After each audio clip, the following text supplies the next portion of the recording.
Good morning, everyone. Thank you very much for coming to the Robot Revolution and Industrial IoT International Symposium 2025. We are joined by guests from Japan, US, and Germany. We are glad to see a large turnout today. I'm Tagawa from Robot Revolution and Industrial IoT Initiative. This is the 11th symposium that we are hosting, and I'd like to say a few words to begin the program. This symposium is hosted by RRI together with the Federal Ministry of Economy and Energy of Germany, as well as the Ministry of Economy, Trade and Industry of Japan. And we are also sponsored by these many sponsors on the screen. I'd like to thank all the sponsors for the support. In this symposium, we have been discussing with global leaders from the US, Japan, and Germany on industrial IoT as well as digitalization and transformation of manufacturing industry that is led by IoT and digitalization. We have been talking about the future vision. And currently, around the world, industrial structure has been disrupted due to the changes in the infrastructure as well as the data utilization. It's been accelerated. So the new industrial ecosystem is now emerging thanks to AI and data space implementation. So in this time's symposium, the 11th edition, we are going to talk about the data-driven manufacturing and collaboration and transformation. Under this theme, we are going to talk about how we can create new value based on the data collaboration in manufacturing industry, as well as how we can sustain the transformation of industry in the future. In the first session, we will talk about the enabler of the manufacturing transformation. Digital ecosystem will be talked about, and we will learn about the new trend and the latest trend on the Ouranos ecosystem of Japan as well as Manufacturing X in Germany. In session 2 in the afternoon, the thought leaders from the US, Japan, and Germany will come together to talk about the social challenges, data-driven economy, as well as interaction with AI, and the sustainability of manufacturing industry. They will talk about the future direction of international collaboration. In session 3, Plattform Industry 4.0 and RRI collaboration will be discussed. We are marking the 10th year of the collaboration, so we will review the outcomes so far, and then we will also talk about the collaboration agreement that was signed yesterday. During the break, Platform Industry 4.0 experts will be demonstrating XR glass, the Factory X experience. This digital factory initiative in Germany is something that you can experience today at the venue. Through the discussion today, I hope that Japan will learn more about how Japan can play a big role and make a contribution to the trend of industrial revolution and transformation around the world. And we also would like to talk about how we can collaborate among these many countries toward the new direction. At the end of the session, we are also planning to have a networking session. We will be serving some refreshments. I hope you will stick with us until the end so that you can interact with the panelists and other participants. With that, the Robot Revolution and Industrial IoT International Symposium 2025 now commence.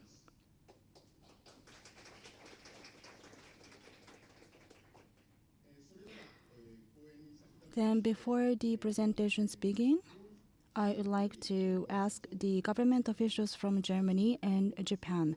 First, from the Japanese government, from Ministry of Economy, Trade and Industry, Director of DX Policy Planning and Coordination for the Manufacturing Industry, Ms. Chizuru Suga will say a few words. 場をいただきたいと思います。それでは菅様よろしくお願いいたします。 Ms. Suga, please. 皆様おは Good morning, ladies and gentlemen. My name is Suga from METI. So for the opening, I'd like to extend a few words for this symposium. I sincerely thank you all for participating in this Robot Revolution and Industrial IoT International Symposium 2025, co-hosted by BMW, RRI, and METI are hosting together. Thank you very much. And I would also like to extend my deep appreciation to Deputy Director General Hess of BMW and for all participants. Thank you very much. And I wish to express my renewed gratitude to the members of the RRI for their greatest efforts. This symposium marks its 11th this year. Cooperation between Germany and Japan in this field began in March 2016 with the joint declaration on cooperation in IoT Industry 4.0 between METI and Germany's minister. So it's reaching its 10th anniversary milestone this year. During this decade, the environment surrounding manufacturing has undergone significant changes, including the global spread of COVID-19, geopolitical instability caused by Russia's invasion of Ukraine, soaring prices of raw materials and energy, and intensifying challenges of climate change. In addition, IoT and rapid technological progress have greatly transformed the landscape of data utilization. In manufacturing, there's a growing need for business transformation through data-driven collaboration and sharing that transcends companies, industries, and national borders.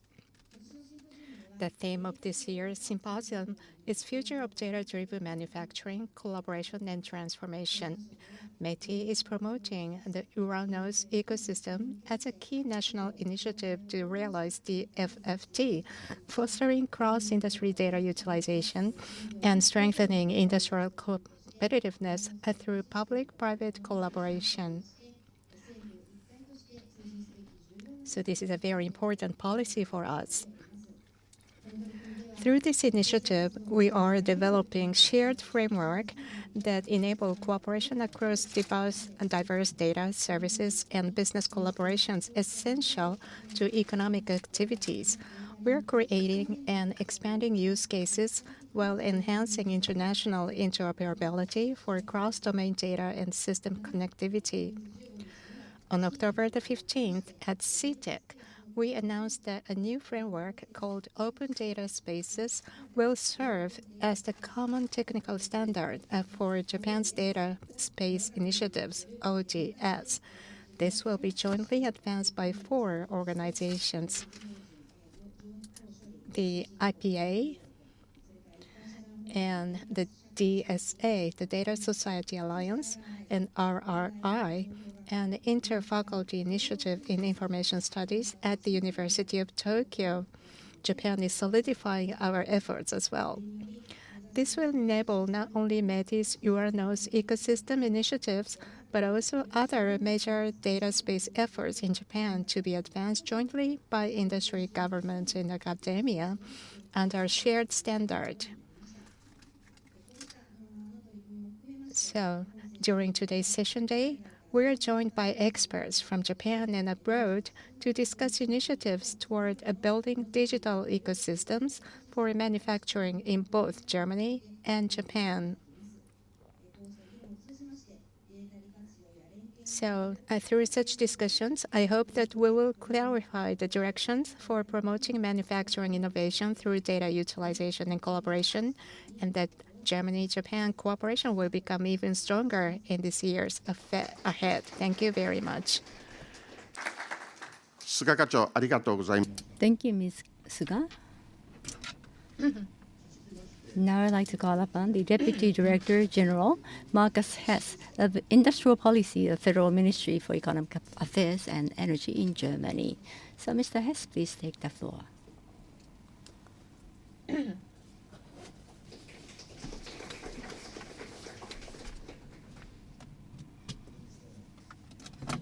Dear Mrs. Suga, minasama, ohayo gozaimasu. Dear friends and colleagues for over a decade, Today we are celebrating the 10th anniversary of this German-Japanese collaboration. On a personal note, I was one of the founding members 10 years ago, so therefore I'm feeling particularly honored and pleased and privileged to be part of this successful collaboration over this long period of time. But let me add, I know a couple of faces in the room, but 10 years younger, so. I'm pleased to see so many long-standing colleagues and partially friends, because the cooperation we've established brought us together not only on technical terms, on standards, on exchange of technological questions, but also on a personal situation and note. So we grew closer, and I very much appreciate this. I want to outright thank METI for their support, for this cooperation, for the Robert Revolution initiative, and for being, for this long time, a reliable, trusted, and respected partner. My gratitude. Thank you. And altogether, we can be proud of what we have achieved so far. Bearing in mind the rapid changes in the world, the political and economic and geopolitical world, I think it's necessary to rethink our structures and adapt, where necessary, the priorities. Our German Chancellor Merz put it recently in a strategic perspective. He said, Germany will foster technological leadership in a digital, sovereign way. That sounds familiar to Japanese ears, I would assume. The Platform Industrie 4.0 will reflect these priorities and the recent developments to be able to be as successful as we have been so far in the future. Therefore, from a purely technical point of view, new technological fields will come into play, such as the industrial AI, the next generation of robotics, supply chain resilience, sustainability in production and production processes, and circular economy as a major task for at least sustainability, if not environmentally reasons. All this against the backdrop of the latest export restrictions for rare earths we all together face, and which put into a new perspective former contractual relationships in a new world. So this is part of the rethinking process, where to put the priorities. Let me for a second focus on industrial AI. The utilization of artificial intelligence will change the manufacturing landscape dramatically. No news for no one in the room, but in each and every sector, in each and every company, in each and every process. So today, it has just started. And to my personal conviction, we have just seen the tip of the iceberg, to be honest. For industrial players, this is good news. It's not a question of in or out. It's a fundamental prerequisite to foster new innovation, to embark on new horizons, to take up the challenge of new competitors, but we're used to that. So this is a new chapter, not a new book. And even more, it is key to set the future competitiveness of our industries, and from the German perspective, especially for the small and medium-sized companies, where we have something to offer to the international market. On substance, the underlying concept of federated and distributed data ecosystems is the basis for industrial AI. We need to be able to combine and connect manufacturing facilities with latest AI solutions around the globe, so a new kind of network.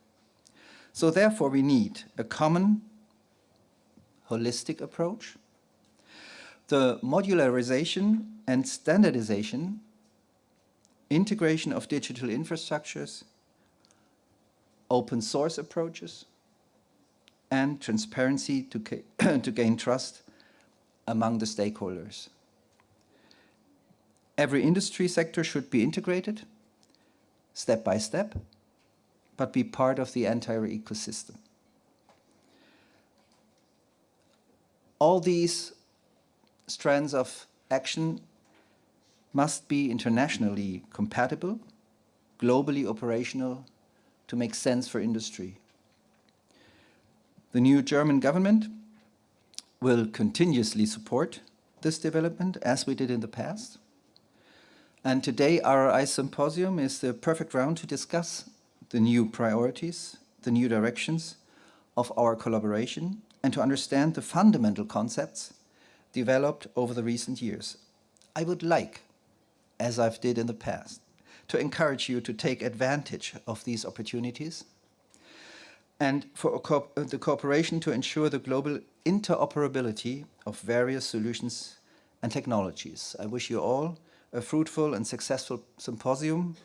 Thank you for your attention. Let's get it started. Thank you.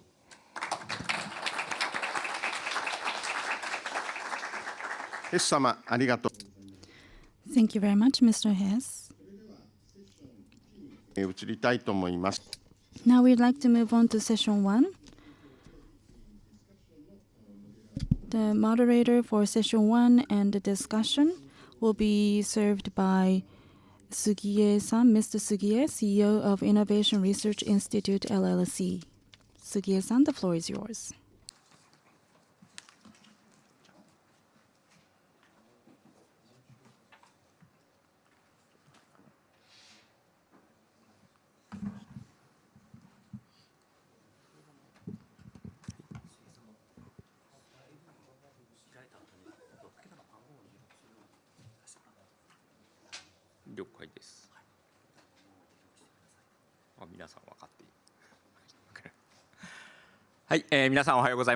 Good morning, everyone.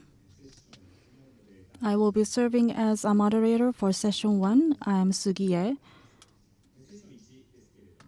So session 1 is about the enabler of the manufacturing transformation digital ecosystem. 4 presenters from the public and private sectors of Japan and Germany will be making presentations. So Germany, Japan, public and private. This is a perfect combination of presenters who will be making presentations and having discussion. This is a wonderful opportunity, so I hope you will enjoy the presentations. After the presentations, we will have panel discussion for the rest of the morning. Before we begin the session, we have one request. Later on, we will have 3 15-minute presentations followed by panel discussion. And if the time allows, then we will take questions from the audience. If you have any questions to the presenters, you can go to the YouTube description section and open the link to the QA site. And please enter your 6-digit number, your name and affiliation, and your question there. And also, in the venue, if the time allows, you can raise your hand if you have a question, and you can participate in the discussion later. Without further ado, we'd like to begin the session. The first presenter is once again Mr. Hess. The title of the presentation is Status Quo in Germany. Mr. Hess, the floor is yours. I will give you an overview in my presentation of what we're doing recently currently in Germany, the status quo. It will include an overview of the political priorities and showcases what has been achieved so far and what we understand under a holistic approach. Sorry, but the screen is not large enough to show more effectively each and every milestone we've been through, but I wanted to a little bit show off what we've done until today. Because the timeline is important for the achievements. If there is no timeline, there is no cooperation. When there is no cooperation, there is no result. And when there is no result, we can all go home and do different things. So, to my understanding, this timeline reflects a little bit what way lies behind us and in how far the Industry 4.0 framework, network, ecosystem has proven to be up to the challenge. Platform Industry 4.0, together with the international cooperation partners, was able to set up or to support multiple successful initiatives with an outstanding footprint at global scale.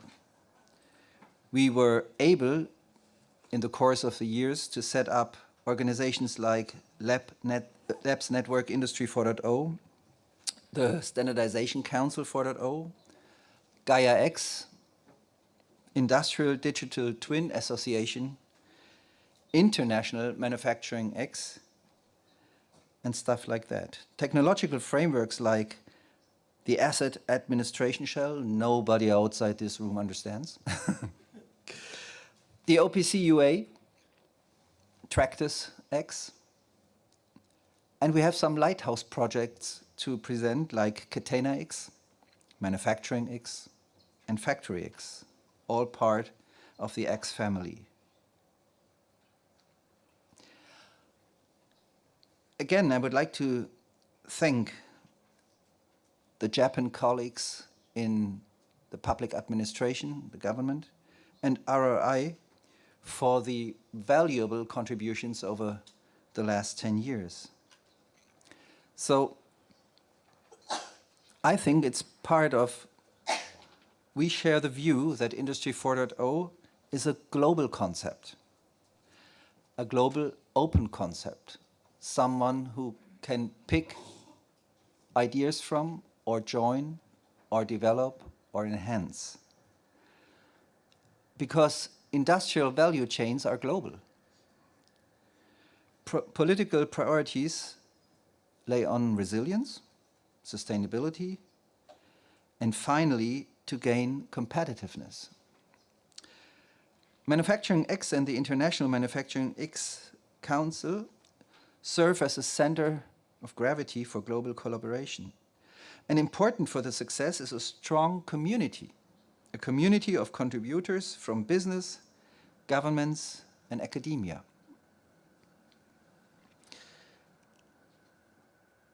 Manufacturing X as the focal point is completely data-driven. The underlying concept of industrial data ecosystems highlights the tremendous potential of trustful and federated utilization of data. These ecosystems will strengthen the resilience and sustainability of the global supply chains. And even more, it is key to set the future competitiveness for the industry. But data only has value if we are able to enable it across sectors. Silos work for silos, but not for the entire industry. The value can increase exponentially if you use data together with your business partners, and that is important for future business models.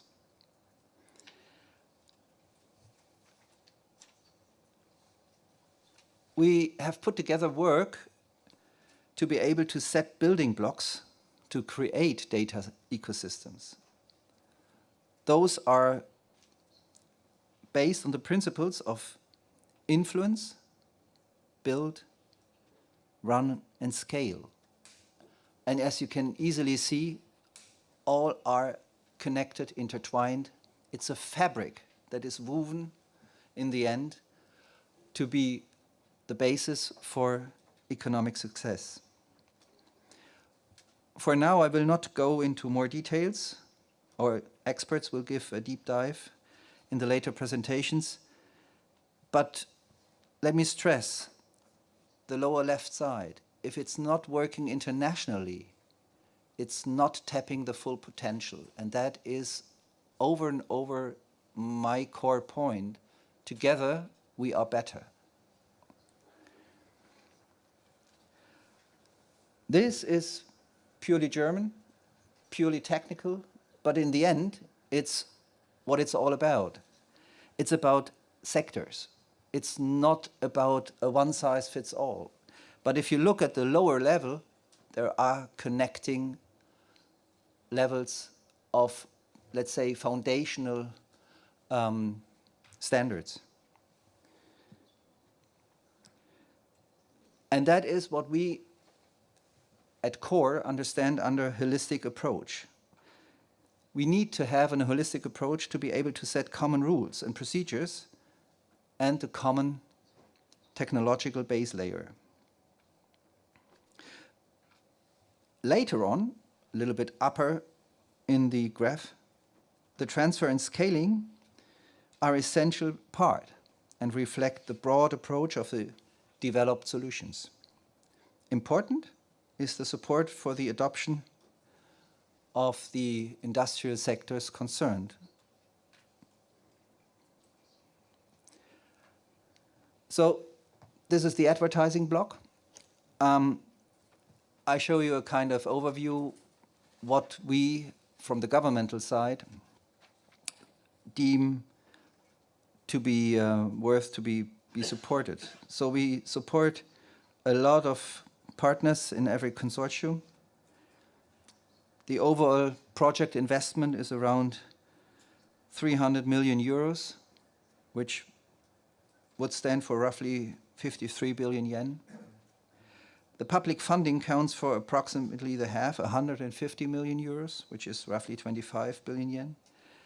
And it's a major part of our daily work to keep all these up and running and to interact so that it's not money lost on something vertical, but investing in an ecosystem.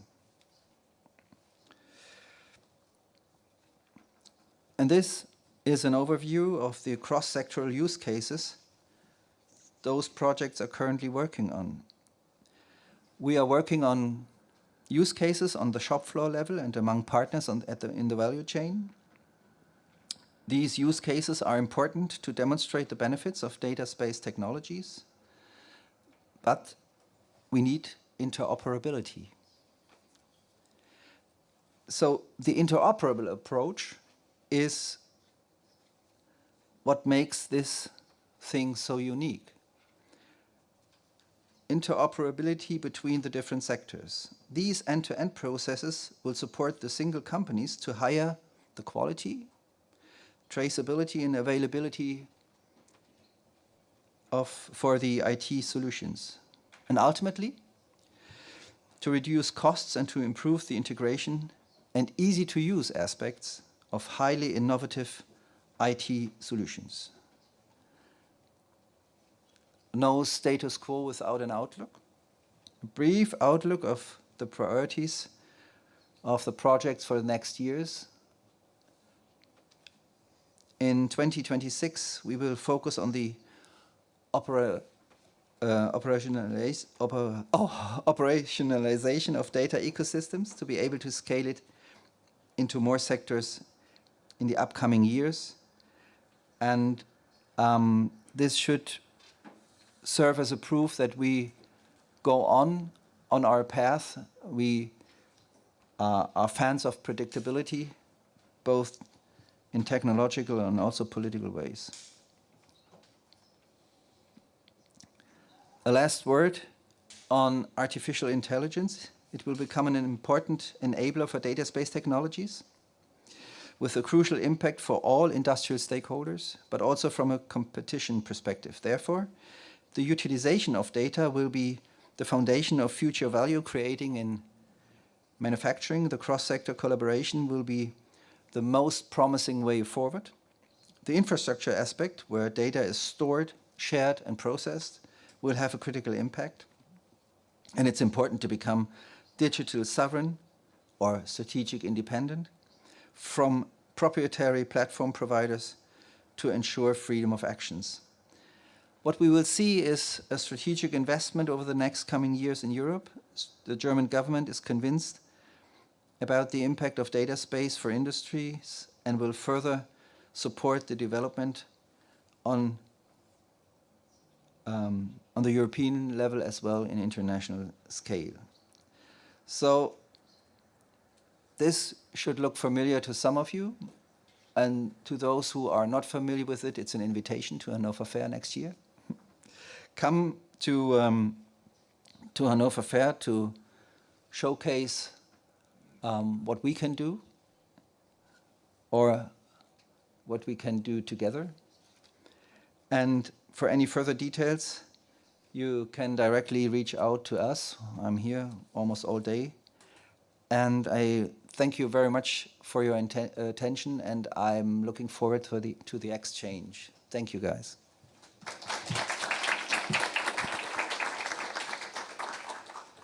Thank you very much, Mr. Hess.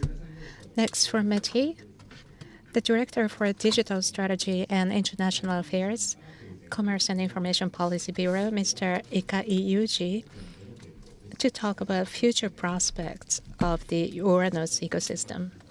My name is Ikai from METI. I would like to talk about the future prospects of the Ouranos ecosystem, the data integration and exchange promoted by Japan, what we are doing, and going forward, what we are going to do. First, this is the background. Data free flow with trust, DFFT. This is a concept a Japanese government initiated. Internationally, traditionally, we had exchanges and negotiations, and the U.S.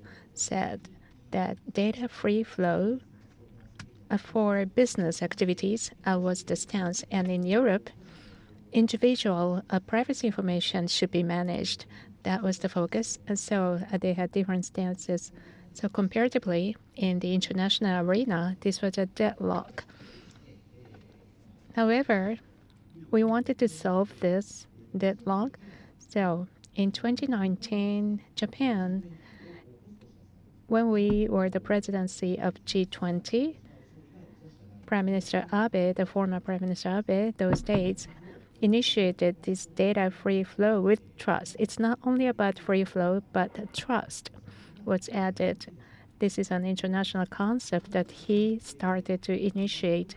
And in his speech, former Prime Minister Abe said that new reality means that data runs everything. So data free flow with trust for the economy is the top priority. That's what he said. And this is appropriate right now as well. This is very relevant. 2023, we were the presidency of G7 as well this year, and we had the G7 Digital and Economic Ministers meeting, and we talked about data sharing platform, digital infrastructure, and international interoperability was agreed. And also the Minister of METI announced the concept and the initiative, and that was Ouranos ecosystem. So this is Ouranos ecosystem.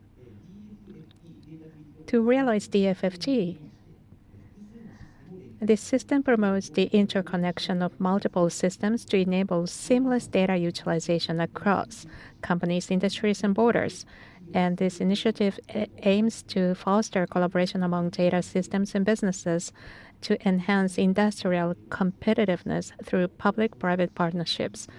So to foster this initiative, METI is focused on this. For example, development of specifications and standards for data sharing, and also data collection systems. And also we have consultations with the businesses to set up roles. So together we have discussions.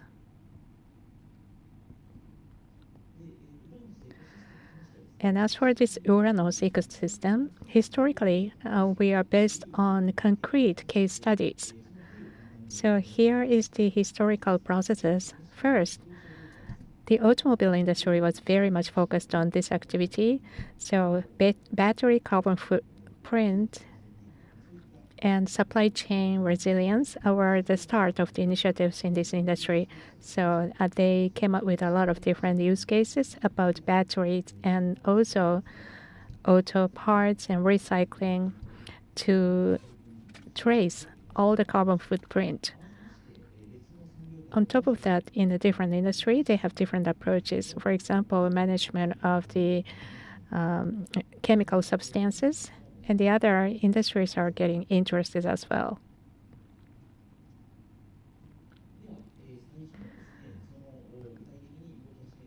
So going back to the first use case about automobile industry, battery carbon footprint and tracing. This is the project. EU has a regulation about batteries. So that means in EU, when you sell batteries in EU, you have to abide by these, you have to comply with these rules, including parts in the battery regarding carbon footprint. How much CO2 is emitted should be added and calculated to make clear and report. And you have to achieve certain criteria or less than this criteria. Otherwise, you cannot sell your batteries in Europe. So automobile industry started this initiative to address this role. And as you can see, at the blue part, this is the platform where we have data exchange platform. And upper part, we have the carbon footprint upstream company parts, and they give information to the lower downstream companies. And also, to what extent, how much volume of batteries they are manufacturing and at which timing they shipped. This kind of secret information about the company's business is hidden. They don't have to disclose that. And a lot of automobile companies are participating in this. And since May last year, they started to implement this initiative. So in the automobile industry, each company is bearing the costs for this initiative as well. And about the batteries, about carbon footprint. Already in Germany, they have an advanced case of Catena X, and they already have the operation of Catena X. So we are talking about exchanges between different industries, Catena X and the battery traceability platform. So technically, we have this interoperability for data exchange. We have confirmed this already. In March 2025, they announced the completion of a proof of concept for interoperability between the two data spaces. Also, as I mentioned before, in the automobile industry right now, well, they are using batteries for the success, and they are expanding the use cases from batteries. So not only batteries, but also all the parts for cars. And also customers use them, and customers recycle those products. And for every part, they calculate carbon footprint. And they have the platform already started to be developed. And after 2027, they are expecting to start operation. And this is a different industry, chemical and circular management platform. This is about mainly plastics CMP in each country,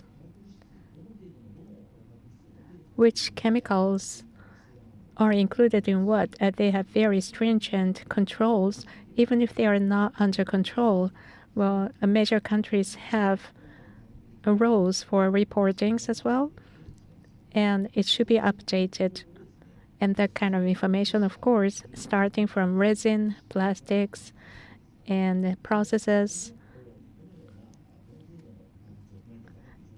and how much chemicals were included should be disclosed to the downstream industries. So we are using this blockchain to be reflected on this data platform. It's already in development. Not only chemical industry, a lot of different industries, and 70 companies already are participating in this approach. And at the end of this year or March next year, they're going to have a major demonstration. And next year, in the fall, they are going to start implementing this. And this is a different industry, power industry, transmission operators and distribution operators. They have information that's given to retailers to provide different services. For example, if an elderly person is not using power at all, well, they can monitor that kind of situation to help this elderly. So this is Ouranos ecosystem project. So we would like to accumulate the use cases for more data exchange, and we would like to disseminate ideas about success stories and case studies.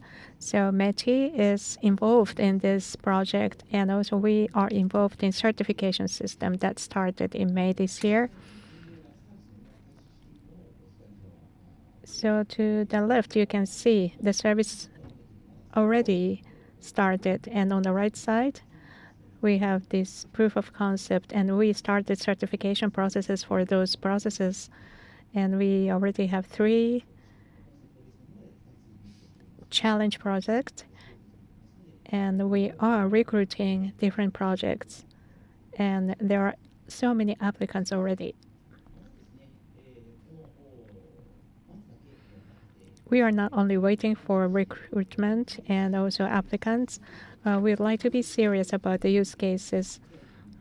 Data collaboration is very important. So in June this year, Digital Agency and Japan Business Federation cooperated to establish Japan Digital Ecosystem Partnership. So this is a private-public partnership to make use cases. So we are very serious. The government and the private companies are collaborating together. And also we have technical initiatives as well. ITSS in Europe already started. They are more advanced, but we are catching up. We disclose architecture models, and you can see here, this is the concept. Well, the principle of Europe is to the left, data storage and distributed service model. And we have a lot of small-sized companies in Japan, and they have their own storage of data. However, it's a burden for them. In that case, they can use cloud computing as well.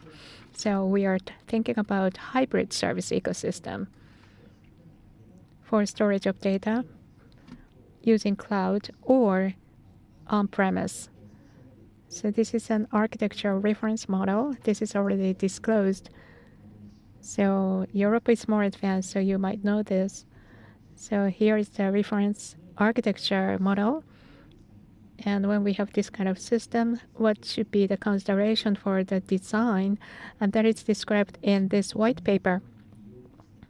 This should enable system development for many people. And as our Mrs. Suga mentioned at the beginning, last week there was a major announcement at CTEC. So we have these Ouranos data spaces, ODS RAM, reference architecture space. But as for the technical spec, RRI is so much interested, and also GSA in Japan is very interested as well. However,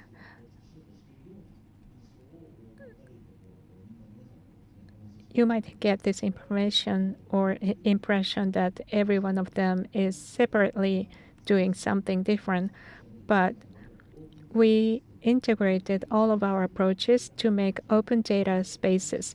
We changed the name Open Data Spaces Reference Architecture Model. So all the relevant stakeholders consolidated our efforts. This is an integrated approach. Last but not least, of course, we are focusing on making use cases and also technical specs as well. And of course, as mentioned by the Deputy Director, the supply chain of manufacturing industry is global, of course. So global cooperation is very important. And we are really focusing on that. And together with EU, as I mentioned before, we have this interoperability project, and we would like to deepen the collaboration, and also intergovernmental approaches are going on as well. This is the direction, and we already agreed on the direction. And going forward, we are going to be more concrete what we are going to collaborate on. We have been discussing already. So internationally, data collaboration is going to expand. Thank you very much.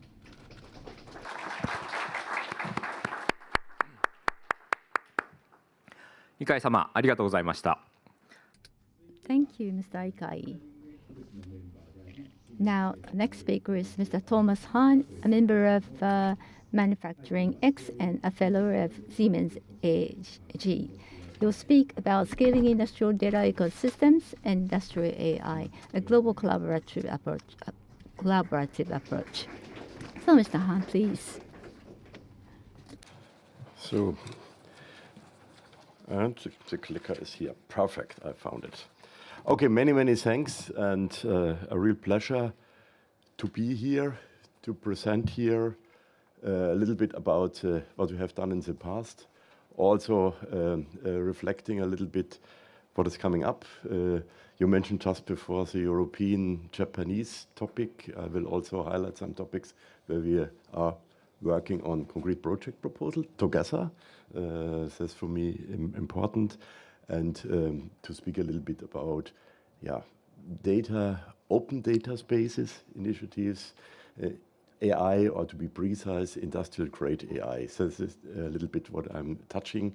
And as said before, my name is Thomas Hahn. I'm speaking today on behalf of the Plattform Industrie 4.0. Happy Markus has shown before as a roadmap about Industrie 4.0 initiative, highlighting the cooperation. I'm one of the person which I'm thinking just from the beginning was involved inside this journey. He mentioned also a lot of initiatives which were, let's set it up out of this, or integrated, or a relationship built up. And I think Shinji Oda, for example, where we're both joining the OPC Foundation Board as a chairman, Shinji and myself as one of the vice president. Also you're seeing here also on the international level, we have a lot of collaborations which we're driving together, let's say, also with impact, because, you know, I learned from you have always the public and the private side. I'm coming from the private side, fellow at Siemens, and you can imagine the impact on business is super relevant, or international business is super relevant for us. But let's start with the first slide. A lot was said before. We have, as we all know, geopolitical challenges. Let's face it in this way. Also, it was mentioned from Tagawa in his speech at the beginning about disruption on different levels and so on. But nevertheless, let's say business is global. Supply chain, also like Markus has said, are global.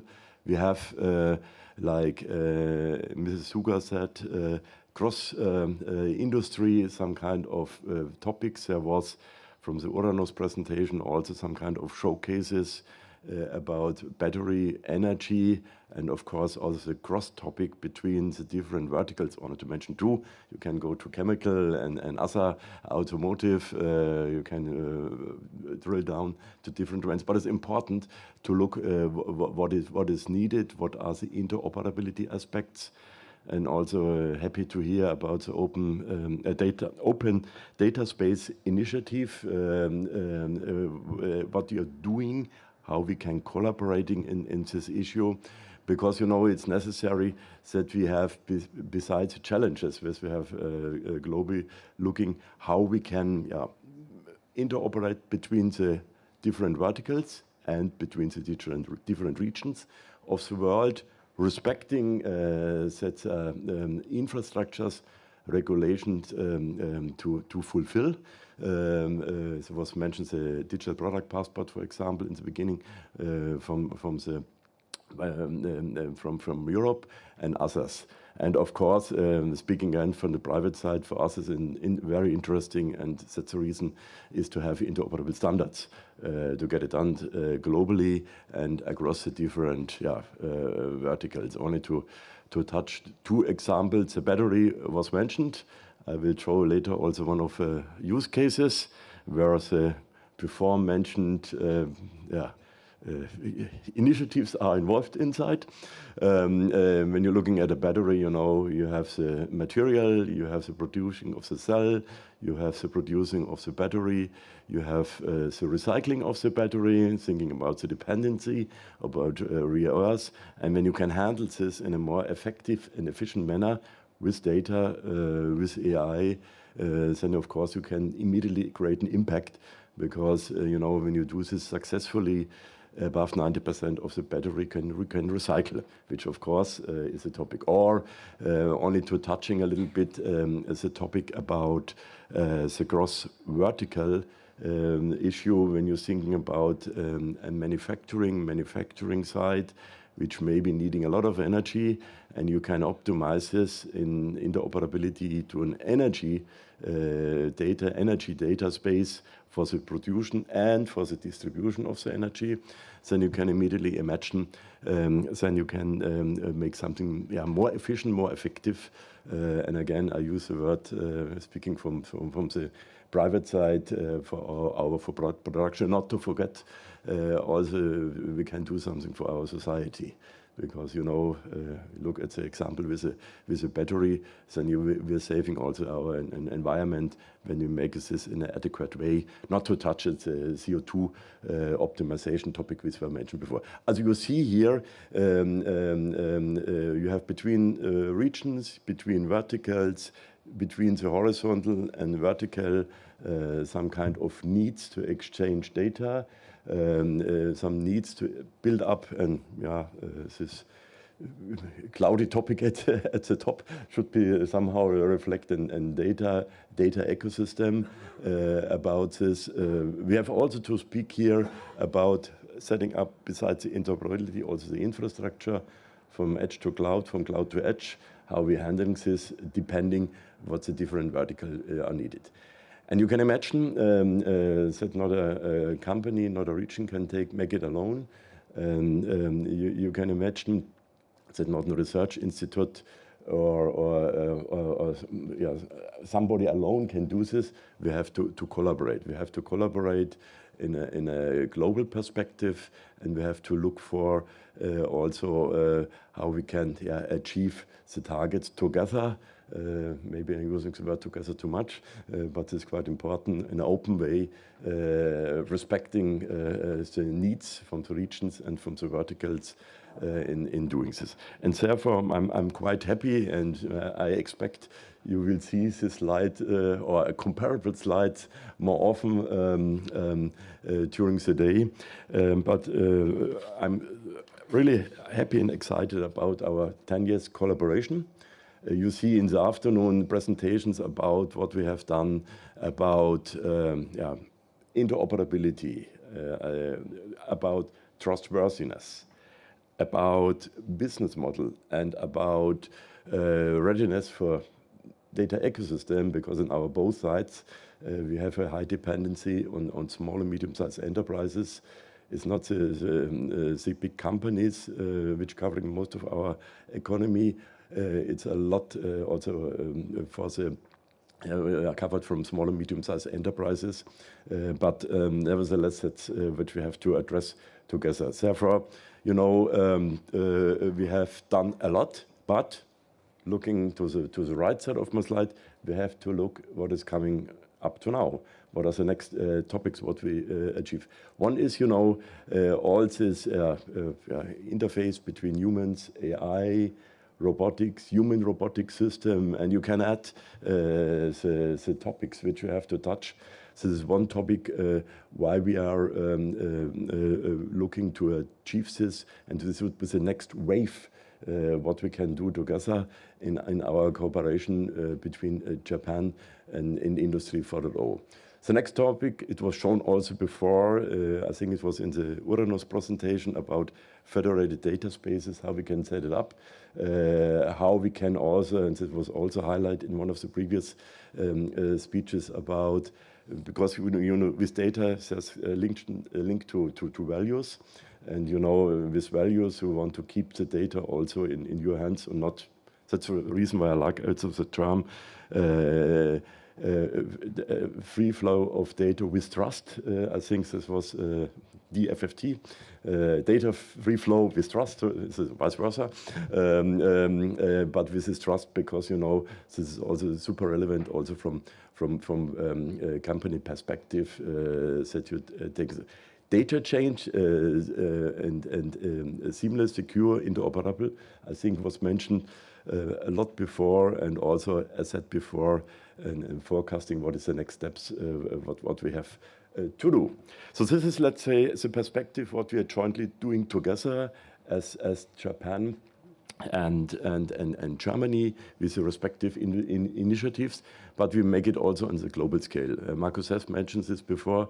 We set up together an International Manufacturing X Corporation Council. Again, here you can imagine we were speaking about what are the needs, respecting what is needed, building together some kind of solutions for us, for our society, and looking also what are the interoperability aspects and driving this or bringing this together in standardization. That we're setting here up, and you know we have here from the West, I see Professor Ragu here in the room. We have later also a discussion about with Manufacturing USA, cooperation Canada, with several countries in Europe, and with Asia, and especially with you. And not to forget and not to mention, and you see this 2 years ago, you see this little picture on the bottom line, second from the left.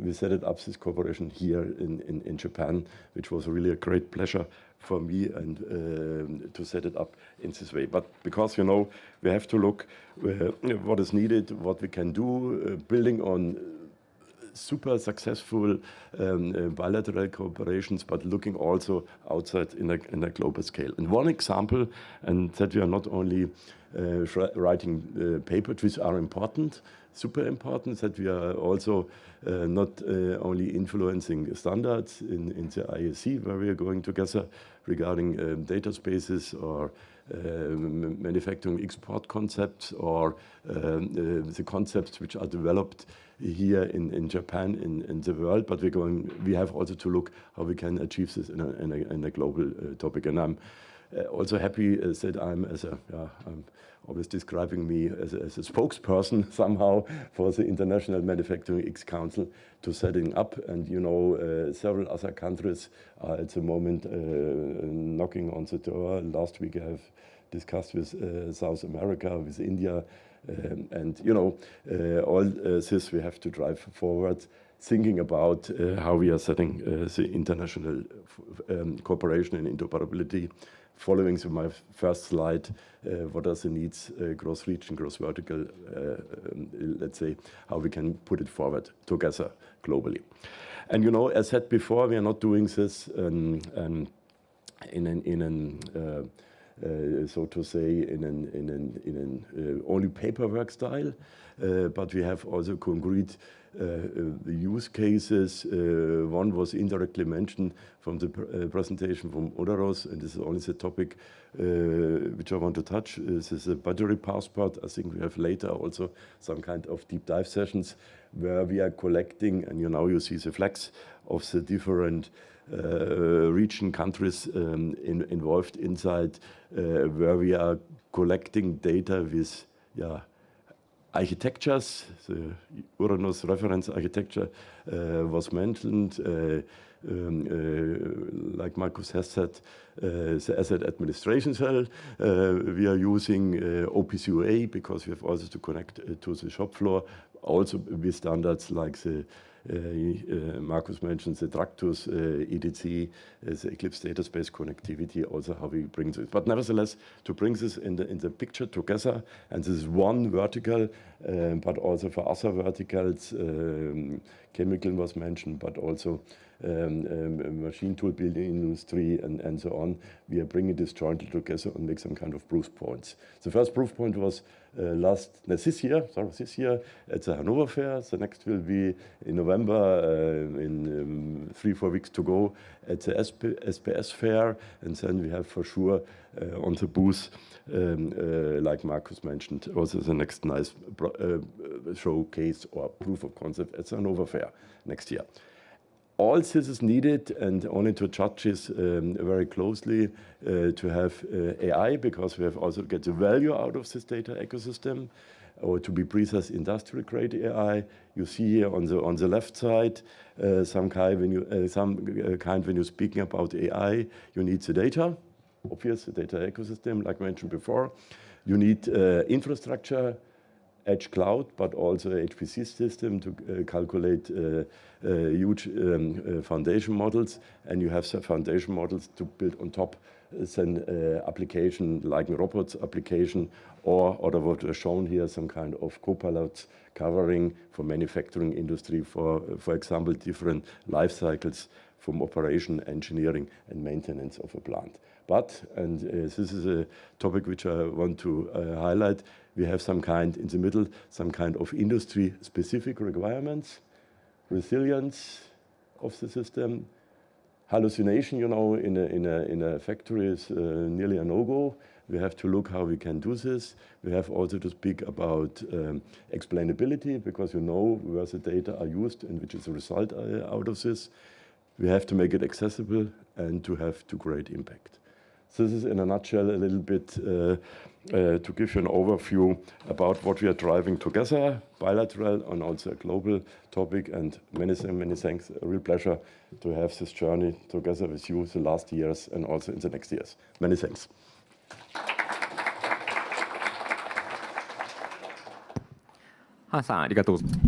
Thank you very much.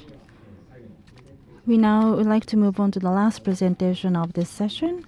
RRI Working Group 1 co-chair and the senior strategist of Hitachi, Irie-san, is going to make a presentation. The title is Initiatives Toward Industrial Data Spaces Era in Japan. Irie-san, the floor is yours. Thank you very much for your kind introduction. I am Irie from Hitachi Limited, and I'm also the co-chair of Working Group 1. Today I'm going to talk about initiatives toward industrial data spaces era in Japan.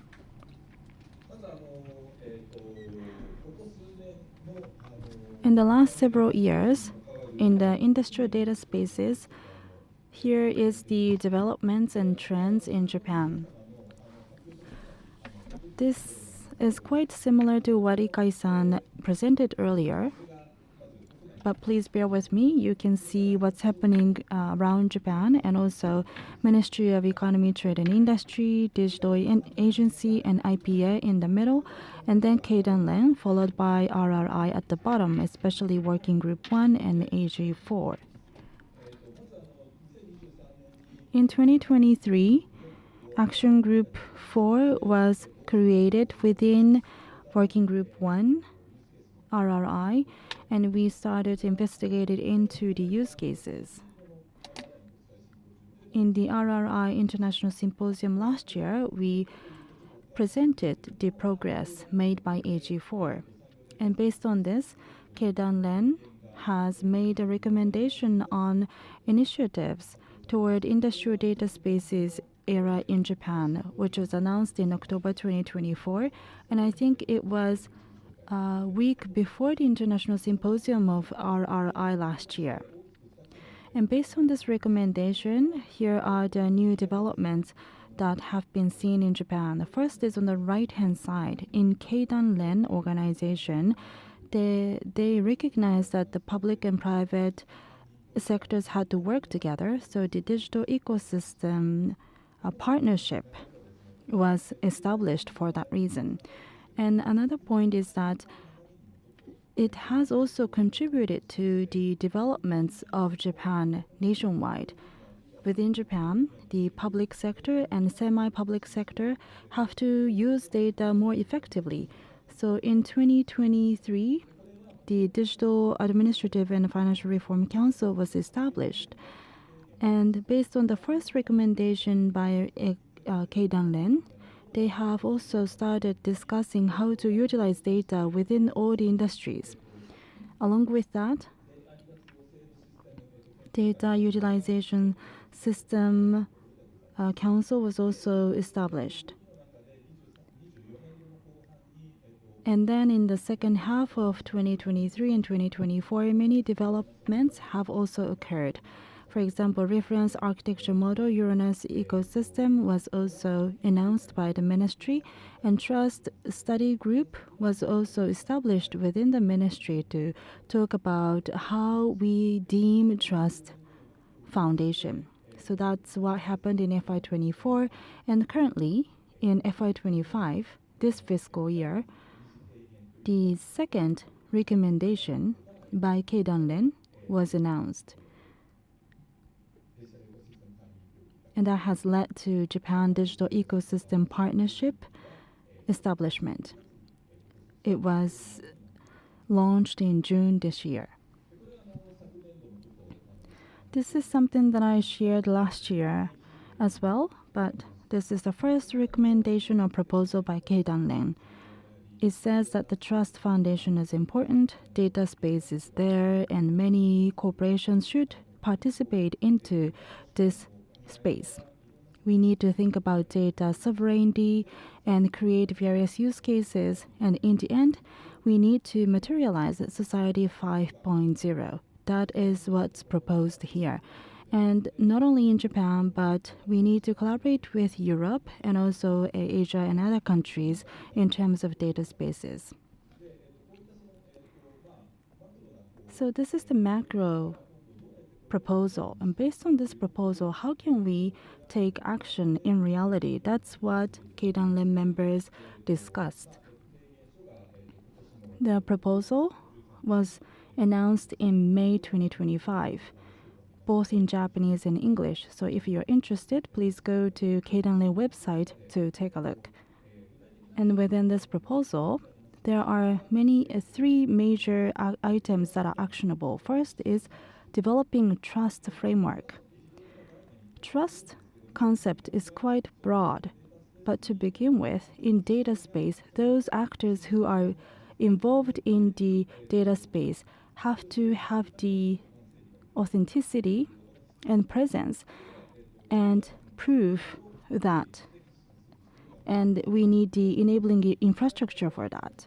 And we also need to visualize the guarantee and level. The level of trust differs depending on the services or use cases, so that also needs to be discussed. So we need to organize the definition of trust service so that we can improve the technology as well as procedures. Next is the international interoperability in data space based on trust. And this cannot be achieved only by private sector actors, so we need to have collaboration between government entities. And next one is use case creation.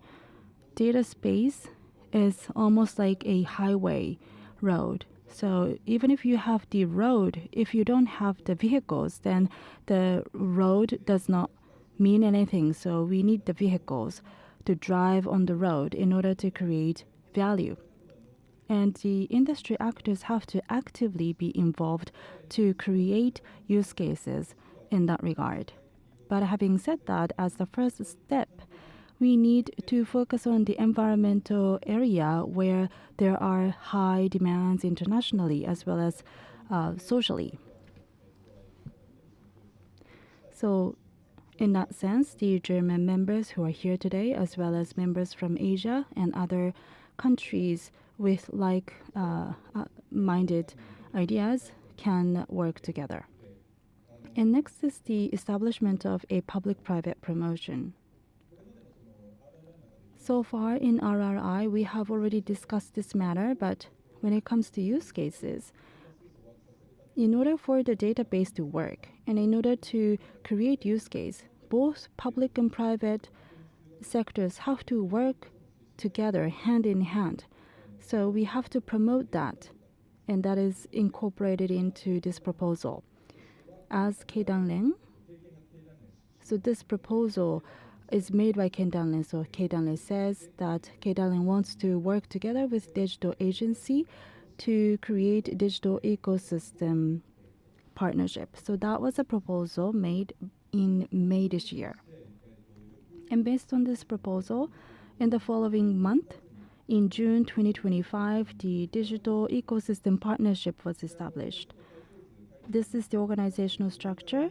At the top, we have steering committee, and then we have planning and steering committee below that.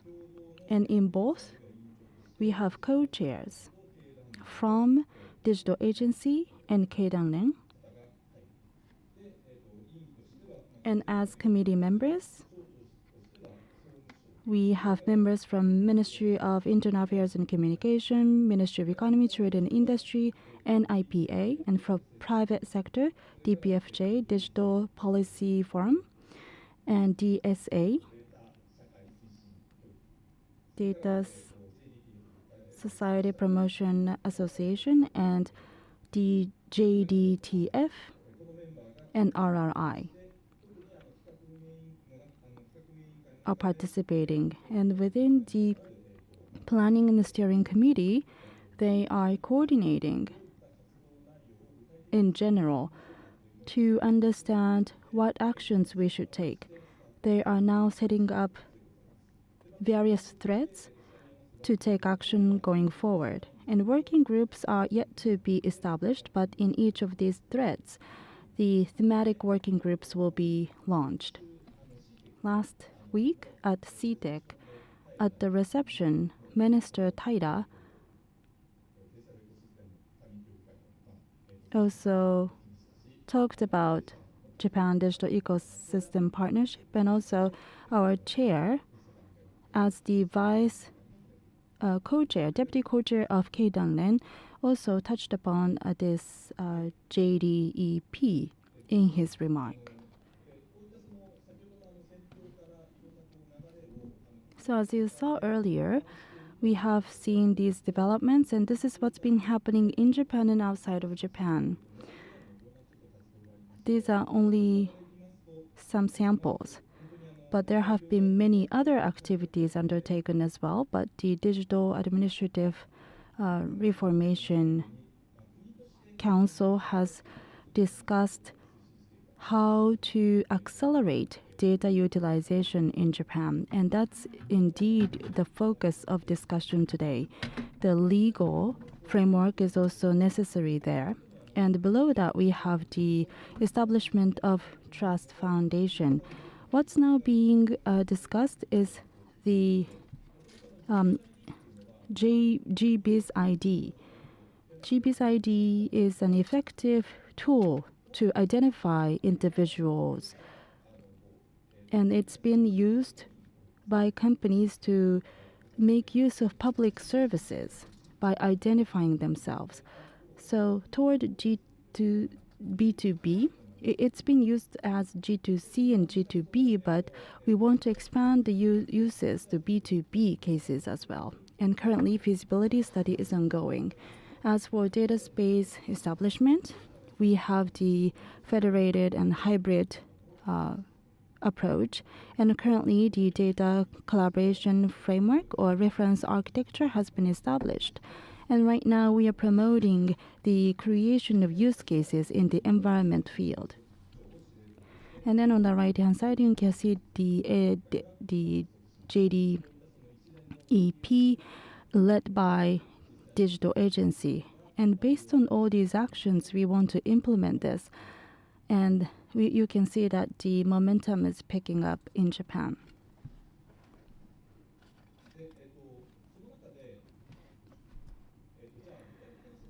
Now, against these backdrops, what's happening with use cases? Ikai-san has already talked about this in detail, but last year, we discussed 4 groups of use cases at RRI last year. And from left top, you can see the ESG indicators in the supply chain. And left bottom, the product quality and software vulnerability related traceability. Right top, the logistics and green energy that are relevant with the company management, where the procurement is becoming difficult. So we need to share this. And the right bottom, arterial and venous collaboration to stimulate the circular economy to create a new market. So these are the 4 use cases that we introduced last year, and especially in Japan, the left top, ESG information traceability use case is currently progressing the most in Japan. The situation in data space right now is seen from a different angle on this slide. So the 3 layers in the middle, they were talked about in the second proposal by Keidanren. We have application and use case layers, and then data linkage layer is in the middle, and at the bottom we have the trust layer. When we look at these 3 layers, as of FY 2024, on top of the Ouranos implementation, the automobile battery carbon calculation layer was placed on top, and then we also have the traceability of car battery system on top, and that's already in operation. And these red boxes are what has already been implemented. So it's based on JB's ID at the bottom to identify the corporations. That's how. That's where the feasibility study started. And hybrid and federated and distributed hybrid system of Ouranos has been built.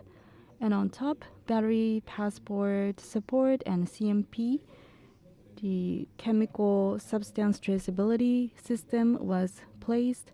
And going forward, we would also like to support CBAM applications. And then in the future, that will support DPP and circular economy effort. At the top, as you see, not only in the automobile industry, but the electricity and electronics industry can also utilize this layer in their industry-specific use cases. And in order to drive this, the country as a whole is currently putting in place enabling legal structure and a framework. In the public and private partnership, in the last several months, we have been discussing what we should do. And from the use case perspective, we want to now do 2 things. First is to build the interoperable data space internationally. This is an ongoing effort. When we look at this from the use case perspective, we have to understand how we can collaborate internationally, even on the application layer and also on the data linkage layer. And the trust concept and the foundation is where collaboration is needed as well. So there are things that we need to do end-to-end together. And at the top, we want to increase the number of participating companies, both large and medium and small. When we want to create use cases, then we have to have participation of small and medium enterprises as well.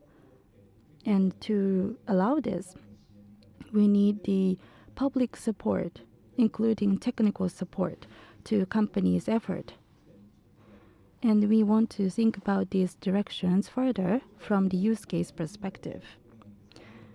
In relation to number 2, data linkage, having said that, is quite difficult, and that's what we discussed last year at RRI.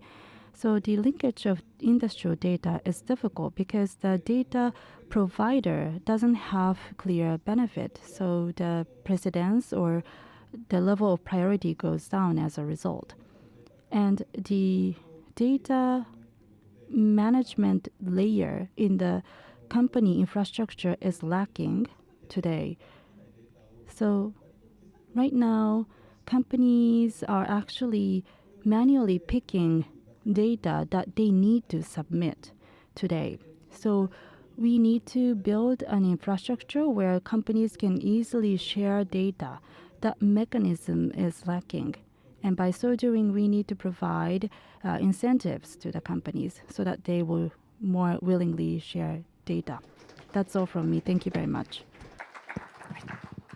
入江様、ありがとうございました。 Thank you very much, Mr. Yuria. So from here, we'd like to have a panel discussion.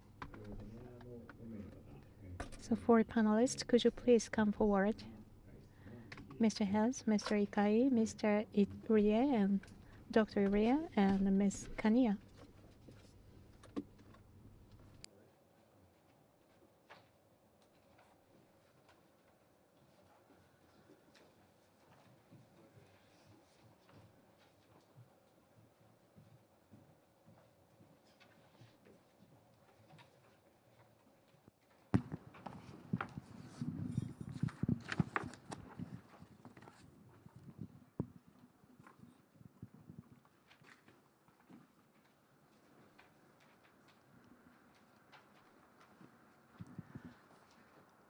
はい、それではですね、ここからパネルディスカッション。 Now we'd like to hold a panel discussion.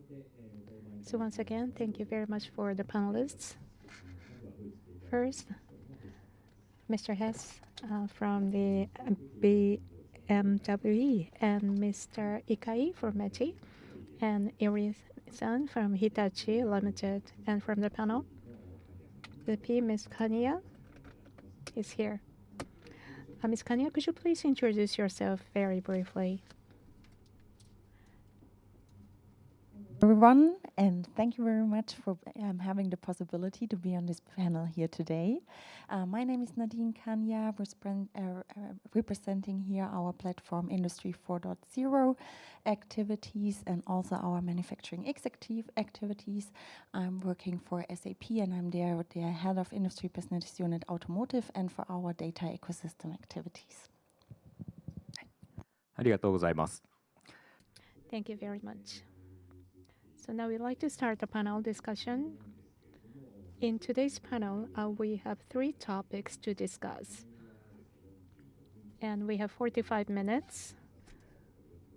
Well, I checked with the secretariat. We are lagging behind, but we can take 45 minutes.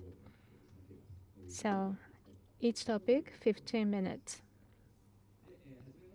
So the first theme is here, as you can see here, about mutual understanding of current status of data collaboration in Germany and Japan. As was in all of your presentations between Japan and Germany, in this year we had a big movement, and especially in Japan we have more advanced implementation. Private-public partnership is going on, and in Germany as well, as was presented by Mr. Hess, you have a very long history, and also a lot of industries are involved, AAS and Catena-X, and then I would like to explore more opportunities by deepening understanding. So first about Japan, we would like to receive opinions from Germany about what we are doing in Japan. So Mr. Hess, you listened to the presentation about Japanese side. So if you have any comments or advice, anything, please. Thank you very much. and thank you very much for giving me the opportunity to comment on what we've heard during the last presentation. I very much appreciate the, let's say, clear structure that is now visible in how far and to what extent our Japanese colleagues have structured the dialogue, have structured the cooperation between the companies, the government, and associations. From my personal point of view, this is very much appreciated clarification who to address and who to talk to. Not in terms of talking to the wrong person, but in terms of clear structure that gives good impetus to what is to be discussed next in technical terms as well as political terms. And that is extremely helpful. And I very much would love to say thank you for what we've seen and heard, because now we can go to the next chapter. You asked for comments of the Japanese presentation or structure, and that helps us a lot.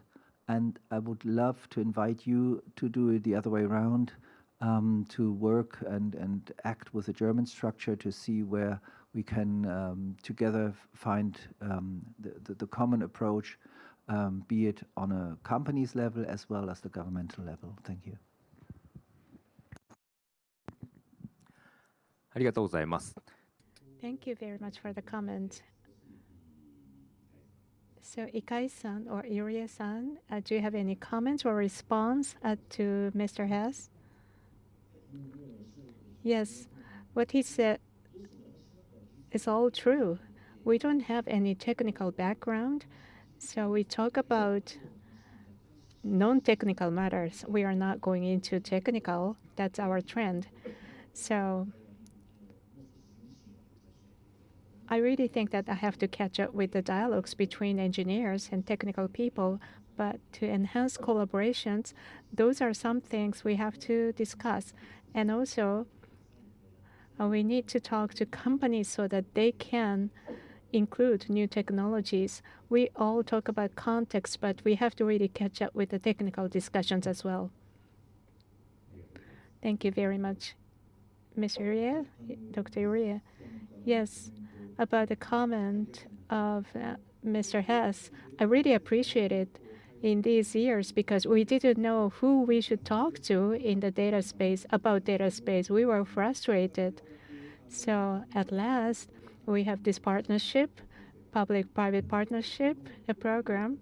And however, it's not really clear what we should discuss, what we should have this dialogue for. That is something I really think about. Thank you very much.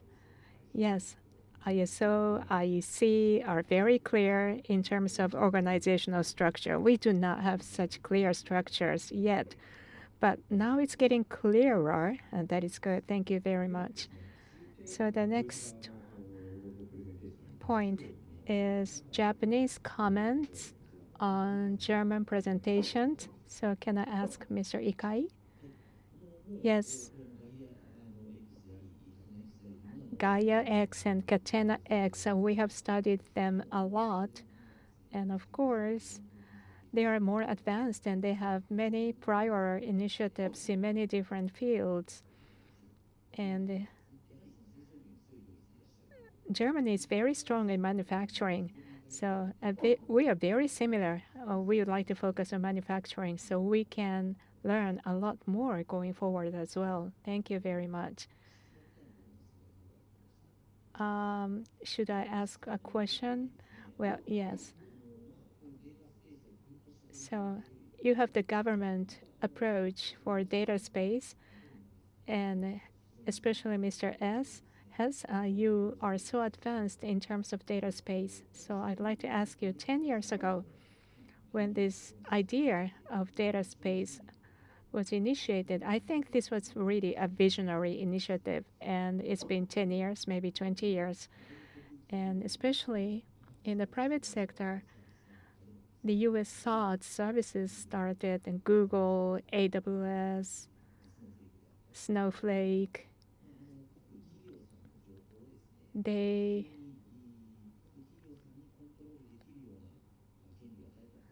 give authority to each company about information management for data partnership. So as data space, we should really promote it. So is this a different approach? And what do you think about this? ありがとうございます。 Thank you. Hess-san, would you like to answer? Thank you very much for the question. It gives me the opportunity to clarify something. Our focus, at least in the work between our platform Industry 4.0 and the government, is not to replicate B2C, is not to have a second AWS or Google. That is not the aim. And if you allow me on a personal note, it would fail if we were to try to copy that. Our strength needs to be the strength in the future, and our strength is manufacturing. Now, manufacturing in the future is data-driven. Data is the baseline for everything that is in the future a possible market entry surplus for companies. So the task of the government was to bring all those parties involved to the table and try to flesh out how this could happen, because government has shortcomings in knowledge about technical impact. Companies are very keen to come together and act united on certain aspects. And in the dialogue between the government and the companies, you easily find out that some questions can only be found when we work on them collaboratively.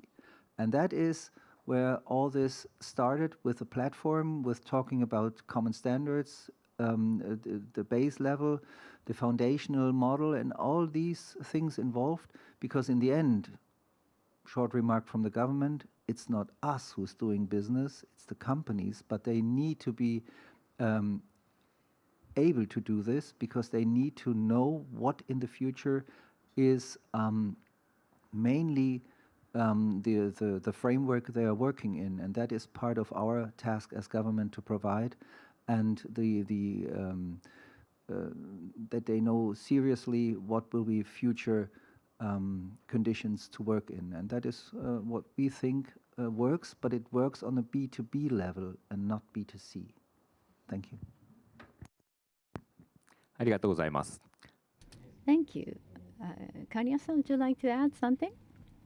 Yeah, at also the industry perspective, and therefore I can also say also only a big thank you that we have such a strong support also from the German government, because like what Mr. Hess already said, if we look on the challenges what we're currently facing in the industries, looking on manufacturing, looking on automotive, when we talk about resilience in supply chain, when we talk about all the upcoming sustainability regulations, for example, those are challenges that we cannot tackle alone and that we not can solve from one single company. That is where we need to come together, where we need to collaborate in these kind of data ecosystems in order to overcome those. And also this like initial effort, what we also received there with support from the German government, this would haven't be something that we could do alone from one single company.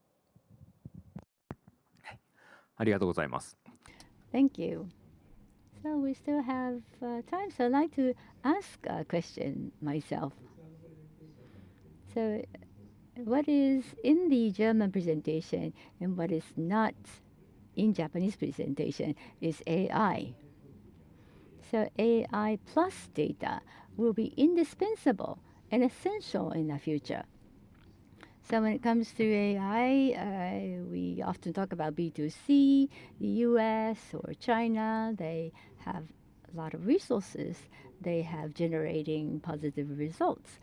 So how can we collaborate in this area of AI? So I'd like to invite comments from both countries, Japan and Germany. Irie-san, would you like to start off? AI Yes, AI is now creating a lot of inflection points for us. If you look at data space, it's an enabler. You would add on values. And you have to think of AI to be added to this data space. So in terms of future direction, how we are going to build AI in our data space, open data space, that will be the question we should ask. But when it comes to B2C, the data that is available on internet and data that is confined in manufacturing are completely different. Manufacturing data a lot of time is confidential, and what company has what sort of data, what is the meaning and significance of data, you don't know. The only company that has the data understand what kind of data that company has. So feeding that data into AI is not that easy. I know that is the overall direction that we should pursue, but there are a lot of other things that we need to solve before we implement AI. Kanya-san? What we have seen also in the presentation of Thomas, like industrial AI for us is for sure the logical next step also in the development, right? Also when we looked over the past 10 years, we see like new topics coming across, which gives us even more benefits here on it. And what we are doing, for example, also in the manufacturing X use cases, like for example, also in Catena X, is for sure that we have a look in the specific use cases, where can we use AI and bring this on top? And then also, how can we even then increase also the business value, what we have out of this? For example, in the quality management use case for the automotive industry, we are combining the fleet data of the car, which comes from the OEM, together with the production data. And then the tier one supplier has the possibility to analyze those both kinds of data and do then even much better forecasts, for example, to see, okay, is there a possible defect? Where could it be? So here we see huge benefits where we can use AI already today in order to generate much more business values. ありがとうございます。まだまだ Thank you so much. I think we can keep talking about AI, but I think in the interest of time, I'd like to move on to the next theme. Next theme is interoperability. So we have members from Germany and Japan. We would like to focus on international interoperability. As Ikai-san said in his presentation, there has been a project between Japan and Thailand. Germany is working in the frame of EU. It is a central player. So when it comes to Germany and Japan, where can we collaborate better for interoperability? And it's not just manufacturing. Intersectoral interoperability should also be ensured. So these are several topics that I'd like us to discuss under this topic. So in order to ensure interoperability, what Japan expect from Germany, starting with Irie-san, please?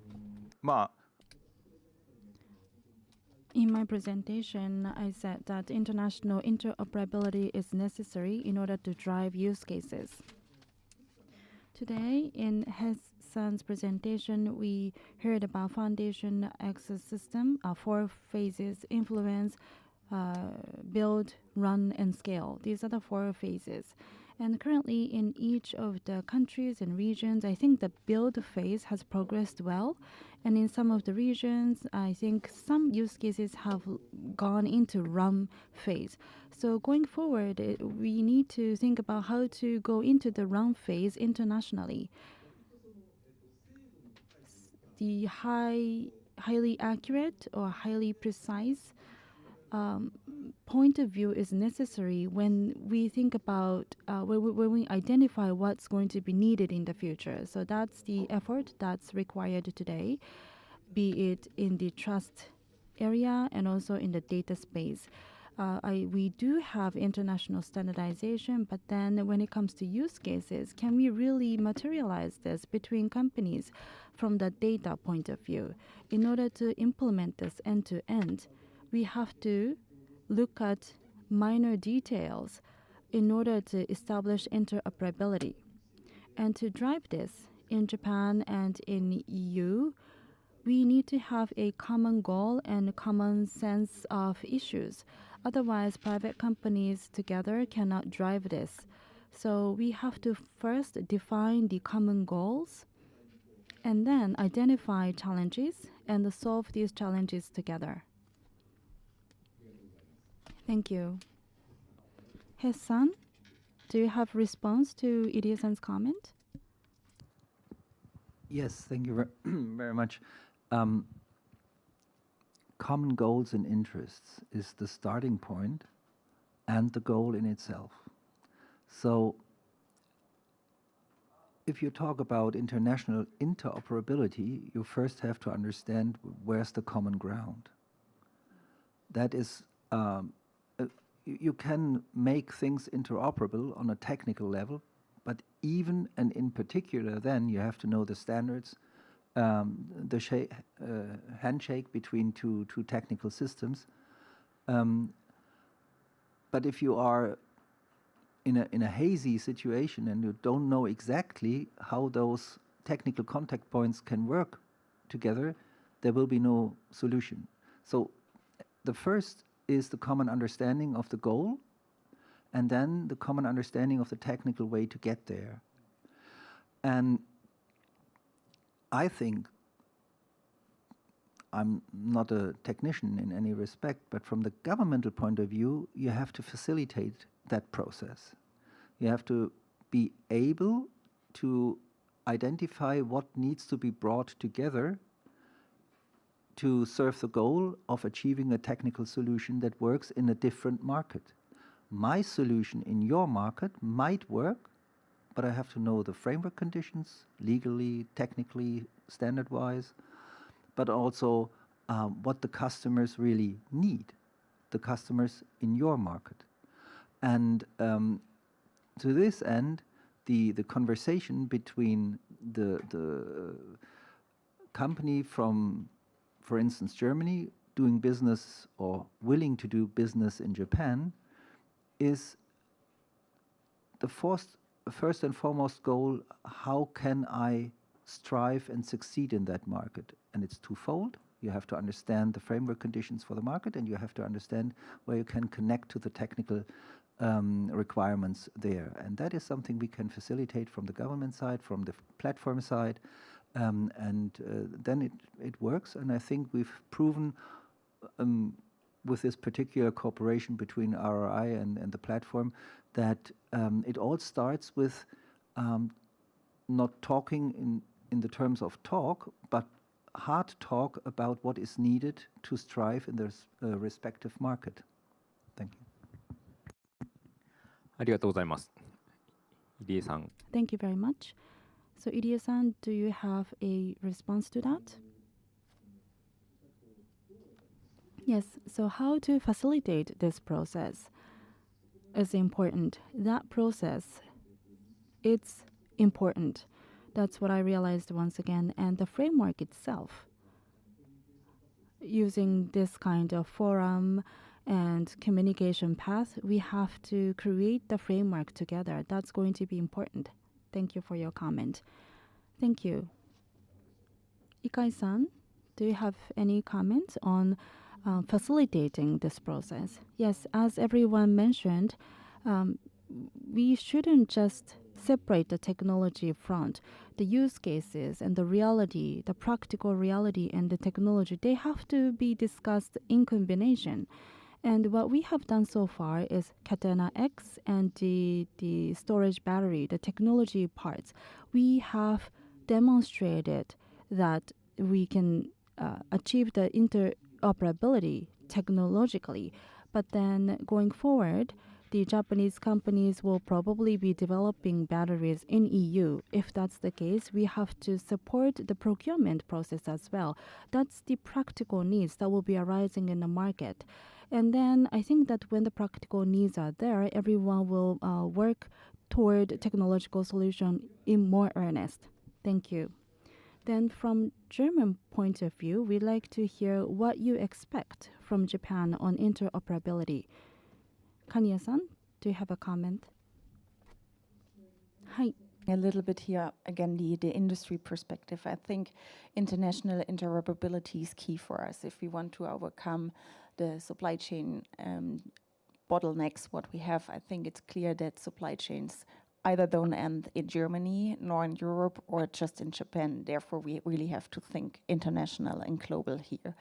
I think we did already a great job in what we have done also in the POC, what we have done together with Ouranos and Catena X, that we showed on the one side technically it's working out, right?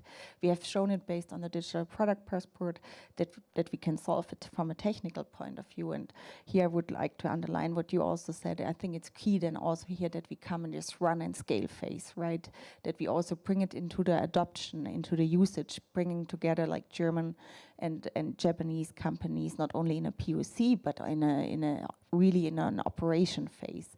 And also maybe add this also for further use cases. We started now with the digital product passport, what is great, but I mean, we have a lot of other use cases also here where we would love to expand also this principle.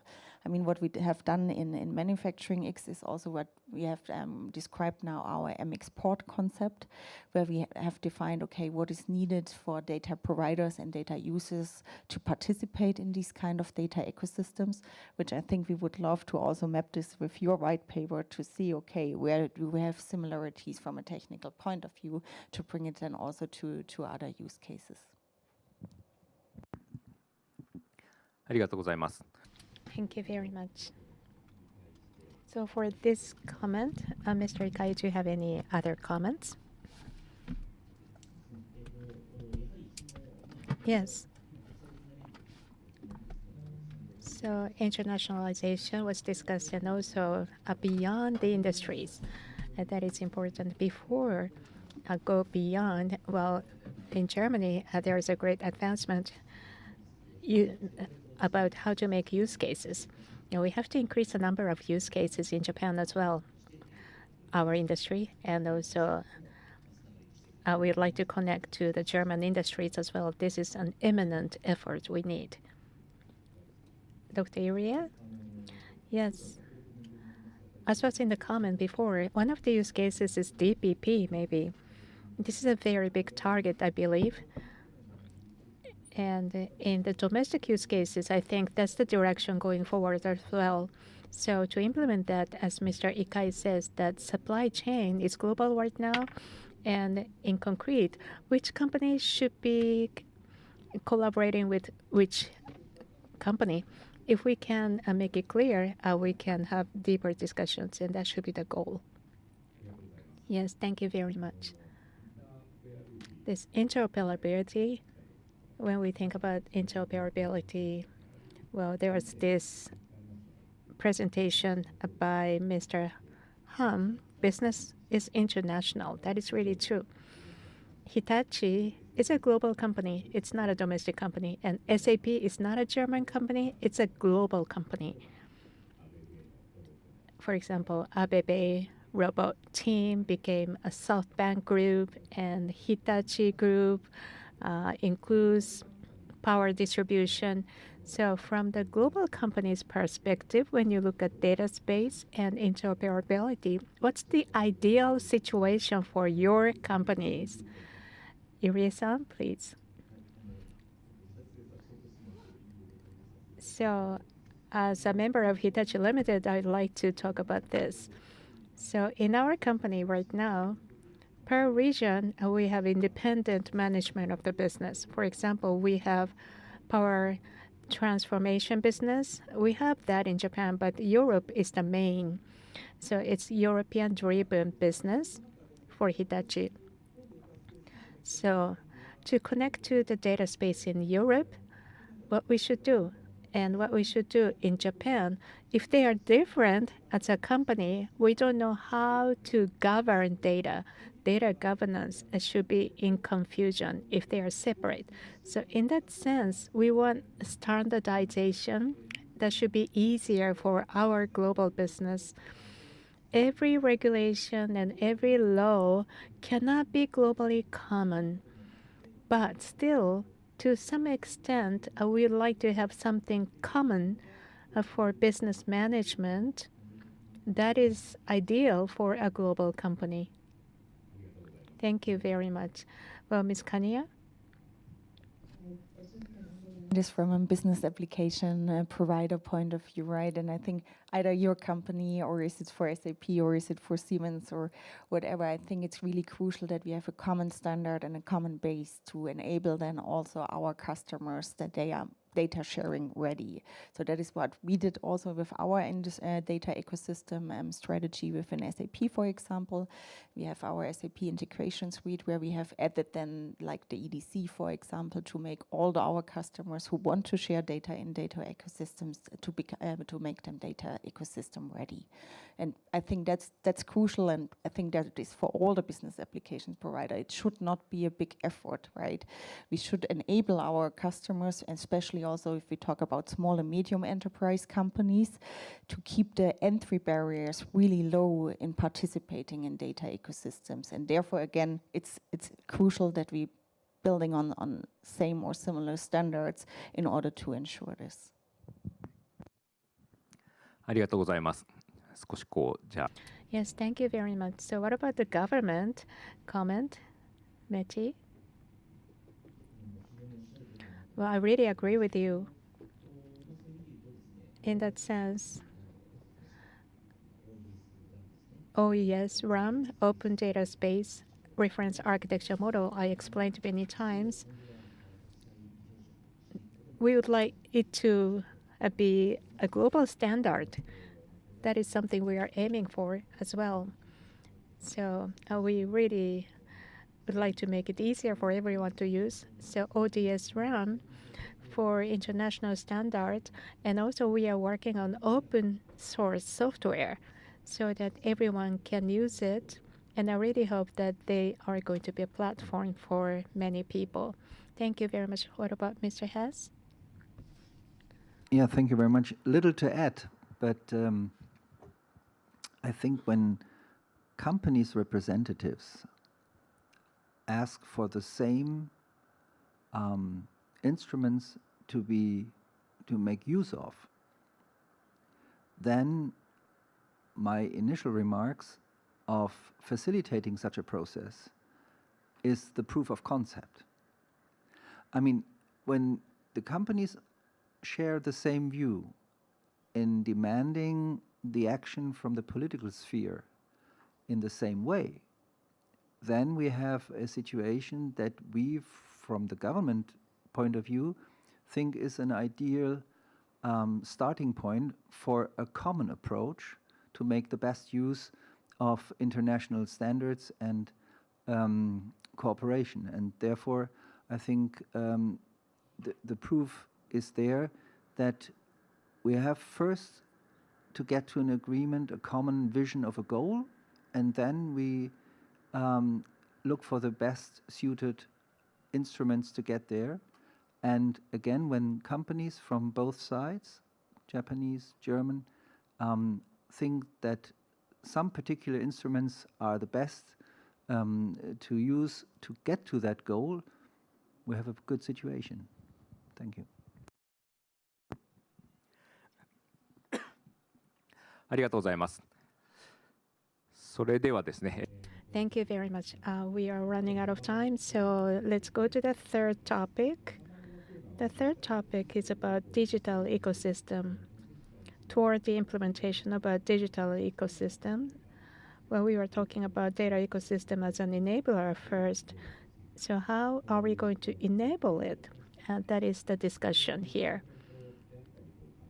Technical discussions and public-private cooperation and participation by global companies, enterprises, SMEs will have to increase use cases by having more participations, as was in the presentation. Resilience and sustainability are not the only thing. Competitiveness is very important. How data space can contribute to that. That is very important to increase the participants. と思うんですけれども、ここ So toward the implementation of digital ecosystem, in order to increase more participants, to generate more values, what should we be doing going forward? So that will be the questions to the panel. Ikai-san, please, would you like to start? For value creation in the manufacturing industry, you said that instead of sustainability or resilience, but what Japanese government is doing in the manufacturing space, there are two major X's. GX is one, that is sustainability. For GX, as you know, emissions trade will take effect. And companies that do emit a certain amount of GHG, they have to comply with this. So target companies will be, a majority of them will be manufacturers, steel makers, factories, chemical manufacturers, and so forth. And they will have to trade emission rights credit. To do this, obviously they have to reduce their own emissions, and obviously they have to measure scope 3 emission, considering how regulations are becoming severer and severer in the future. To follow this trend, obviously they are pressured to invest in ESGs. So they have to clarify the carbon footprint in supply chain as well. Because all of these efforts will eventually raise their corporate value. So that's a large effort throughout the efforts. Steel companies are working on green steel, utilizing green hydrogen to produce steel products. And they are working on this. They are trying to clarify emissions in supply chain as well. So that is one big use case for data space. The second X, as we discussed in theme number 1, DX, digital transformation. As was already mentioned by some other speakers, since we are talking about AI, LLM, which is based on public information, manufacturing factories, their know-how, their information are not public information. Therefore, they are not using currently available LLMs. Obviously, the publicly available LLMs are not suitable for manufacturing. And for Japan and Germany, manufacturing industries are extremely important. So how can we capture data from manufacturing, production data, manufacturing data, and create specific AI for manufacturing? That is something what the government is looking at, and how data space can be utilized for creating that industry AI. So that is a question that we need to work on going forward. Thank you. Kanya-san, please. We also have to see here the different levels, what you just mentioned. Like for the sustainability topics, we see it mainly driven by the government, by regulations coming up. We had already the example about digital product passports. Like for example, in Europe, we have the European battery passport, which will be in place starting February 2027, where you need to report around 100 data points, where roughly 80% of this data is along the supply chain where you have to request it. For example, also the product carbon footprint. I think these are definitely initiatives which drive the adoption also for the data ecosystems, and where we need data ecosystems in order to fulfill these kind of regulations. And there are similar regulations in the US, there are similar regulations what you have here and also in China too, which have to be fulfilled. Then, but for sure we see also a big push coming from the industry directly. And there I think we have to separate also the different levels. For sure, for example, in Catena X, we see a big push also coming currently directly from the OEMs. So there are OEMs that they have defined now Catena XS standard for data exchange for all their businesses and their use cases they are active. So for sure here also the suppliers have a big interest to fulfill these data standards in order to be listed also for the futures. But I think what's the most important one and what's the crucial ones are, and we talked a little bit about this already, it's really what are the real benefits out of the use cases? Where can companies have savings, cost savings, efficiency? And I think that is the key. We have to show these benefits out of the different use cases in the data ecosystems to drive the adoption. And we have to show them, we have to talk about it and do it. And what I mentioned before, like for example, in this quality management use case, what we have as a real example, I mean, quality issues are always a big issue for all in participating there, right? And for example, what we came across is one real example. Like there was for one OEM and also an automotive example, there was the camera system of the car was affected. They did then the analysis. It was 1.4 million cars where this camera system was built in. Then based on our algorithms and what we have defined in the quality management use case, we did the analysis of it, and we came across that from this 1.2 million cars, only 14 cars the camera system was built in. So just think about the costs if you have to recall 1.2 million cars, bring it back to the garage in order to fix it, or only 14. So here you also have a lot of huge savings into the different use cases. And I think we have to work on that. We make these benefits much more clearer for all the participating companies in the data ecosystems. ありがとうございます。 Thank you. It's a very good example, very easy to understand. Thank you. Mr. Hess, please.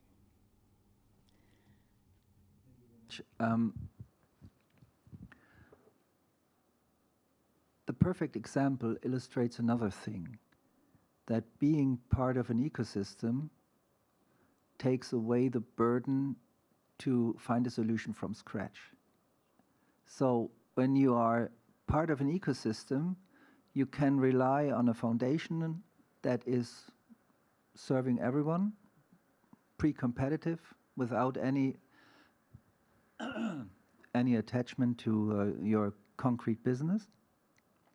But then, when it comes to competition, you can come up with swift solutions for problems that occur that were solved in former times totally differently, and would have ended up in that respective example in calling more than 1 million cars to the dealers or the technical support. The role of the government in this is to facilitate the understanding that being part of an ecosystem is a good thing, although upfront there are more questions than answers. But if you bring companies, government and academia together and work on the pre-competitive part of it, when it comes to a technological challenge, the answer will be there much more swiftly. And that is what an ecosystem serves for, and which becomes a value in itself. Thank you. ありがとうございます。では最後、入江さん。Thank you very much. Irie-san, do you have a comment? Yes. How can we use data space to grow companies and grow market further is the focus point of discussion in the future. To comply with different regulations, cost needs to be reduced. That's one area that the use case is being driven. And as Mr. Hess said, how can we increase the number of participating companies will be an important point of view. And by increasing the number of companies, we can create the network effect. And then if we materialize these ideas in data space, and then we can also allow the growth of companies and the market, creating a competitive world. So how can we expand and scale this is the important point of view today. But it's vice versa. To achieve that, we also have to showcase attractive use cases. One of the examples may be AI. We have to demonstrate that to companies so that companies will be more eager to be involved. And so both Japan and Germany need to share best practices in this regard as well. Yes, thank you very much for that. Then we'd like to take a few moments for the Q&A session.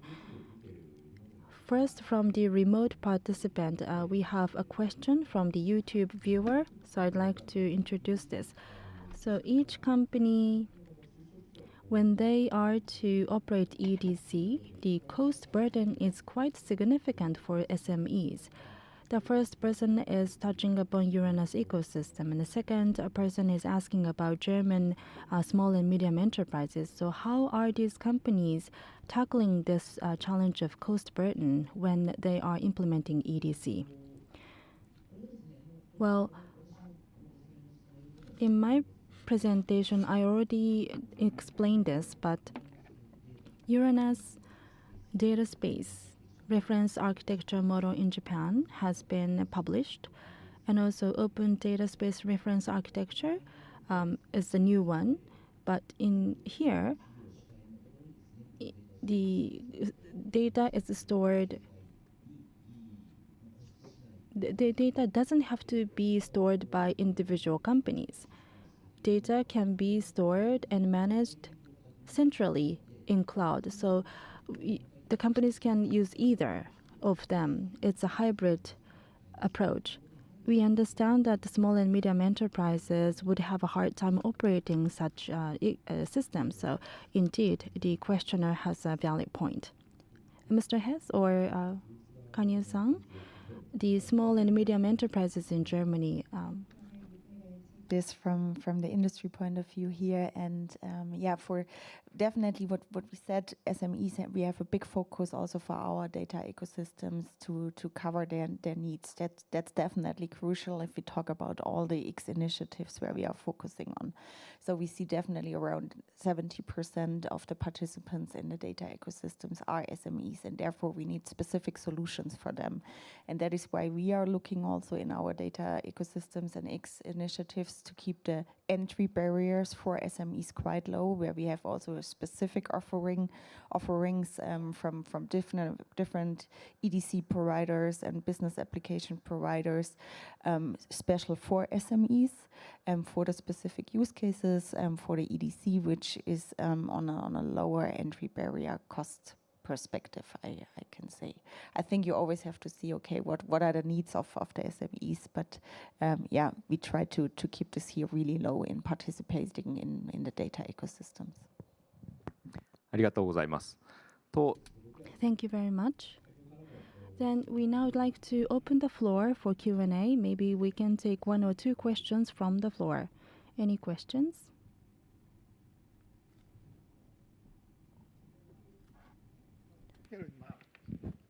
Yes, thank you. Alexander Bruce, my name, VDW, German Machine Tool Builders Association. I wanted to come back to the very last aspect, the SMEs.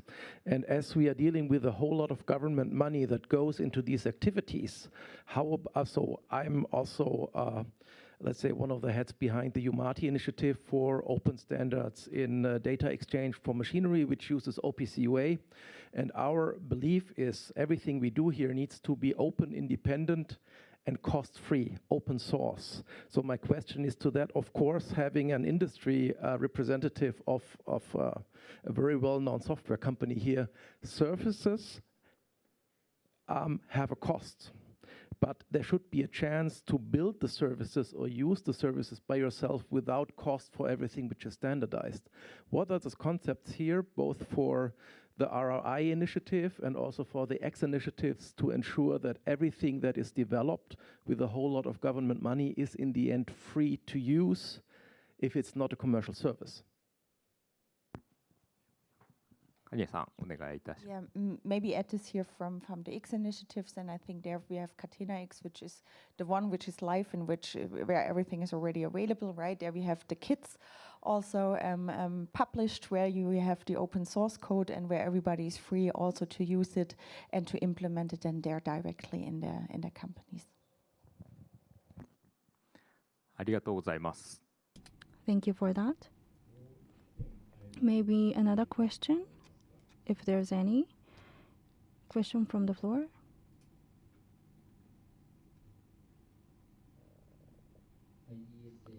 I'm Sakaino from IDSA. My question is the following.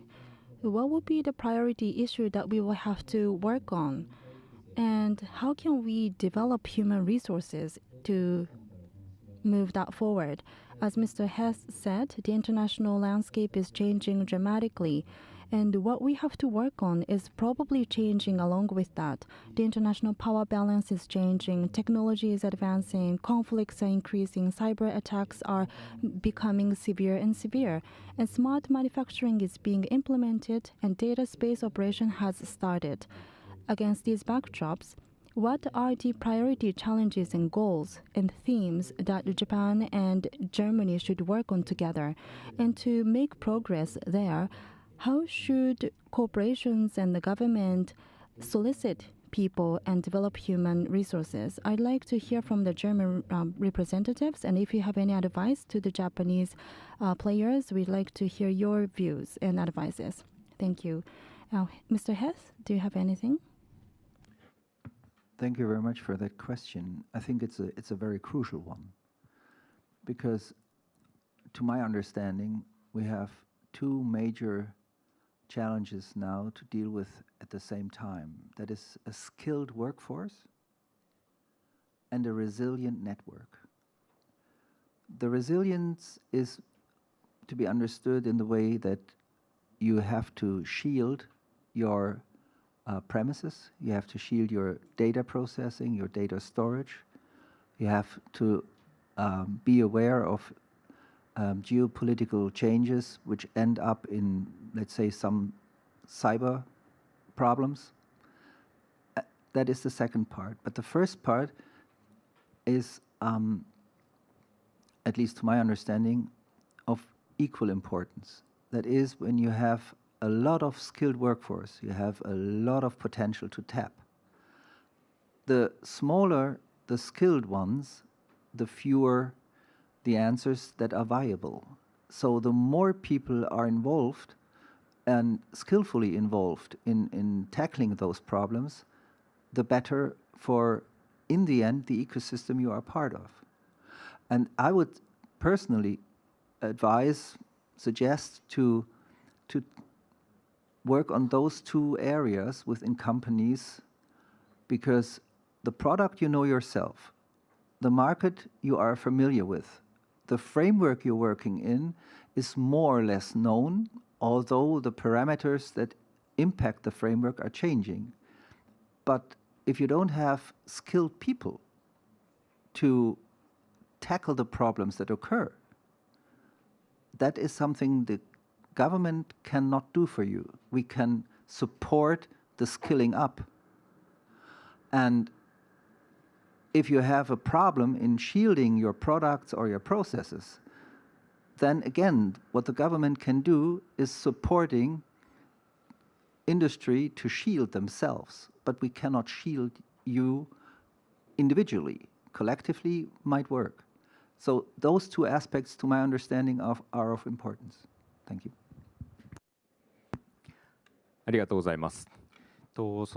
Yes, thank you very much. Well, we actually passed the time, so we'd like to close session 1. through the presentations and discussions, we can see the points for further collaborations and also how to collaborate further. The communication points are getting clear. So now we are going to the next phase. Not only us, but we are going to have more participants, including SMEs, so that we can have more advancement. We can share next year. Thank you very much for your attention. Once again, thank you very much for the panelists.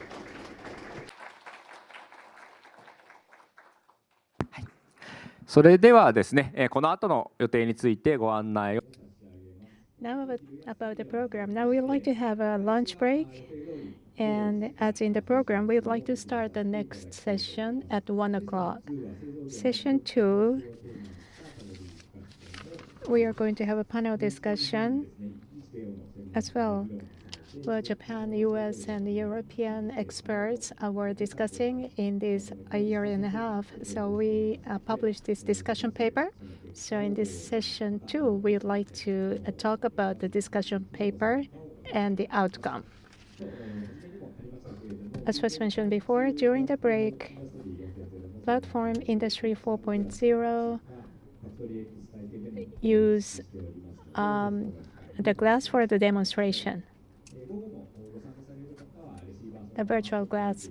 So please put the receiver on the desk, and if you are participating in the afternoon session, if you are not, could you please return the receiver at the reception? Thank you very much. 1 o'clock next time. Thank you.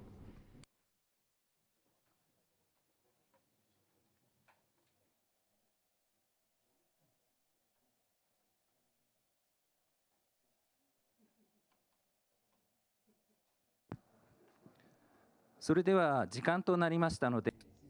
is now time to begin session 2. Before we start the session, there is one heads up. As with session 1, when you have questions, please use the link in description to open Q&A site Slido, identify your name and your question and your affiliate. So, Leaders Dialogue. This will be the panel discussion on industrial sustainability. My name is Nonaka from Hitachi.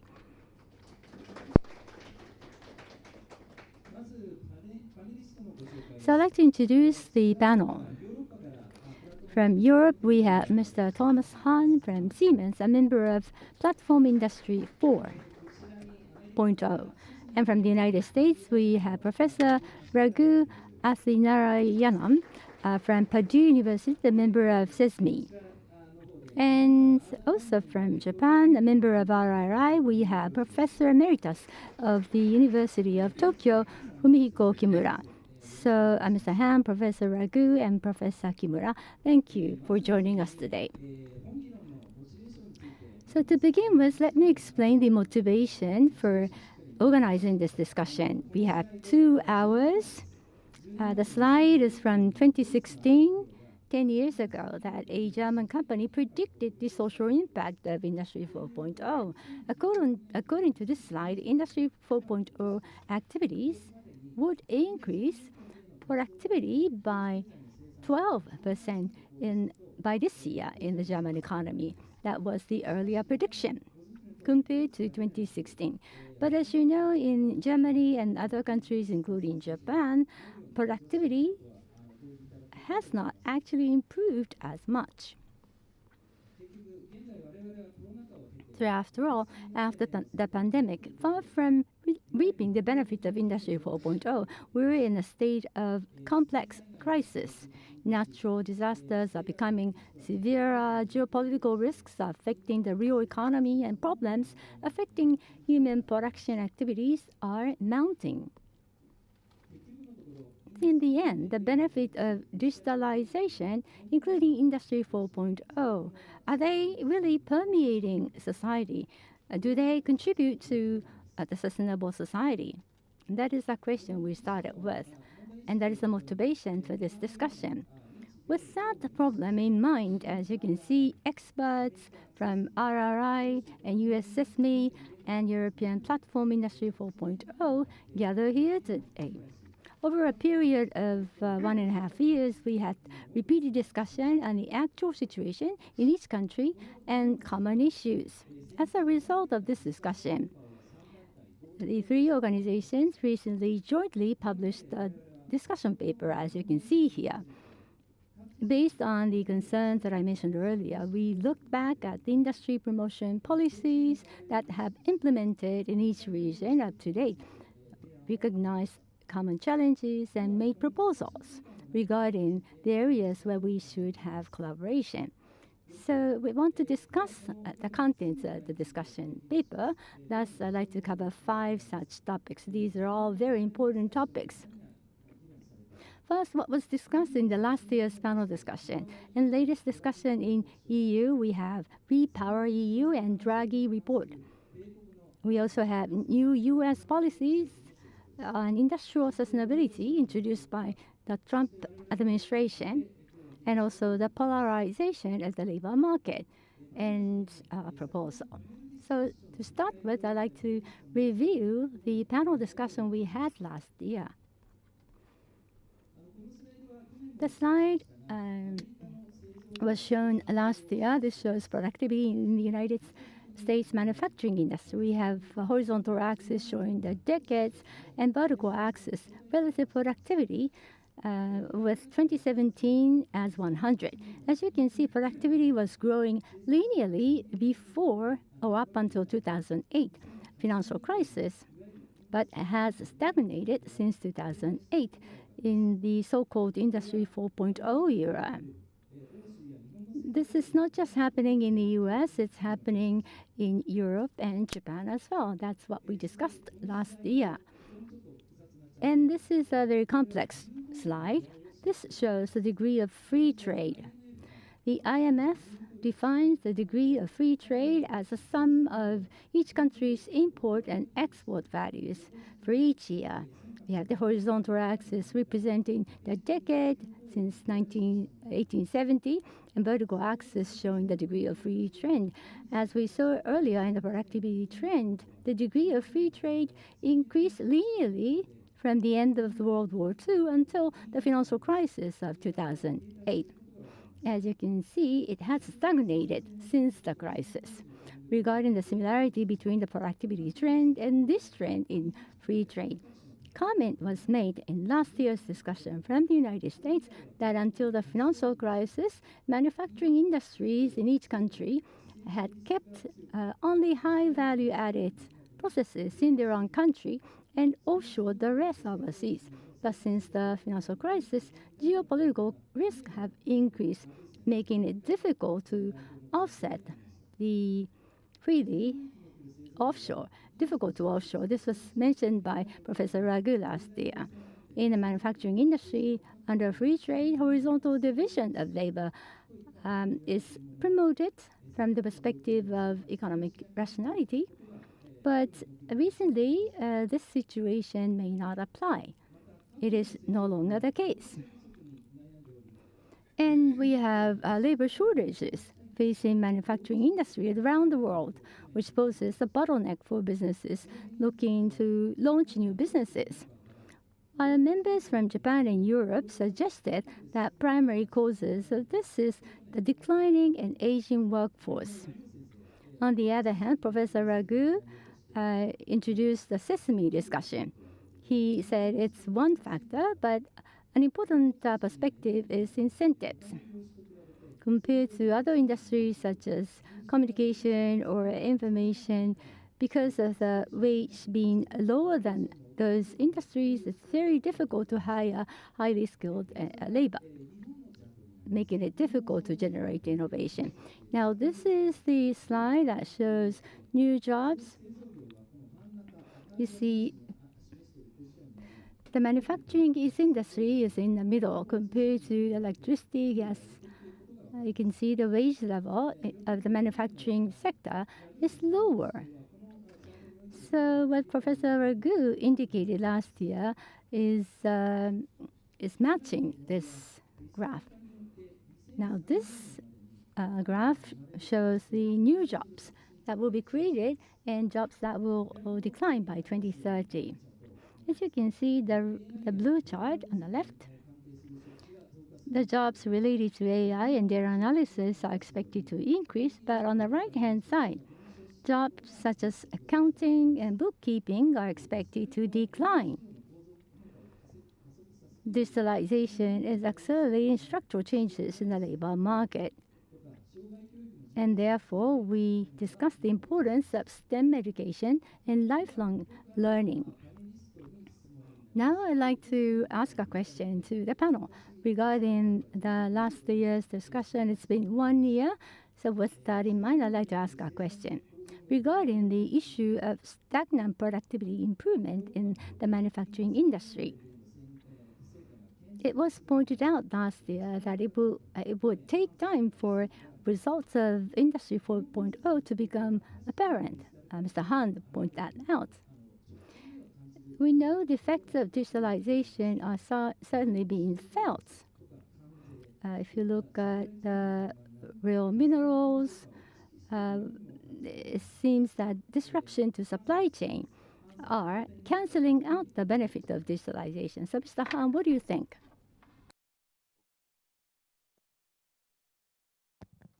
Now it should work. Okay, perfect. I make it in this way, it's better than hear me twice. Many thanks, of course, first of all, Nonaka-san and the two colleagues that we have done this work together, successfully done together with a very nice report, I think. Coming back to your question regarding the stagnation of productivity, and you clearly mentioned what was the prediction 2016. You mentioned also, let's say, a little bit the headwind, the crisis which we have in the meantime faced. You know this, which of course have some kind of negative impact of the productivity, or at least not a positive impact, let's phrase it in this one, because on the one side we are keeping the productivity. On the other side, we were 2016 much more optimistic. So, and that's where we are looking at it carefully. You know, this is a slide that Markus has also shown. At the beginning, we are doing a lot of digitalization, which theoretically has to improve the productivity. We are doing also a lot of topics, let's say, in addition, when you're speaking about resilient supply chains, when you're speaking about sustainability, only to mention these two topics, as we're doing digitalization, we're doing additional work, we are facing some kind of headwind. COVID is the most prominent one which we have faced as known. So we are somehow in some kind of paradigm and or a paradox, let's phrase it in this way, why it's not seen in the productivity numbers which you have shown before. And you know, we facing also, and all of us are facing also some kind of changes in the business model. And we have some successful examples. Nadine have shown regarding the callback of cars, which you can do with digitalization, which is theoretically, again, improving the productivity or the efficiency, let's phrase it in this way, of topics. Also meaning our analysis is that we are, let's say, is a paradox situation, but maybe explainable that we are doing more, that we have some kind of headwinds which we faced. We are lacking behind to implement new business models, to put it quite openly. We are having a lacking behind. I have just spoken with a colleague here from Tokyo about how is scaling up, especially with small and medium-sized enterprises, because at the end, that's the backbone from our economy. Also not the big companies like ours, sorry to say, but the huge bunch of group of small and medium-sized enterprises. We are lacking behind also the scaling up of the digitalization. This is somehow where we are in between. The other issue is we have heard in the morning a little bit about data spaces. We have some kind, again, highlighting from Nadine's example with the calling back of cars, where we have established some kind of data connectivity. But to be honest, you know, this was 1, 2, 3% 5, maybe we find 10 cases. Don't ask me. In Europe is a study about successful data spaces, but only about data spaces and also how many are successful implemented. And this is where we are inside. And this we have to face and to look at it and bring ahead of us what we can do. Also meaning we are in a paradox situation, doing more, doing a lot of digitalization, having have not done our homework, business models or scaling up, especially with small and medium-sized enterprises. That's where we are in between. Maybe when you're just tapping over to the next slide. Oh, it takes some time. Oh, now it's coming.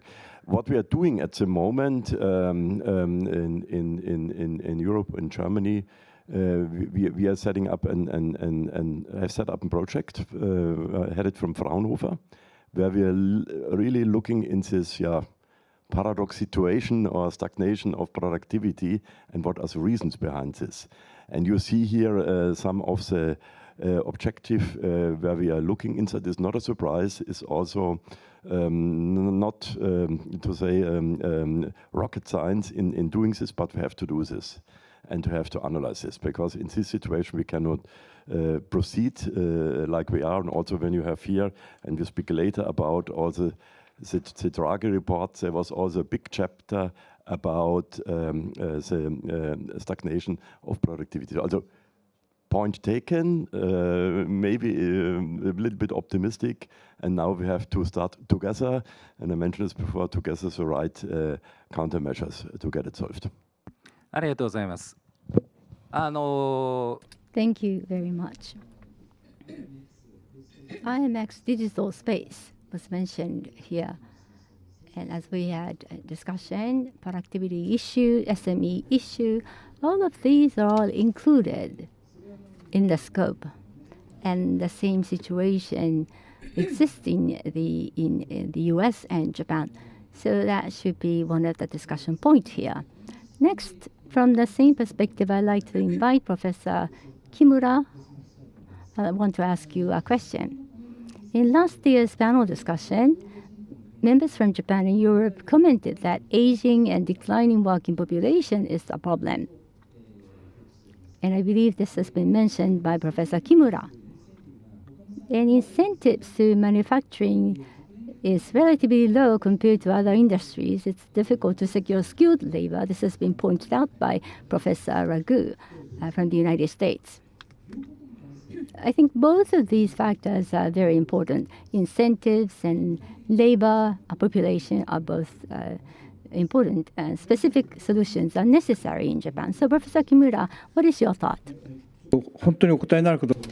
I'm not sure I can effectively answer your question, but as you pointed out, the lack of human resources and the aging of the society are the problem. And also, the aging of the society is a common challenge for the advanced societies, especially when it comes to Japan and Japan's production and manufacturing industry. In the past, we have been on defense and we have not been able to invest enough into innovation. So we missed the opportunity to grow. I think that's one factor. And of course, we cannot generalize the situation. There are companies that are taking action, unique action, and globally growing the company. However, generally speaking, compared to new industries, manufacturing industry has not been contributing the attractive added value to the labor market. So the manufacturing industry is losing the attractiveness to the laborers. In order to secure human resources, we need more investment into a highly profitable businesses. That is going to be fundamentally important. And so, as I said, we need to increase the wages. and improve the working environment. By so doing, we have to attract talent. That goes without saying. And technological innovation and competence developments and innovations are also required to enhance the mobility of people.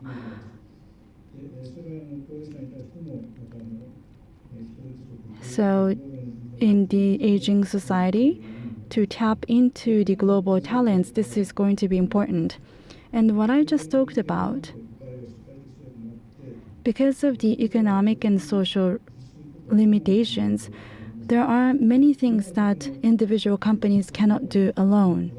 So the awareness of the issues in the manufacturing industry has to be raised among the government and industry associations, and I believe that such recognition has been heightening to create overall policies in this area. In enhancing the competitiveness technologically, the government has been updating the basic plan on science, technology, and innovation. And they also talk about the importance of the long-term R&D.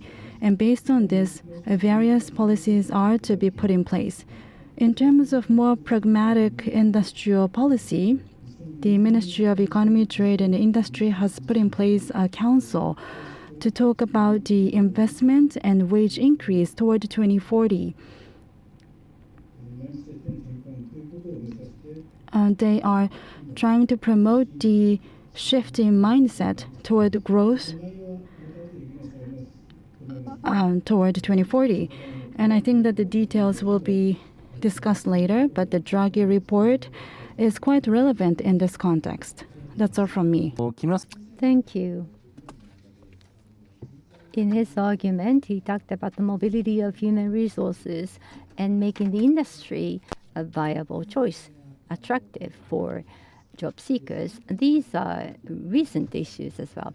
And Professor Raghu last year talked about the matching and mobility of the laborer in the United States. He has given us a typical case. So I'd like to ask you a question. As you can see on this slide, digitalization creates employment, and some jobs will be lost. Job seeker matching using digital platform is now rising in Japan and Europe.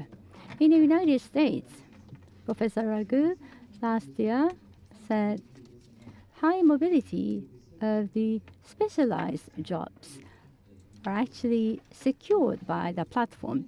On the other hand, for the past 1 year, the situation in the United States may have changed because of rising geopolitical risks. So digital platform for job matching, has there been a change, Professor Raghu? Dr. Nanaka, thank you for the question. So just to provide you with some perspective, as you can see from this chart here, the United States has one of the highest, if not the highest, labor market flexibility compared to most advanced economies.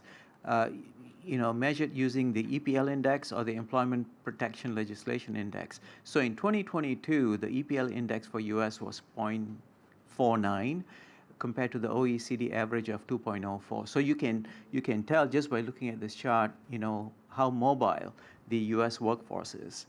Now, there are many benefits to the digital workforce platforms, and many of them were created during the COVID-19 pandemic. And for the purpose of enabling the rapid and flexible allocation of labor to meet industrial demands, reducing downtime, and responding to supply chain disruptions. Now, one of the reasons why this platform became, just give me a second. I'm going to adjust my volume. Okay, thank you. All right. So one of the reasons why this digital platform became so popular is because, as you can see from the chart, they enable dynamic real-time labor allocations, and also because there was an increased growing number of contract workforce, and it is projected to increase to 20% by 2025 in manufacturing alone in the United States. So there are many workers out there who are quote-unquote gig workers, and this digital platforms is an excellent way to capture them. Now, what is changing, right? So what we have witnessed in the previous administration, the Biden administration and the current Trump administration, we have witnessed the reshoring and onshoring of manufacturing to secure most of the critical supply chains. Now, this has resulted in some of today's industries, once purely commercial, now have also national security implications because they are now engaged in both civilian and defense contexts. So when you're doing this onshoring and reshoring, many of these commercial-only commercial-only industries are now engaging in defense applications and defense work. So under this geopolitical risks that we are seeing, there is a shift from these digital platforms simply being a job matching platform to orchestrating a workforce in a balanced way, both balancing the mobility and also the security. Now, one of the changes that stands out is the verification and compliance. Now, many companies in the past didn't have to navigate compliance, cybersecurity, and export control regulations. But now, with the onshoring and reshoring of these supply chains, we are seeing more and more industries having to engage in this. So these digital platforms have to adapt to comply to the export control obligations and also the cybersecurity. Not to mention that, there's also use of the cyber resilient and secure platforms to protect sensitive industrial and worker data. So, we have the data sovereignty issues that also has to be addressed that goes beyond it being an HR problem.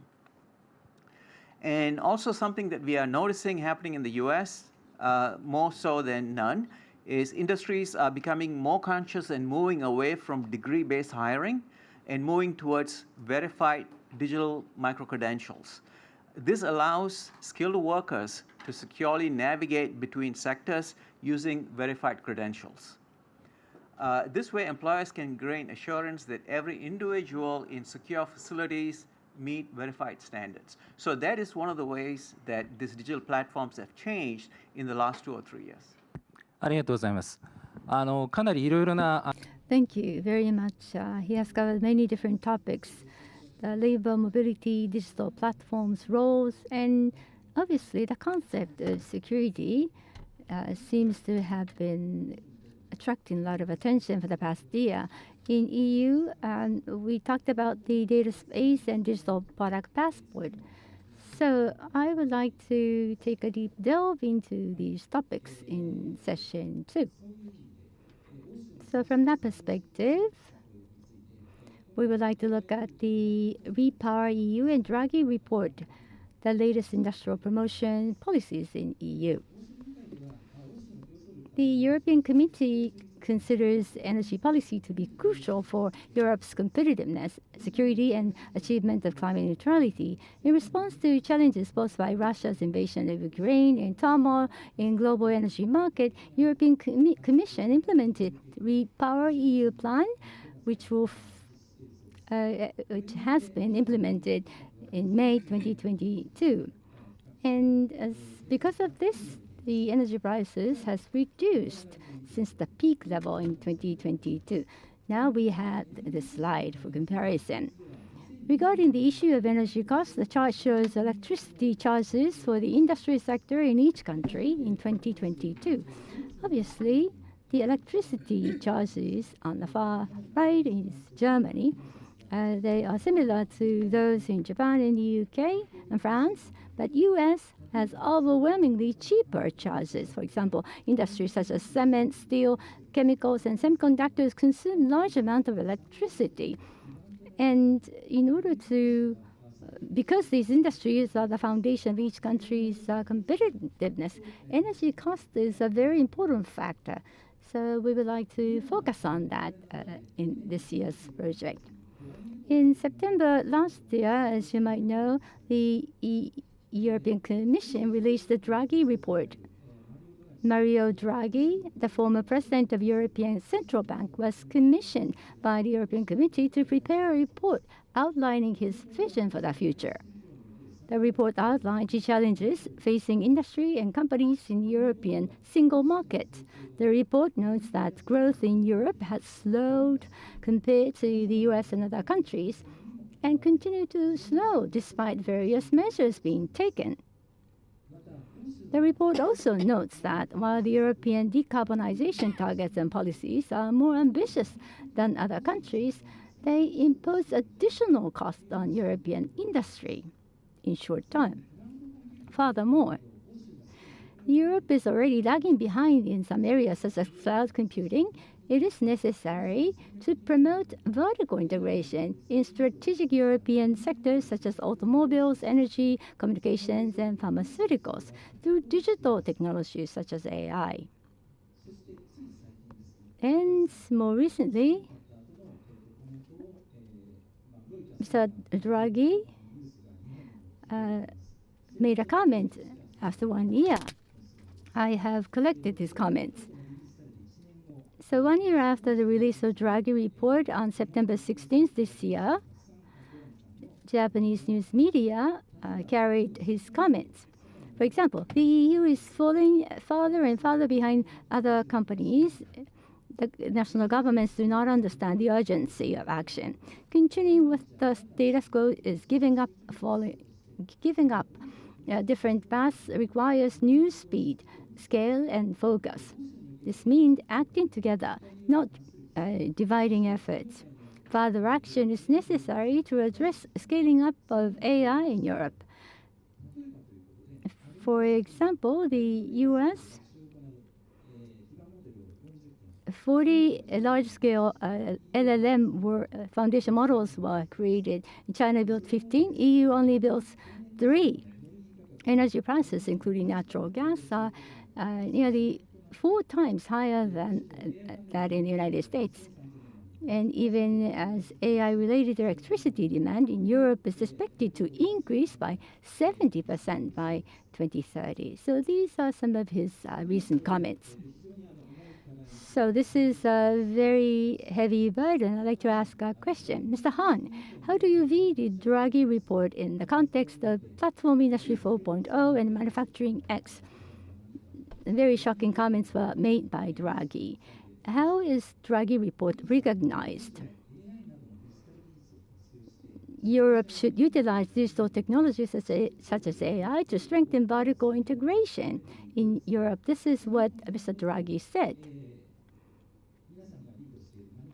In Manufacturing X, try to achieve this data sharing. How are they related?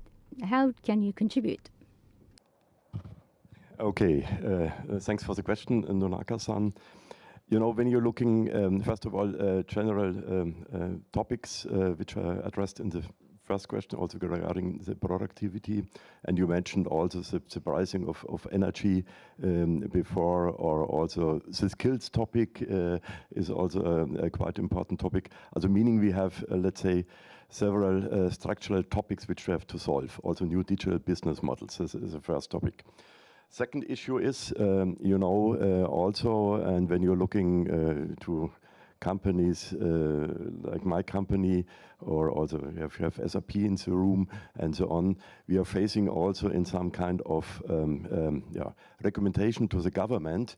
And, you know, there's also a top priority also the regulation topics, because you mentioned also in the previous statement regarding AI Act, and I think you mentioned also Data Act, where, you know, there's a lot of to do, which is visible for the maybe for the big companies, but not so easy to solve for the small and medium-sized enterprise. And thinking about the scaling, what I mentioned before, somehow. Therefore, you know, we are on the one side telling from the industry perspective our opinions, what from our needs are, what our burning topics are. the Commission or the EU is reacting. And therefore, to your first general comment regarding the Draghi report, as we are looking super carefully on the Draghi report, on respecting what is here written inside, you know. And when you're looking at the Draghi report, you have the first of all the innovation gap speed you mentioned, how we are addressing this, you know, the decarbonization and competitive, maybe decarbonization, we have different approaches around the world, but this is the second topic which he is referring in his report. And last but not least, to balance, you know, the dependencies. You know, we all, and I mentioned this also in the previous sessions, that we are for sure globally active, but we have to look how we balance this. And the security topic, I think you mentioned also, is a super hot topic. Also, meaning from company perspective, we are looking what is needed and reflecting very carefully and recognizing and seeing the value of this Draghi report. And now what is ongoing here, you know, you mentioned a little bit about how is this reflecting to manufacturing industry. And that's the reason why I reused this slide or two slides which were shown in the morning. When you're looking at industry grade AI, you mentioned also large language models, you mentioned also maybe B2C and B2B business, at least Markus has mentioned in the morning. Also our approach is to tell you is in the industry grade AI foundational models using, but we have also, you know, this also large language model in Europe, but reusing what is available. This is strategy.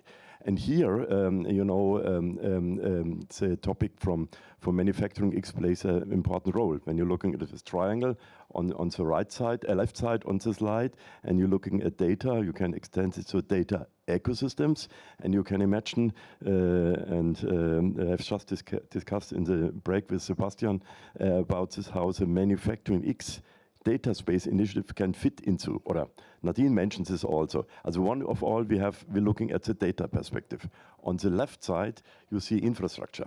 You can speak about the cloud edge continuum, but you can speak about also the storage and compute capabilities, as I mentioned, HPC, high performance computing, AI factories to get some test beds where you can look how you establish it. We have later, I will show this. That's what we are addressing really, and at last but not least in doing SPAT. And I think we have to adapt our own way, which is shown in the Draghi report. Also horizontal improves the basic technology like AI, but looking how we adapt this in the vertical pillars which we are inside as a region. ありがとうございます。で、非常に Thank you very much. It's very similar to Japan. We have similar challenges, and you have recognized the issues, and you are ready to have thorough discussion, which is quite impressive. So about Japan, I'd like to ask Professor Kimura. The situation in Europe is similar to that in in Japan. The data delay, the use of AI is delayed, energy costs are rising. So there is a lot of things that are in common, as Mr. Hahn said. The Draghi report represents the whole industry perspective. It is important to have this overall direction. Do we have a similar movement in Japan, Professor Kimura? Yes, as pointed out, Japan's manufacturing industry has challenges, and also the resource-related challenges are there in Japan. And I think that the situation is quite similar to that of Europe. But geopolitically, Europe is in a very complex situation. On the other hand, Japan has a homogeneous character. So that, I believe, is a big difference.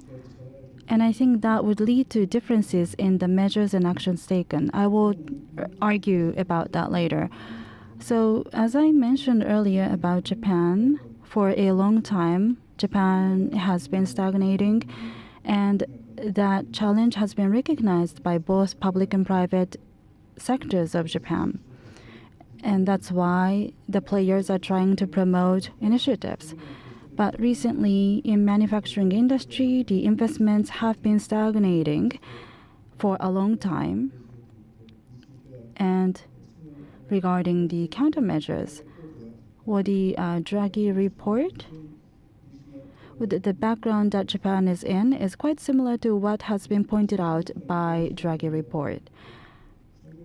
As I said, the industrial structure reform is what we are trying to achieve. I am not directly involved in this, so I just have read some documents, but 2040 industrial structure led by growth investment is the title of the interim report made by Ministry of Economy, Trade and Industry of Japan.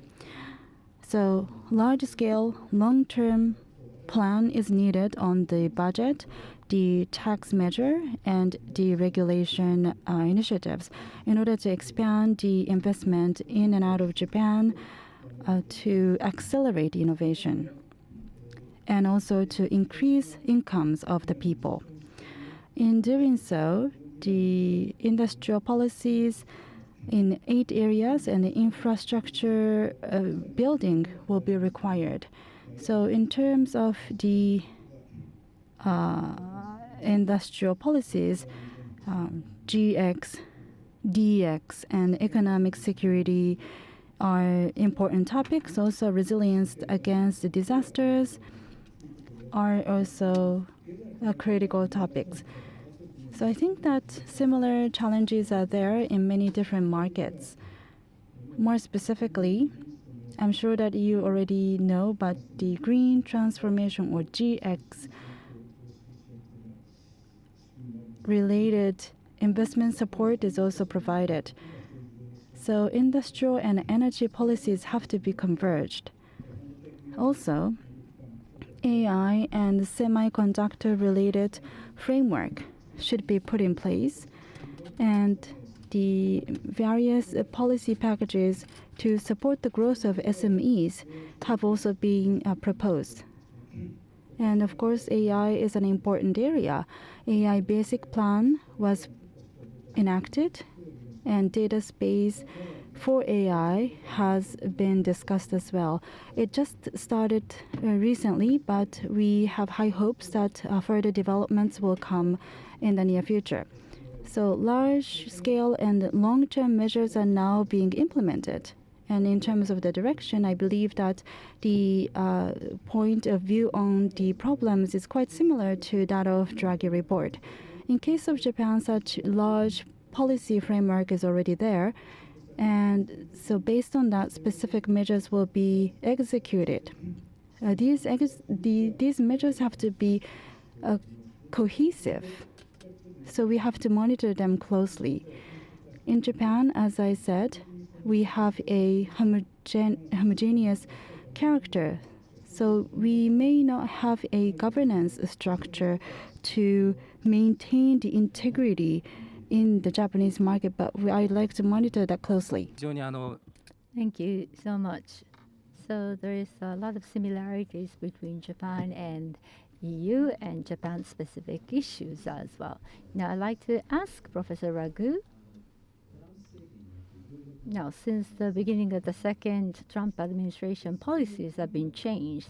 Considering that change, what do you think about the Draghi report? It's a very direct question to you. So, recent Trump policies and Draghi report, what are the similarities and what are the differences? If you could give us your honest answer. So there are certainly similarities and differences between them. The one major overarching similarity is that they both seek low carbon industrialization.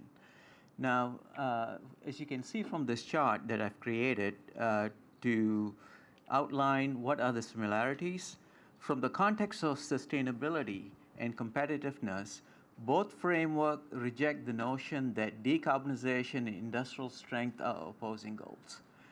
And if we can move to the next slide, both also see resilience of energy systems, supply chains, and labor markets as integral to industrial sustainability. So those are the similarities that we see between the Draghi report and what is happening in the US post-2025. When I say post-2025, it's beginning from the Trump administration, not accounting for what was happening during the Biden administration. So on the issue of resilience, Draghi frames competitiveness as Europe's capacity to withstand shocks in energy, trade, and geopolitics. And the US, on the other hand, treats abundance, energy abundance, itself as a competitiveness lever, and sustainability outcomes are measured through economic growth and its energy output. If we go to the next slide, here I'm going to be pointing out some differences. The differences are quite stark, I would say. The Draghi report emphasizes the decarbonization for competitiveness with energy security ensured by accelerating renewables, nuclear, and cross-border grids. On the other hand, the US, post-2025, emphasizes energy abundance. Again, I use the word energy abundance for sustainability through reliability, affordability, and diversity of supply, energy supply, expanding LNG, nuclear, fossil fuel output, along with renewables. So those are some of the major differences that, that I have been able to point out between the Draghi report and the post-US 2025 strategies. Now, another main strategy is on the next slide, is in the post-2025, US emphasis is on deregulation. In the previous administration, there was a lot of regulation, but the current administration, the emphasis is on deregulation. And the Draghi reports call for coordinated multilateralism, emphasizing regulatory harmonization. So that is also a huge difference. ありがとうございます。非常にThank you so much. A very nice comparison in the table. We gained a new perspective. Now, as we just discussed, we want to focus on US policy. It's been less than a year since the beginning of 2025. How did and has US policy changed? We'd like to have an in-depth discussion on that. So beyond the 2025, as Professor Ragu mentioned, the United States has intentionally broadened its industrial sustainability framework. Rather than limiting sustainability to emissions reduction or net zero targets, the new strategy now includes energy security, economic vitality, technological leadership, and resiliency to global shocks. This restructuring is based on the conviction that sustainability cannot be achieved without prosperity.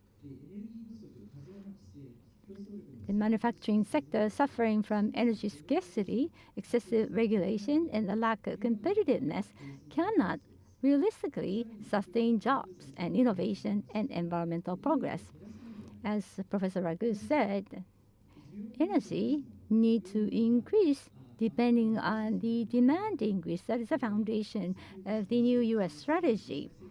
So oil, gas, nuclear, geothermal, hydroelectric, and renewable energies are all tapped in to ensure domestic supply security and strengthen US export leadership. Now, this graph shows the path forward for transforming American manufacturing as outlined by the US Department of Energy.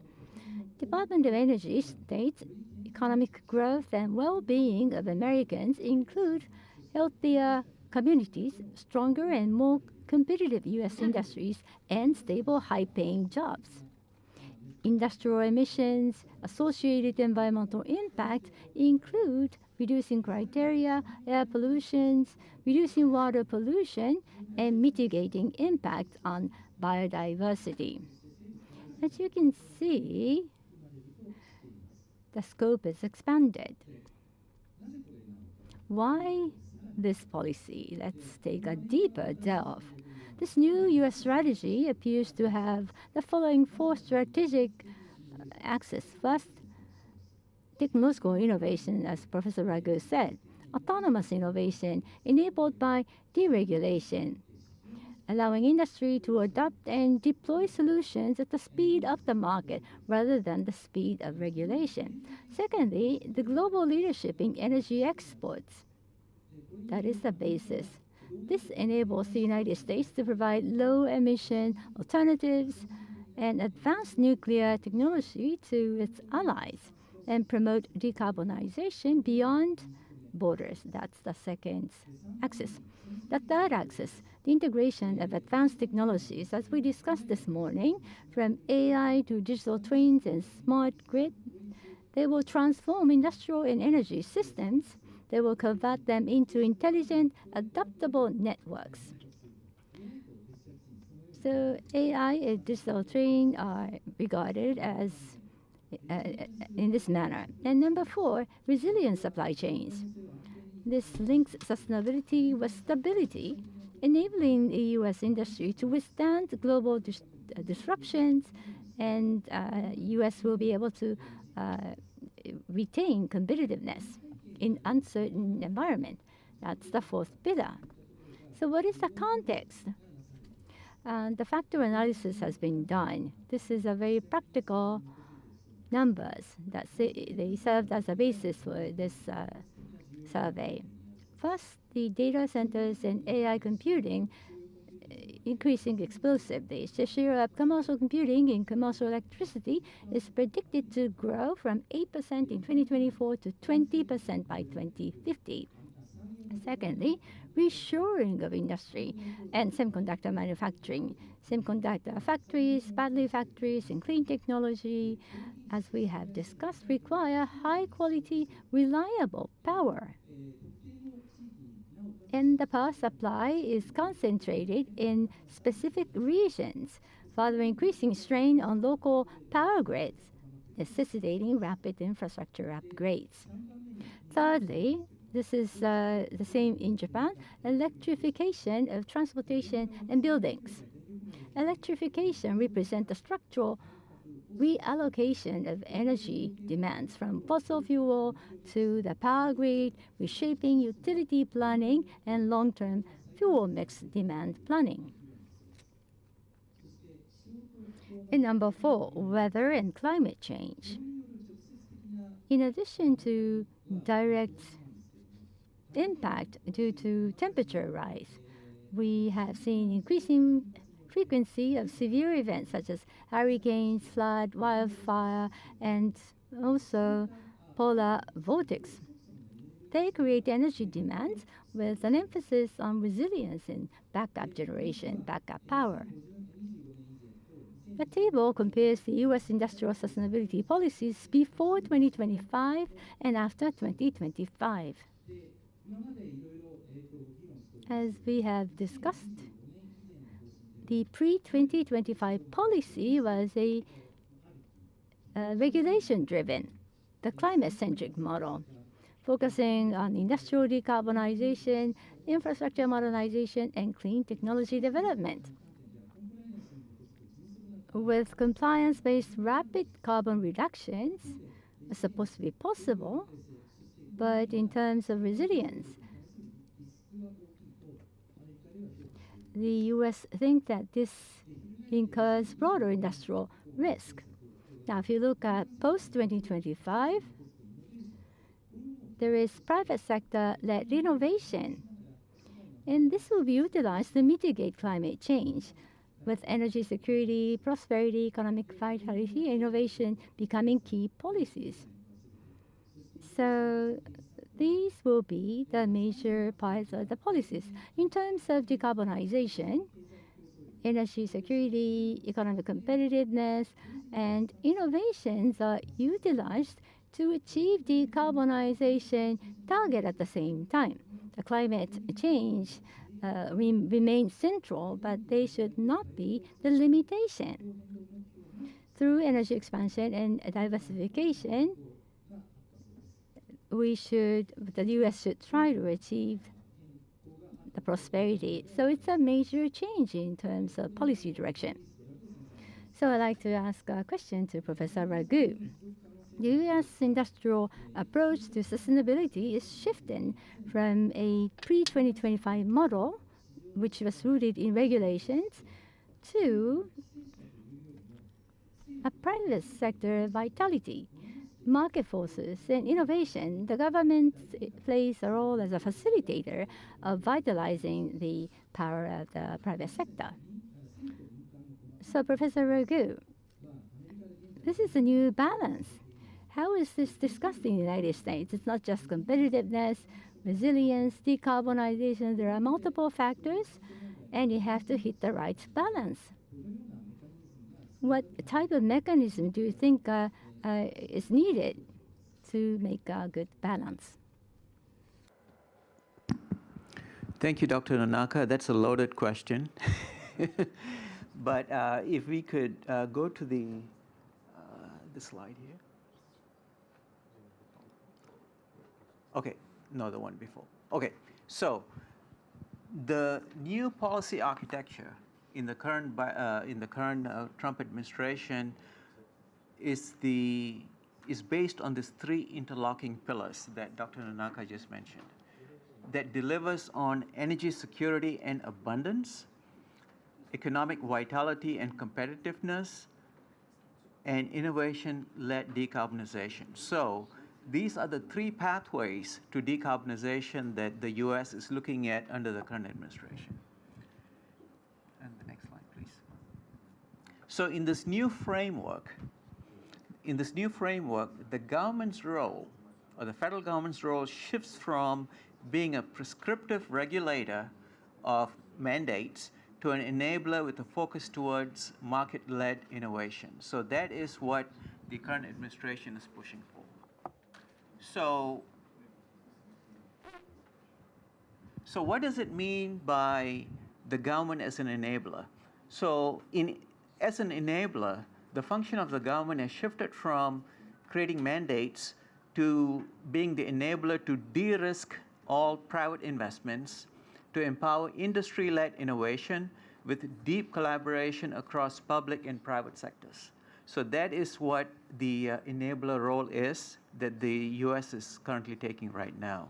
Now, this collaborative structure is to ensure that industrial competitiveness and sustainability is built on strengthening the resilience against the global shocks that we know that many other countries and continents are facing right now. So this is a very proactive measure that or reactive measure that the Trump administration has taken. Now, so the debate today is on this federal enablement is equity and access. What that means is, how do we ensure that the small and medium manufacturers who form more than 90% of the U.S. firms benefit from federal programs designed around large-scale capital projects? So that is a challenge. How do we ensure that they too participate?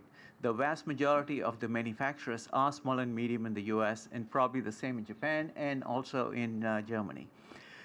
The other debate item is the consistency versus fragmentation. So what does this mean? So U.S. is a very decentralized managed country, as we all know, with states like California, Texas, New York pursuing very independent strategies around energy, maintaining national coherence while preserving state-level flexibility remains a central tension. So how do we manage that? So that is also an item of debate. Now, the pace of transition. Now, with market-driven systems such as what we are talking about, there is risks of underinvestment in hard-to-abate sectors.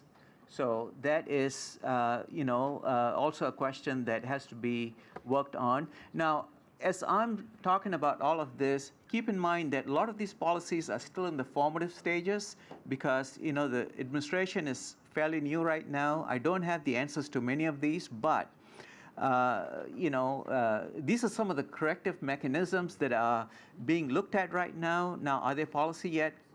I would say not yet right now. So some of the corrective mechanisms that could help abate some of these challenges are digital accountability and traceability. We heard about a lot of this in the morning.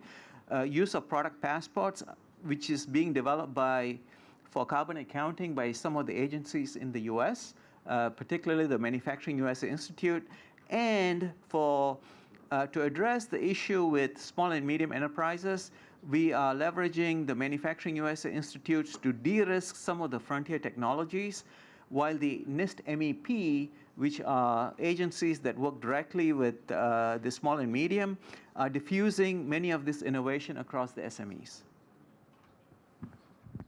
ありがとうございます。非常にThank you. It is a very practical analysis, and measures were selected from that practical perspective. This is something that we can learn. So in Europe, I would like to ask a question on a similar point. The US policy from 2025 seems to have a lot in common with the Draghi report in terms of it is revitalizing the economy through innovation. Now, in Europe, traditionally, they did not want to simply rely on industry. They are encouraging industry, academia, and government to work together. We believe this is the basic policy in Europe. So there are maybe similarities and differences with the US policy. So Mr. Hahn, what is your thought? Okay, first of all, Professor Rago, many thanks for your very nice overview about similarity and differences. I like this because, you know, especially as companies, we are sitting somewhere, I would not say in between, but to have to look on different approaches. When you're speaking about Nonaka-san, about what my thoughts are, you know, when you're looking back about similarities between the two regions, US and Europe, I make it in this way, the decentralized approaches, when you're looking at Europe, you know, we are also on a similar approach. The revitalization of manufacturing industry is the same. Building on strategic assets, which could be different. You know, you have also a strong, well-known footprint in AI, HPC topics, and so on. We have more for the industry knowledge topic, but building on strategic assets, it's also comparable. Different approaches, building different assets, but we want also try to use this. To push innovation, tick mark. The difference, you know, is first of all, you're absolutely right regarding the regulation stuff. I mentioned this before and also phrased a little bit the industry opinion. You know, Commission is also reacting a little bit in this omnibus approach where they put different together and make it a little bit more adaptable. I think that's what it is. Because regulation on the one side can be a pain, but on the other side, giving companies also some kind of framework where they can work in it is also a benefit. But you know, like always, this is a pendulum going from the left to the right, to the left side, and we are trying to keep it in the middle. Energy, for sure, that's obvious, and how we are addressing the decarbonization. But also in this case, when you're looking at Europe and comparing an approach regarding energy in France in comparison to Germany, especially regarding renewable and nuclear power, you have also some kind of differences. But what's really different is really, I think, the funding model. You're right, we are looking more on a public-private partnership and federated approach. You are going inside, let's say, in a fast and rapid funding cycle. You know this as a company because we're on both sides active, where we are looking at. I think this is different. So maybe you're going one slide ahead. I think I have one topic inside only to explain this.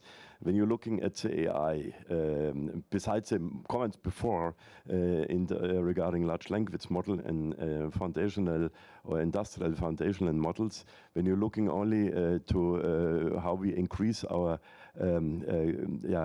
competition in Europe regarding to have compute and storage power, also supercomputer topics. We set it up in federated approach and to increase all over Europe, coordinated by an Euro HPC joint undertaking the ramp up of the HPC capabilities.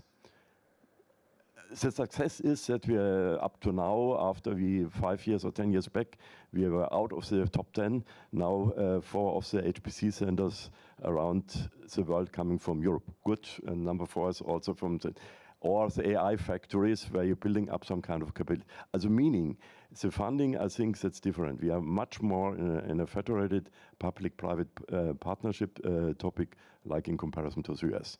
The rest of the similarity and differences you explained super well before. ありがとうございます。課題感と Thank you. So the types of issues and approaches are similar, but in terms of specific measures, some are in common, others are pretty different. So Professor Kimura, compared to Europe and the United States, Japan lacks systematic discussions that consider both the positive and negative aspects of economic revitalization, innovation, and sustainability. And this is at least my personal observation. What do you think? How are these issues? How should we consider these issues going forward? It's difficult to directly answer this question, but I'd like to look back on the history of related issues. In the 1980s, the Japanese industry, including home appliances, information technology, and automobile industries, have been working on the energy saving technology and resource saving technologies. And these advanced cases have been highly acclaimed for globally and academically. And these efforts were led by private companies, and they have been viable as businesses. That, I think, is one of the big characteristics of Japanese industry. On the other hand, the overall public approach, looking back at a history in 1987, the Blue Land report was announced, which talked about the sustainable development, and then that has been also commanding attention internationally. Also, the Japanese government has put in place general policies on the environmental conservation and also environmental basic plan and other basic plan on the promotion of the society well-being. So these basic plans have been put in place, and also measures have been taken along with that. I believe that these policies were formulated because of the external impact and pressure. So the industry has been taking a well-balanced approach on the business as well as the environmental friendliness. And the public sector, on the other hand, has not necessarily taken a well-coordinated approach on the environmental policies and information or industry policy. But they need to be coordinated in order to pursue further economic growth and sustainable activities. And that awareness, I believe, is now deeply rooted. And I think it's quite evident in Europe and also in the United States. The same approach has been touted. So I think that there is a common understanding there. And several years ago, the Ministry of Economy, Trade and Industry of Japan also made a strategy for making the economy independent in terms of resource with growth mindset. So the economy needs to grow while the resource consumption is achieved locally. And as I mentioned earlier, the Industrial Structure Council has also recently talked about the 2040 industrial structure led by growth investment. In that vision, as a part of GX strategy, environmental policy and industrial policy need to be coordinated. That was mentioned by the ministry. So generally speaking, Japanese companies have always been actively working on the environmental friendliness. And looking at the industry from an outsider's perspective, I've always been impressed by their pursuit on the productivity improvement while reducing the dependency on resources. The companies have the attitude of working on both, and I'm impressed by that. Having said that, there are still some challenges, so the public sector should work on that as well. The supervision and monitoring activities are now supported by the government. For example, industry, academia, and public sector can promote the circular economy through a consortium organization. Such information platform should be built and standardization should be sought after in that regard. So as mentioned, the industrial policy and environmental policy should be more cohesive, and I think that the government is now trying to achieve that.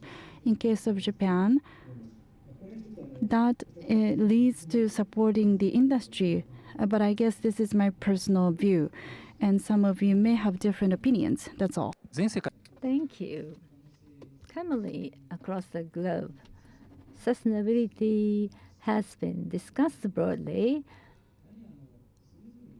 In each region, however, the conditions are different. Issues they want to tackle are different. The target is to enhance well-being. Obviously, there are common factors and differences. With that understanding, we should be engaged in international coordination. So, in terms of similarities, let's go into the last topic. When we think of digitalization and labor market, what has been the change made in labor market for the past year? Digitalization bifurcate the labor market. This has been reported by news media. So we would like to have a deep discussion on that topic. The penetration of digital technology into society has brought about increased efficiency in accounting, bookkeeping, and inspection as well. These have dramatically improved productivity, leading to the assumption that these tasks will be replaced by machines, resulting in a shrinking labor market. Digital technology is being used to enhance human creativity, such as generating images and videos using Gen AI. However, on the other hand, digital technology will never replace essential public work, such as cleaning and so on. According to David H. Order, a professor at MIT, classified occupations into low skill, medium skill, and high skill categories and try to understand what are the changes brought about by digitalization. This is discussed a lot in Japan and EUs. So this is the representative analysis of Professor Ota. It shows how the proportion of low-skilled and high-skilled jobs have changed over time in the U.S. labor market. Horizontal axis shows various jobs. the left-hand side, you see the low-skilled job, and to the right, you see high-skilled jobs. And vertically, you would see the change in employment share. Higher the ratio, there will be higher share. And we have different lines indicating different time frames, showing the structural changes in the labor market in the United States. Automation and digitalization advanced. But as you can see, the share of low-skilled jobs has been increasing. Why? That's one question. Now, this is a simplified version of Professor Oda's diagram. We have horizontal and vertical axes. They are the same. And red is the current trend. Blue is the future trend. The blue lines has steeper slopes on both ends. Now, if you look at the differences between the current trend and future trend, we have difference A, B, and C. Digitalization will increase low-skilled jobs. That is indicated on the left-hand side. And the medium-skilled labor will decrease and slightly increase high-skilled labor. Now, important point is obvious here. If you look at the yellow, difference B, medium-skilled labor the jobs will decline. So those who lost jobs in that sector, where do they go? Would they go to higher skill jobs, or do they move to lower skill jobs? So this is what our project discussed. So first of all, this blue line here. How can they move to high-skilled labor market? Not just in Japan, Europe, and the US. We have to update skills. In other words, STEM education will be required, and lifelong education to cultivate diverse values and abilities will be necessary. And we also believe individual education, personalized education, will be the solution. In the manufacturing industry, from the on-the-job training perspective, this is very important. Depending on the personal skills, appropriate experiences and know-hows should be given effectively and efficiently. We can encourage people in the middle skill sector to move out to higher skill sector. As we discussed this morning, utilizing AI, programming can be automated, making more productive. Their engineers' jobs will be more productive. In short term, this may take away engineers' labor, but in the long term, it will further promote the reuse of documents that have been cultivated up to today, allowing engineers to be able to focus on their core work. That's what we discussed in the project. So this is fine. Now, the problem is the next question. How should we think about the work in the low-skilled labor, where a significant proportion of them moving down to low-skill category? We talked about the essential work, such as cleaning. This is not going to generate a lot of profit, but this is essential to support the society. Having said that, in the near future, this may be replaced by machines or AI because of the high cost of paying the labor. There is a possibility of replacing human tasks with a machine. Maybe classification that is applied here is mistaken. The human values is different. So we have to consider how people's ability and preferences that are diverse should be regarded. So it's not just heightening the skill level. We have to accept diverse values and provide opportunities for them to be able to participate in society. So each person will have a sense of satisfaction, feeling they're accepted by society. That is the necessity. And to that purpose, AI and automation should be applied to society. So that's the point that the project came to. On the other hand, on the web, we have humanoid robots. These robots are sophisticated, they are complex, they're expensive. So maybe this is a different course of argument that is necessary. Rather, it is important to identify the occupations that are essential to the sustainability of society, the occupation that require machine support. So we have to identify those occupations and then identify the requirements for automation and AI to improve labor and humanity in those specific jobs. So, the question that I have for the panelists, Professor Kimura, concerning industrial sustainability, support from machines and digital technology will continue to be needed, and this is the same for every country. And at the same time, this will also change the labor structure itself.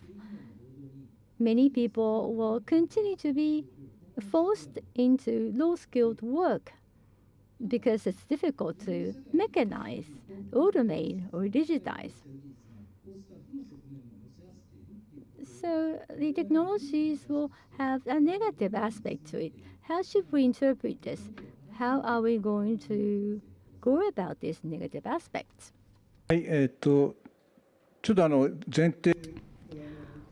Well, I might be repeating the premise, but the assumption here is the low-skilled labor here has different characteristics.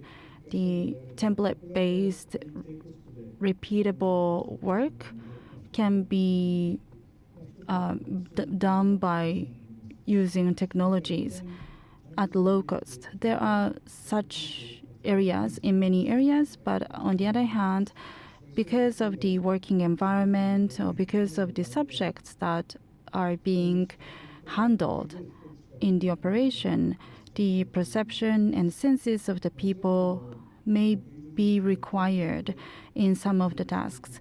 In these cases, it's still difficult to use technologies at low cost to replace people. I believe that by adopting technology, many areas can be covered, but still the cost efficiency is not there yet.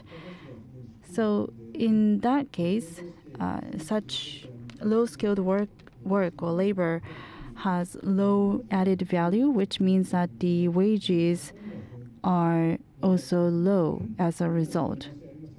That is the economic condition.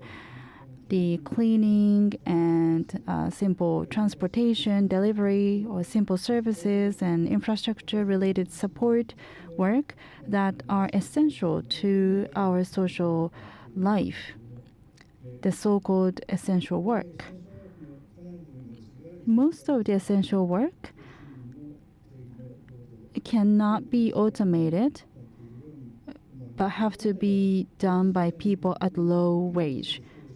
I know that we need to analyze them further, but these are typically low-skilled and low-wage labor. With the advancement of the technology, the mid-skilled workers and some of the mid-skilled workers may not shift to the high-skilled operation or professions. So many of the mid-skilled people will have to shift to low-skilled labor. But if the wage level doesn't change in the future, and then if the mid-skilled workers shift to low-skilled labor, then they may not be happy after transferring to the low-skilled labor, as pointed out earlier. And the shortage of labor is another issue in the advanced countries. So we may not have enough people to work in the essential work field. It's already happening in Japan. So enough people cannot be secured to cover the essential work.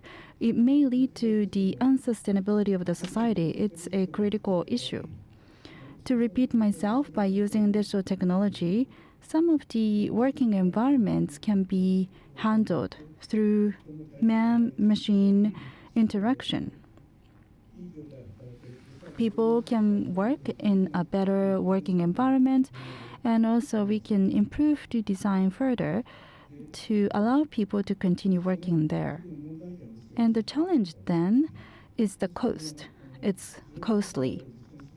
But in order to achieve sustainability, we need people to be engaged in diverse work to maximally utilize resources. That's the basic of sustainability. And that is costly, but still,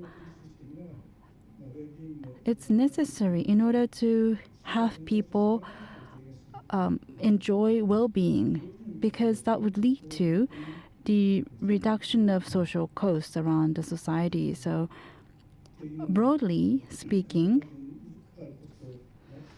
we have to match the social cost and the cost required to improve the environment of the low-cost labor. But that is not enough. So we need the investment to innovate the society. And we need to remove waste and improve the overall well-being of humanity. I believe that is possible technically. So the economic cost assessment to achieve that, I believe, is the basic solution in today's world. Without doing that, we cannot come to the fundamental solution. But still, this is just one of the views. Thank you. So we still have a lot to expect out of technology. So about technologies, I'd like to ask Mr. Hahn. Some low skills may not be cost effective. So take manufacturing X in Europe. Digital technology, machine technology may not be cost effective. Technology may not be mature enough. So there's a lot of difficulty in low-skill sector of the labor market. Manufacturing X, for example. How do we approach low-skill workers and high-skill workers? What I thought a little bit about during the discussion, regarding this low-skill, mid-skill, and high-skill workers, I thought a little bit about, you mentioned humanoid robots, which impacting maybe the low-skilled workers, but when I'm looking also high-skilled workers, when you're thinking about AI, Gen AI, vibe coding or other methods which impacting the high-skilled workers.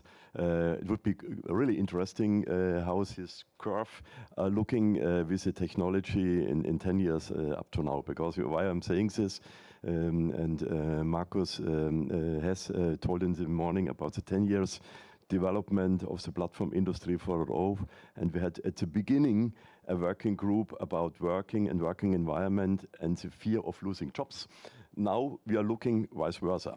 As meaning what I'm saying, it's a little bit difficult, and I think the most important thing, technology progress, we cannot change, but to handle this, I think I'm with you, is the most important thing. I will be super surprised, or we could be super surprised how in 10 years from now this curve with a low skill, mid skill, and high skill will look like, with all the topics from humanoid robotics to Copilot, vibe coding, and so on, when you're only looking at this. I think for me, the most important thing is really to handle this change, which we can not avoid with the technology, and we should not avoid this change, by the way, but we should orchestrate this change. That's one topic. The second question is, you have here insight, and maybe you're going a slide ahead, how we include our community. When you're just tipping one slide ahead, how we including our community, and you thought also a little bit how the link is to Manufacturing X initiative, and here have a yellow box in the top, as we established just from the, not just from the beginning, it's wrong, but we started activities how to scale, how to include small and medium-sized enterprises. So we have a dedicated project started regarding Scale MX from the more public side, and when you're just going on the next slide, we have dedicated also from small and medium-sized enterprises from small and medium-sized enterprises for small and medium enterprises, an initiative regarding next level Mittelstand. Mittelstand is small and medium-sized enterprises. And here we have some kind of dedicated topics, and here we're looking more for the scaling, but in my first part is also looking that we have really to look how the technology impacting independent, if you're at the moment a low or high skilled worker, how you're impending, how these changes will reflect or influence our structure. That's only my 2 comments, very short to this. Here's the actual what we are doing, and maybe a little bit long term where we have to think about it, because it's impacting everybody from us. ありがとうございます。技術は Thank you. So technology can be enablers. Within the project, as Mr. Hahn said, we had discussion whether our technologies are applicable to SMEs. So it's technical acceptability. And at the same time, we have to consider the cost as well as sustainability. Considering all these perspectives, we have to consider whether SMEs are ready to accept the technologies. Manufacturing X has had a very practical discussion, and the members here in Japan were very much impressed. So Japan, US included. Currently, it is not economically reasonable. How can we make it economically feasible is the topic that we should discuss internationally. So I have a question to Professor Ragu. Humans are diverse. A concept of security, we talked about the AI application to data space. When applying digital technology to human society, we have to enhance security of the working environment. It's not just within Japan. I think there has been a lot of discussion in the US as well, meaning there will be additional costs. So that's what we discussed in the project. It's economically feasible. And digital and AI, you have to pay more for enhanced security.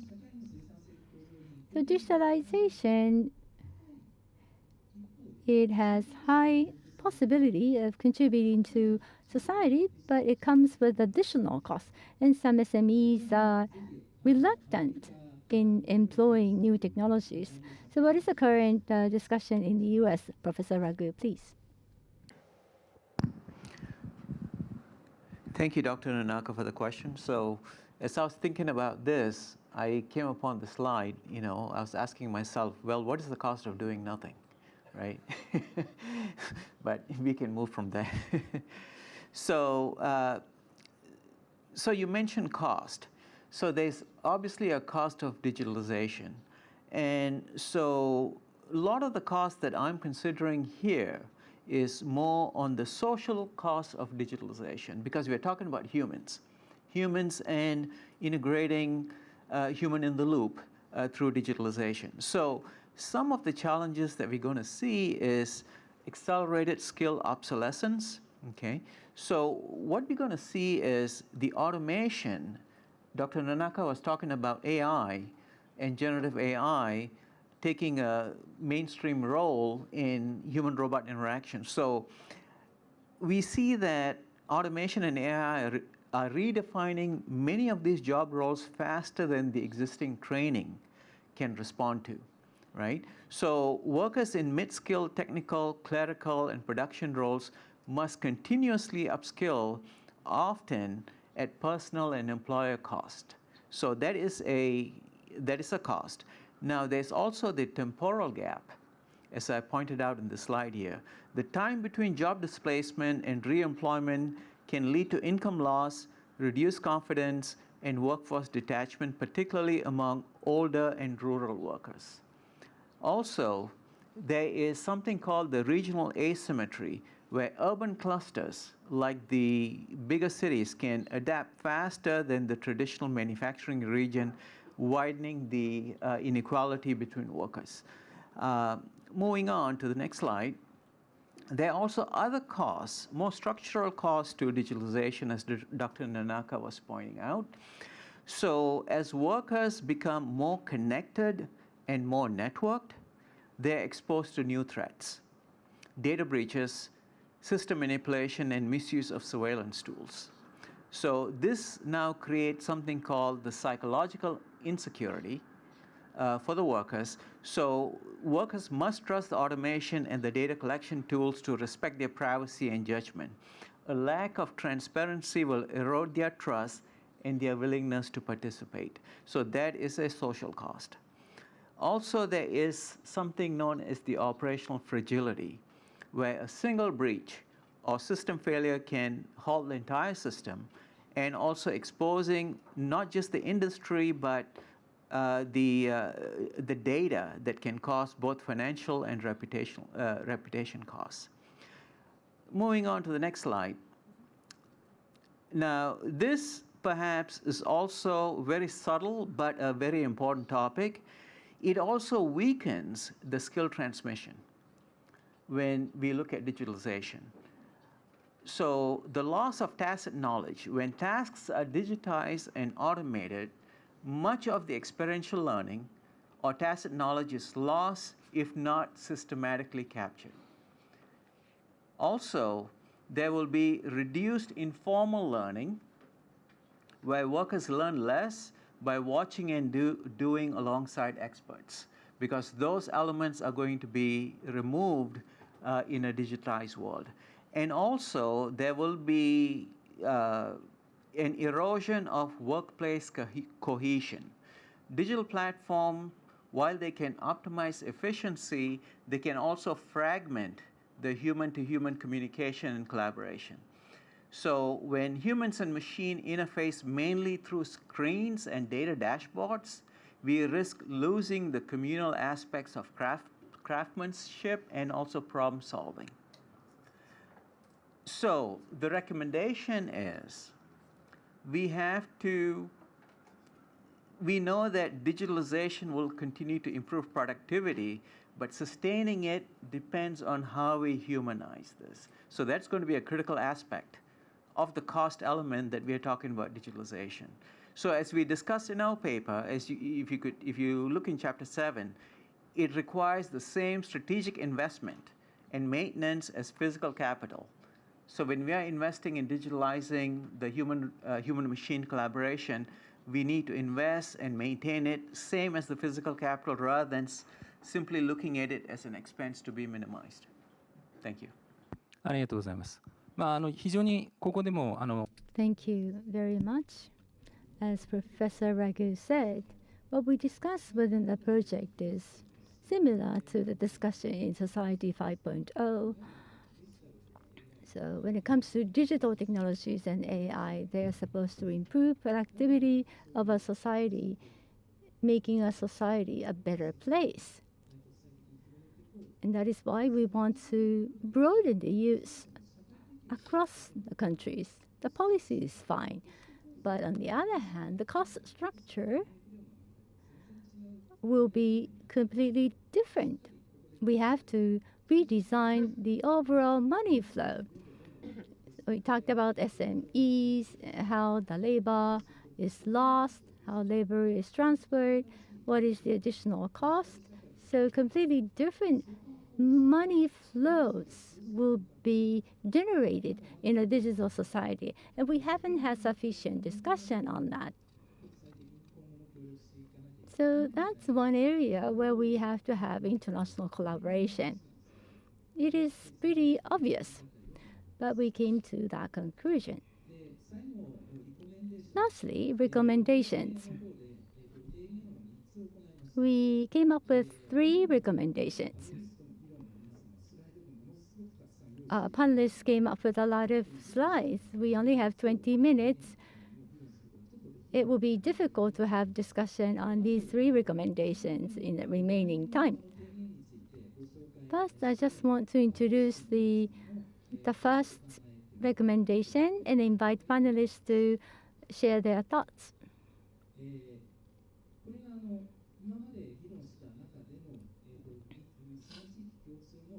This is the common proposal, the first proposal out of the 3.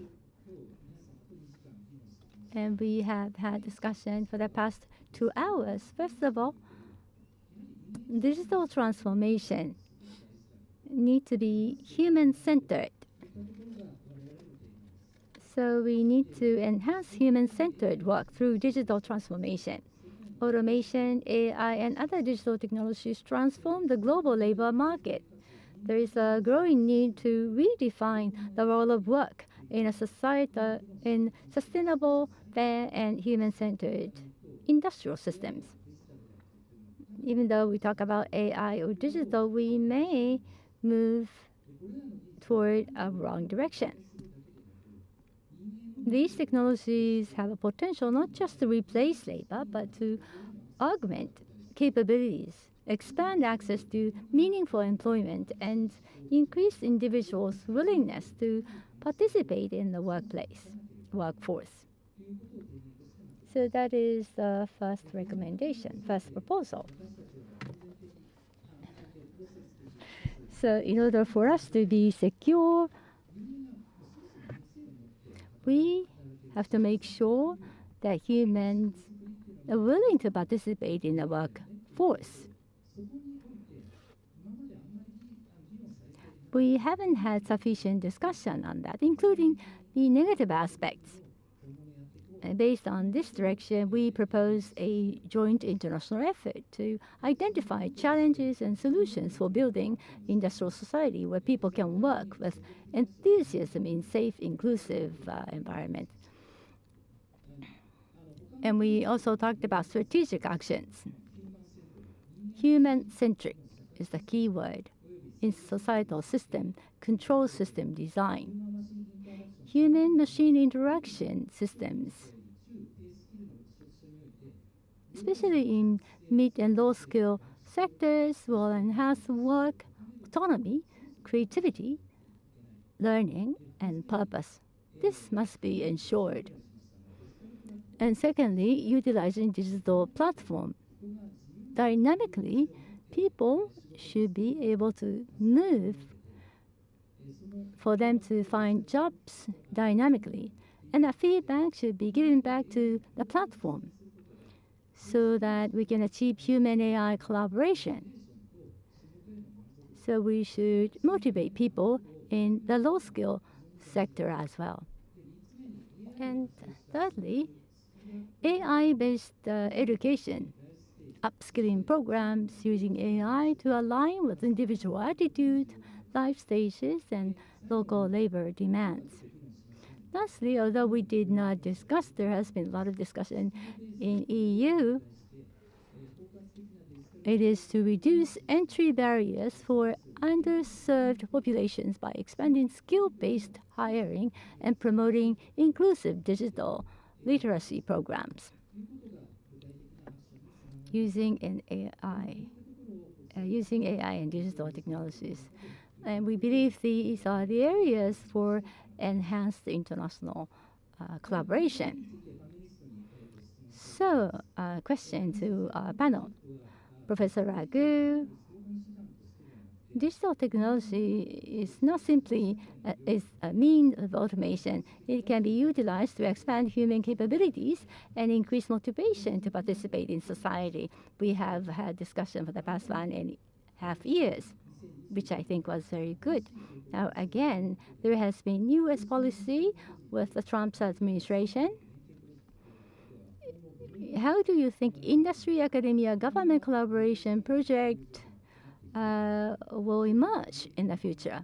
No answers found on the web. So tell us about the latest situation in the U.S. Thank you, Dr. Nanaka. So what we're going to see, there will be in the post-2025 era, meaning the era that we are in right now, there'll be a clear convergence between human-centered digital transformation and the industrial sustainability agenda that we are employing right now, built around energy, economic vitality, and also innovation. So this is for sure going to be leading to reshaping how public programs, research institutions, and industries are going to collaborate. Next slide, please. So the reality in the United States is that with more than half of the open jobs in the US projected to go unfilled by 2035, it would be critical to cultivate and develop human capabilities and to treat this as part of a sustainable national infrastructure, meaning developing the human capabilities. It's a very, very serious problem beyond just adopting of technology. So for this to happen, we need projects where productivity, resilience, and human capital development must advance together rather than in isolation. And for this, it requires a partnership between academia, industry, and the government. And this is where the projects are going to be coming out of. So if we move to the next slide, so this is how we foresee how the projects are going to be emerging and manifesting itself across the 3 pillars that we were talking about earlier. So I've provided a graphic here on how industry, academia, and government projects will emerge and manifest itself. First is on energy, security, and abundance. Here the focus will be on human-in-the-loop projects. So this is where digital twin and AI-driven operations must not just be used to optimize operations. Rather, it must capture and transfer tacit operator knowledge as part of the resilience strategy and to close the skill transfer gap. This is critically important because we have a huge shortage of workforce and a retiring workforce and an aging population, similar to many of these advanced economies.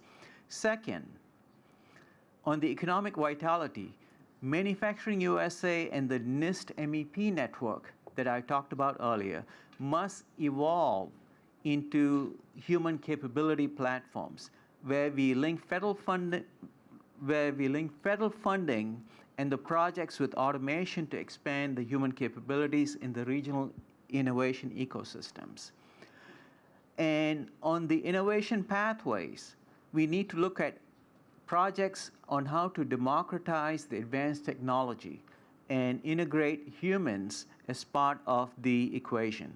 So that we very likely will see projects where we prioritize human-centric design, standards for AI, robotics, and HMI system, in ensuring that it enhances human autonomy, including trust and dignity, even in mid and low-skilled roles.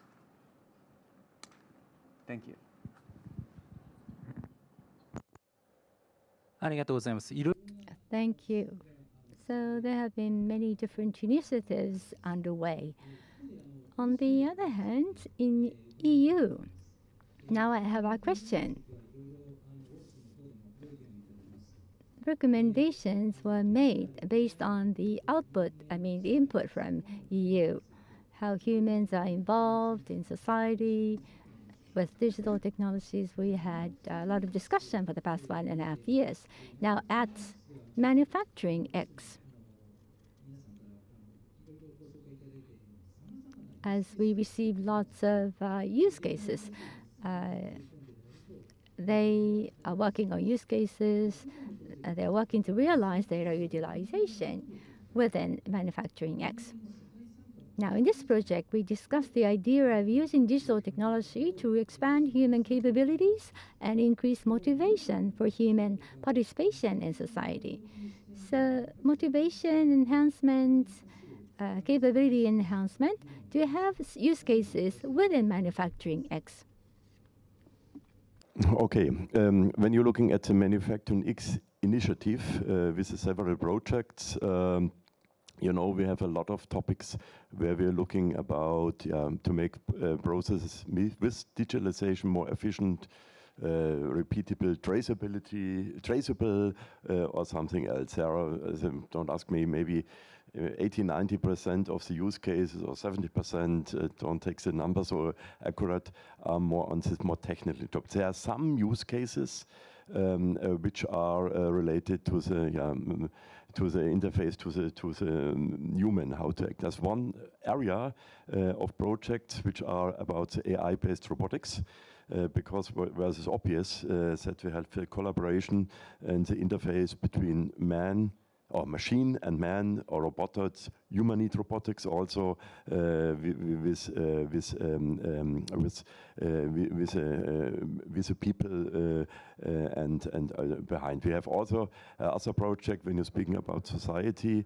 We have regarding energy distribution and handling the energy distribution, a project just started where we're looking about the complete network from the energy production over the distribution to the households, how you can optimize this, to the charging stations and to the factories which are computed. That's the second issue. When you're speaking directly, as said before, less of the use cases are in this area, but there are some here which are also in the more the high skill level. I've just shown here the slide regarding Factory X use cases, and the first one about the tool chain. You know, we get providing some support for the high-skilled workers whenever you use this, or when you go looking to the autonomous use case in topic. But we will do more, because there is on the pipeline, and look to 3 people here in the room regarding an AI project which we're now starting based on the existing use case, and to develop the AI capabilities, and looking forward also to have this interface between society and human, per definition, which we elaborate further. Also, in a nutshell, most of the use cases more on the technical context. Some are touching these aspects which you mentioned in your question. ありがとうございます。非常に Thank you very much. This is very useful. Since I am an engineer, the system of data space, human robotics relationships, Manufacturing X is doing something remarkable in the technological area. But the essence is, as we discussed in this project, what will be the impact on human society? How individuals participate in society? What additional values being created by that? Human participation, how can we make it more sustainable, more active? So I think in that sense, Manufacturing X is a very good platform. Triggered my mind when you're speaking about sustainability, all the CO2 footprint, for sure that will immediately impact the society. そうですね。その通りだと思います。Yes, exactly. Professor Ragu also gave us a lot of comments. So we're hoping to continue on with this discussion. Lastly, Professor Kimura, let's review Society 5.0 in Japan, how this is related to our discussion. One of the basic principles of Society 5.0 is to use digital technology to expand human capabilities and promote social participation. This was proposed already 10 years ago. In that sense, Japan has implemented various pilots projects. I think we've had a very candid discussion. We have some successes. We had failures as well. now we have this momentum for international cooperation. Some successful use cases, failing use cases.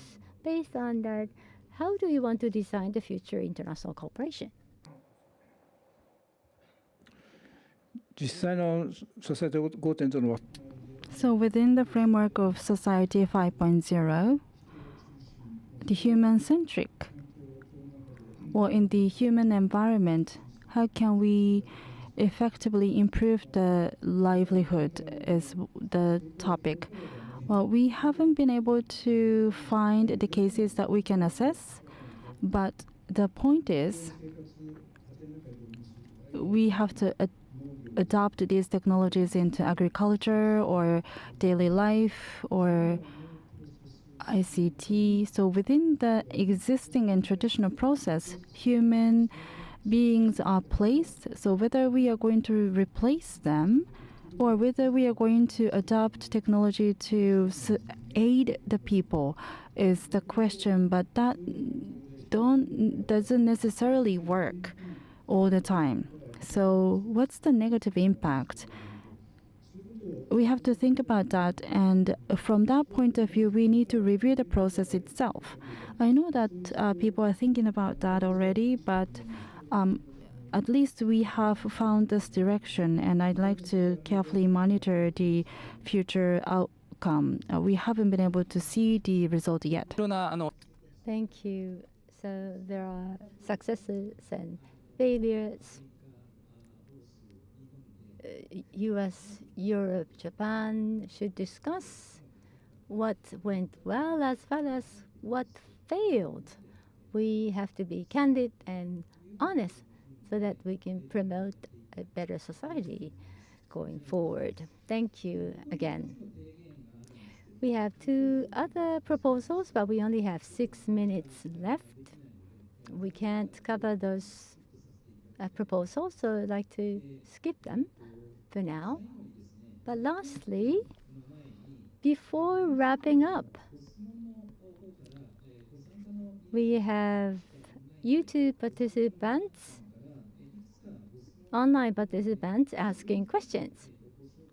So I'd like to introduce a question we received and invite our panel to respond.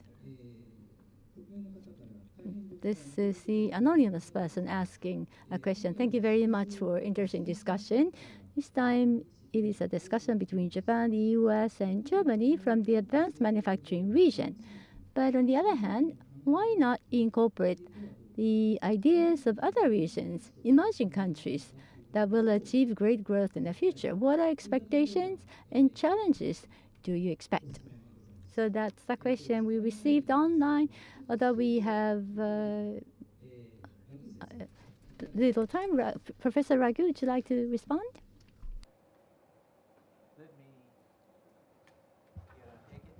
Yeah. Okay, so I take over. You know, an offshore center for software development in India. And when you're speaking about other regions in the world, and I'm thinking also, India is a big region.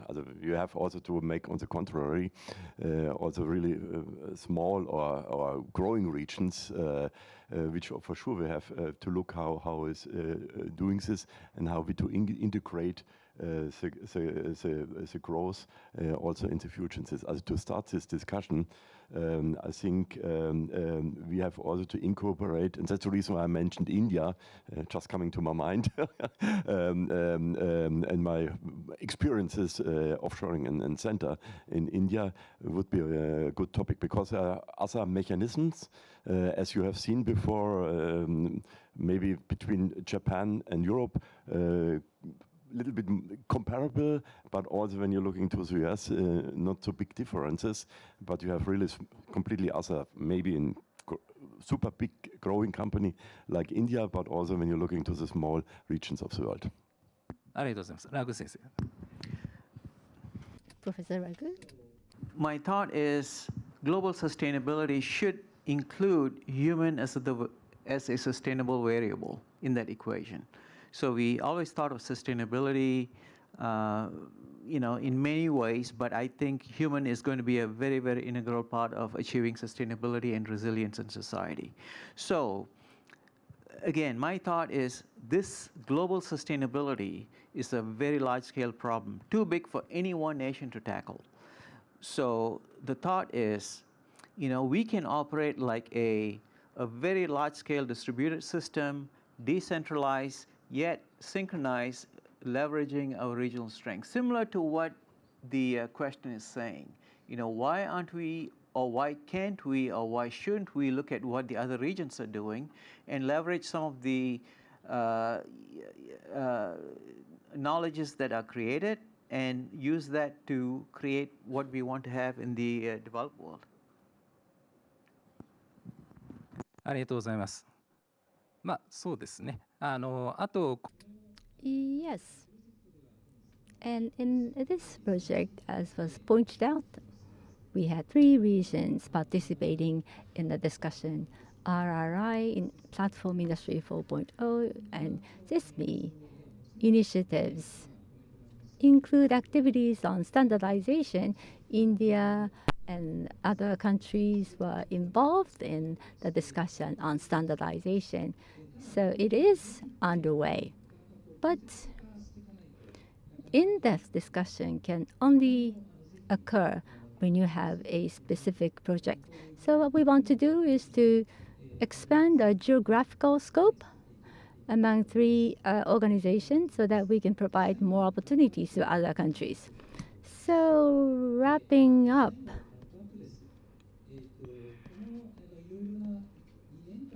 for the past 2 years, RRI, SESMI, Platform Industry 4.0, RRI actually approached them 2 years ago, and we've been very active for the past 2 years. So industry sustainability, digital technology has a great potential to dramatically increase social productivity. It can also completely change human work. So this is what we try to understand. Based on that discussion, we want to be friendly to environment. We want to maximize the well-being of humans on this platform. And obviously, this type of topic needs to be discussed under the international collaboration framework. We've had in-depth discussion today. Negative aspect of digital technology obviously requires honest discussion. Rulemaking, case studies, and standardization have to be broadly shared. So that will be the summary of our project, and this will be the basis for future projects. Sorry, we have limited time, but I just want to take one remark from a panelist, Professor Kimura. Please. I'd like to touch upon one thing briefly. Industrial sustainability has to be enhanced and the well-being of people need to be pursued. In doing so, the waste of resource needs to be eliminated. So the availability of natural resources and the demand for that cannot be matched in one country alone. So necessarily what we are thinking is to go beyond the boundaries to match the necessary support and the demand. So not only in the advanced regions, we have to look at this globally to have the totality concept. Thank you, Mr. Hahn, Professor Ragu, Professor Kimura. Thank you so much. With this, we would like to conclude session 2. Once again, please give another warm round of applause to the panelists. Thank you so much. This is the end of session 2. This is the housekeeping announcement. We'll have a short break, and at 3:20 2020, we will begin session 3. To commemorate the 10th anniversary between Japan and Germany, we will have the joint declaration and we will discuss the outcome of the past activities. And this is an announcement for people in this venue. There will be XR graph Factory X demonstration is available in this venue. So please enjoy. それではお時間に Now it's time to start session 3.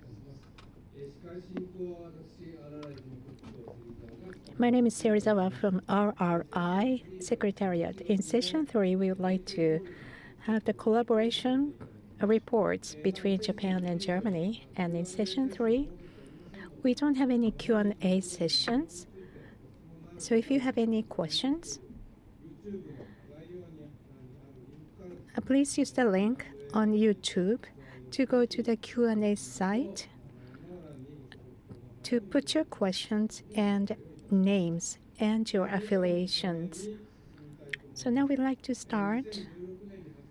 In 2016, we started Germany Platform Industry 4.0 and RRI collaboration. It's been 10 years since. First of all, we'd like to look back at the outcome, and we would like to talk about the future perspective. RRI Industrial IoT, Mr. Nakajima, and German SAP, Ms. Kanya, please.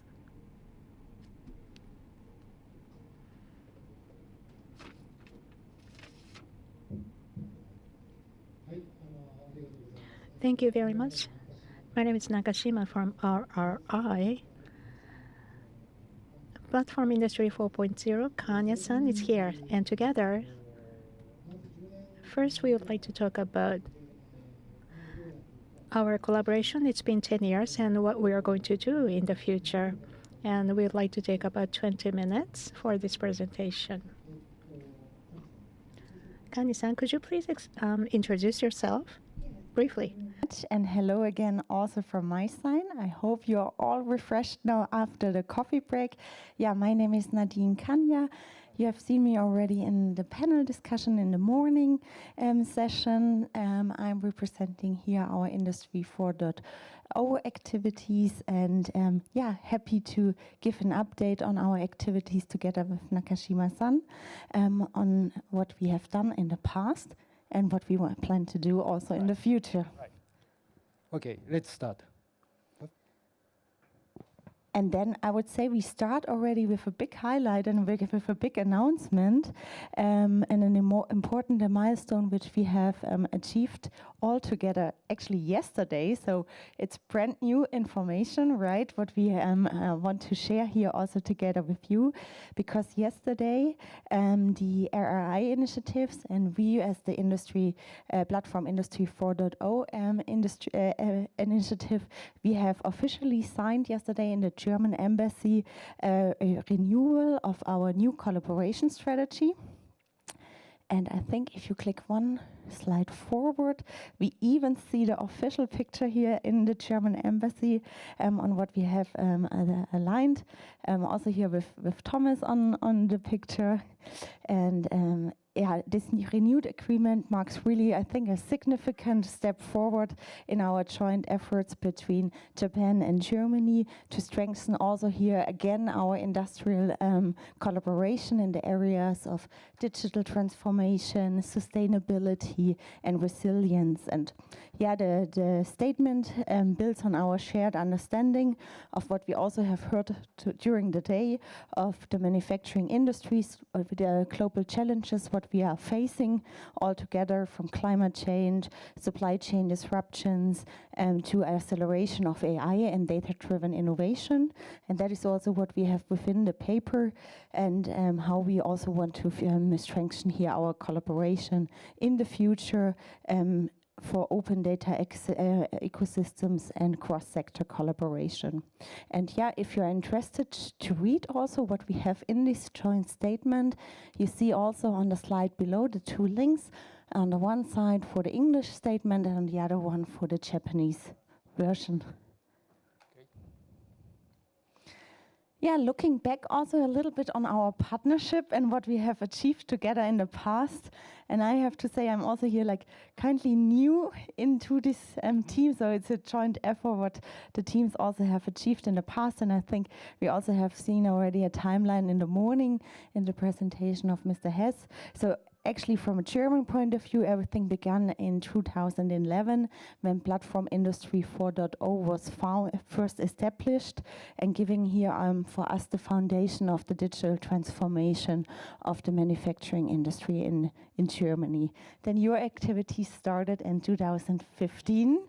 Right, and that is also where we then also actually connected already on an early stage 10 years back in 2016. Then the collaboration between METI and the BMWE was officially announced, and since then I think we both achieved many touch points over the last years where we can look back, and where also this RRI Symposium, about how we have it here now, was always a solid milestone in the past activities what we have. And I think, Nakashima-san, we are looking also to many for a lot of more milestones than also in the future. Right. Yeah, what have we looked about? What are the current challenges and risks, and maybe also, but also the opportunities what we see for the industry?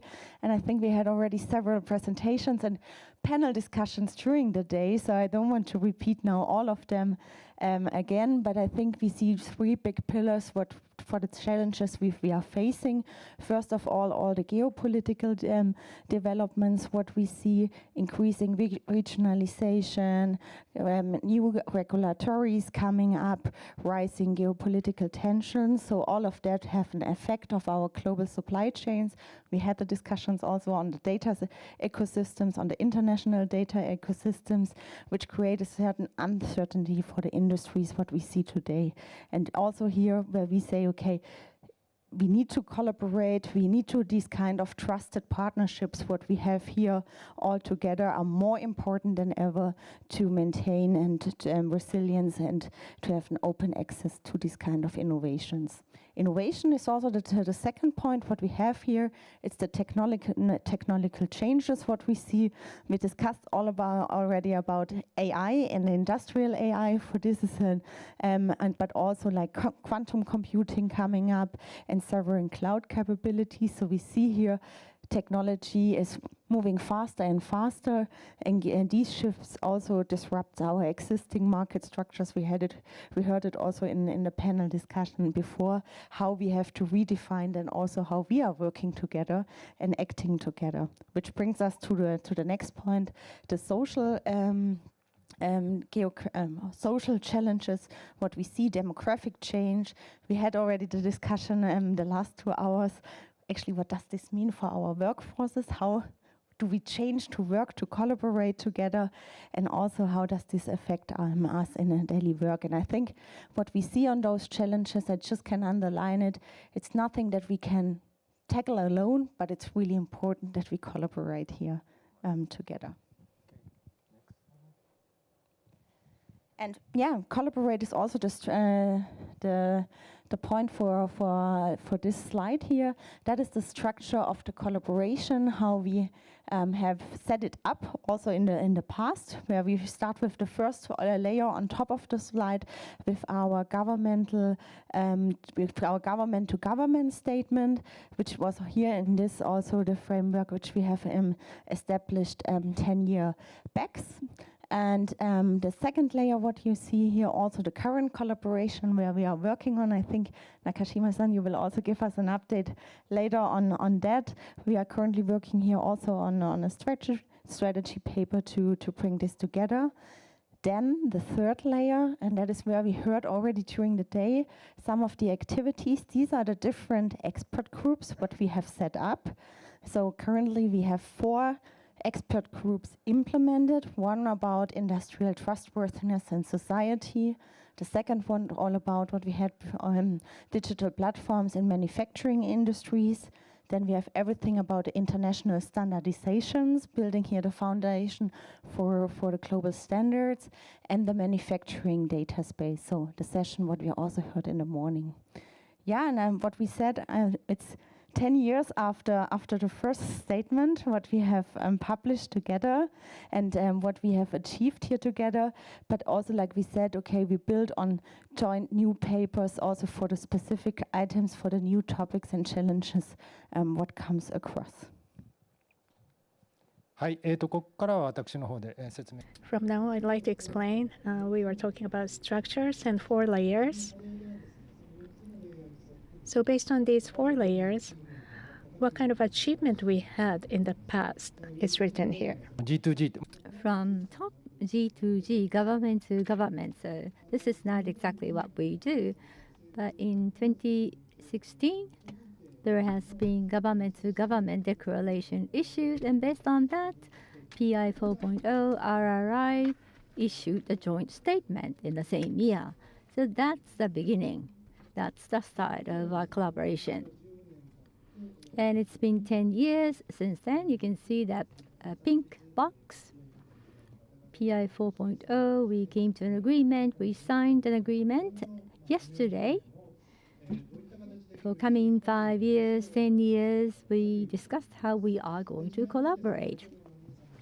As Nadine-san said, there are already 4 expert groups established. Some of the groups issue strategic papers. As you can see, that is the 3rd layer. Trustworthiness and security group on top. The 2nd one there is international standardization group. These are group-specific strategic papers. And at the very bottom, you see various white papers, discussion papers that are publicized by different groups. The number of these papers has grown. So it's not just issuing documents. We go to various events, give talks, participate in panel discussions as well. So that's the past achievements in our collaboration based on the trust.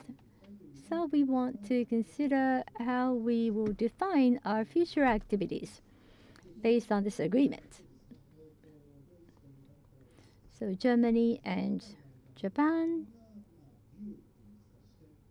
we covered multiple perspectives and views and visions. What is valued in each country has been clearly formed, so we try to summarize that thought, as you can see on this slide. So Germany, can you explain that? Of course, and let me start with the points what we have defined also together, what are the focus points from our point of view. And I think it also fits perfectly what we already have heard during the day. First of all, for sure, also for us, industrial data ecosystems are building the foundation for us for industrial AI. We heard this already from Thomas also in the morning. And it's not about individual technologies here. It's all about that we can connect the data, the processes, and the players across the value chain, the entire value chain. We started with the first sets of use cases in the data ecosystems, and AI here will be for sure the cherry on the top. Then we heard all about the industrial metaverse, which is emerging, where for a virtual human-centered environment, where people and machines then can collaborate, learn, innovate, and together in real time. And also that this development is reshaping our industry and manufacturing what we see today. And then for sure, all of that, and we had it also before, it's all about new forms of social and economic interaction. What this means for us, where we have to be prepared and also to be in the future, to have here also a solid base to overcome those challenges like data protection, digital identity, and the fair participation at the end for all of us. 日本側ですね。On Japan side, first of all, Society 5.0, this has been mentioned several times today. Human-centered society will be the key there. And economic development and social problem solution. We have to have a right balance between them. So that is one piece of thought. And in order to realize Society 5.0, we want to discuss the roles played by manufacturing industry. This is a new society that we are shaping. Data usage will become critical. Data is artificially created, which means that the roles played by manufacturing is very critical. And thirdly, the foundation supporting all that, the supporting digital system, is necessary. And this morning in session 1, we talked about that. We have Ouranos ecosystem, a data space approach. It's not just RRI, all the stakeholders in Japan are getting together.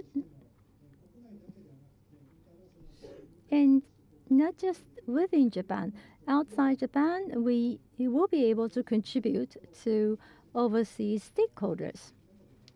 So I think that is an important piece of discussion we would like to foresee with Germany. So based on that, what are the areas where we want to focus on? On the upstream abstract expression, we identified 4 domains. Top right, that is redefining manufacturing role in addressing societal challenges. Top left, evolving human-machine relationships and rebuilding industrial culture.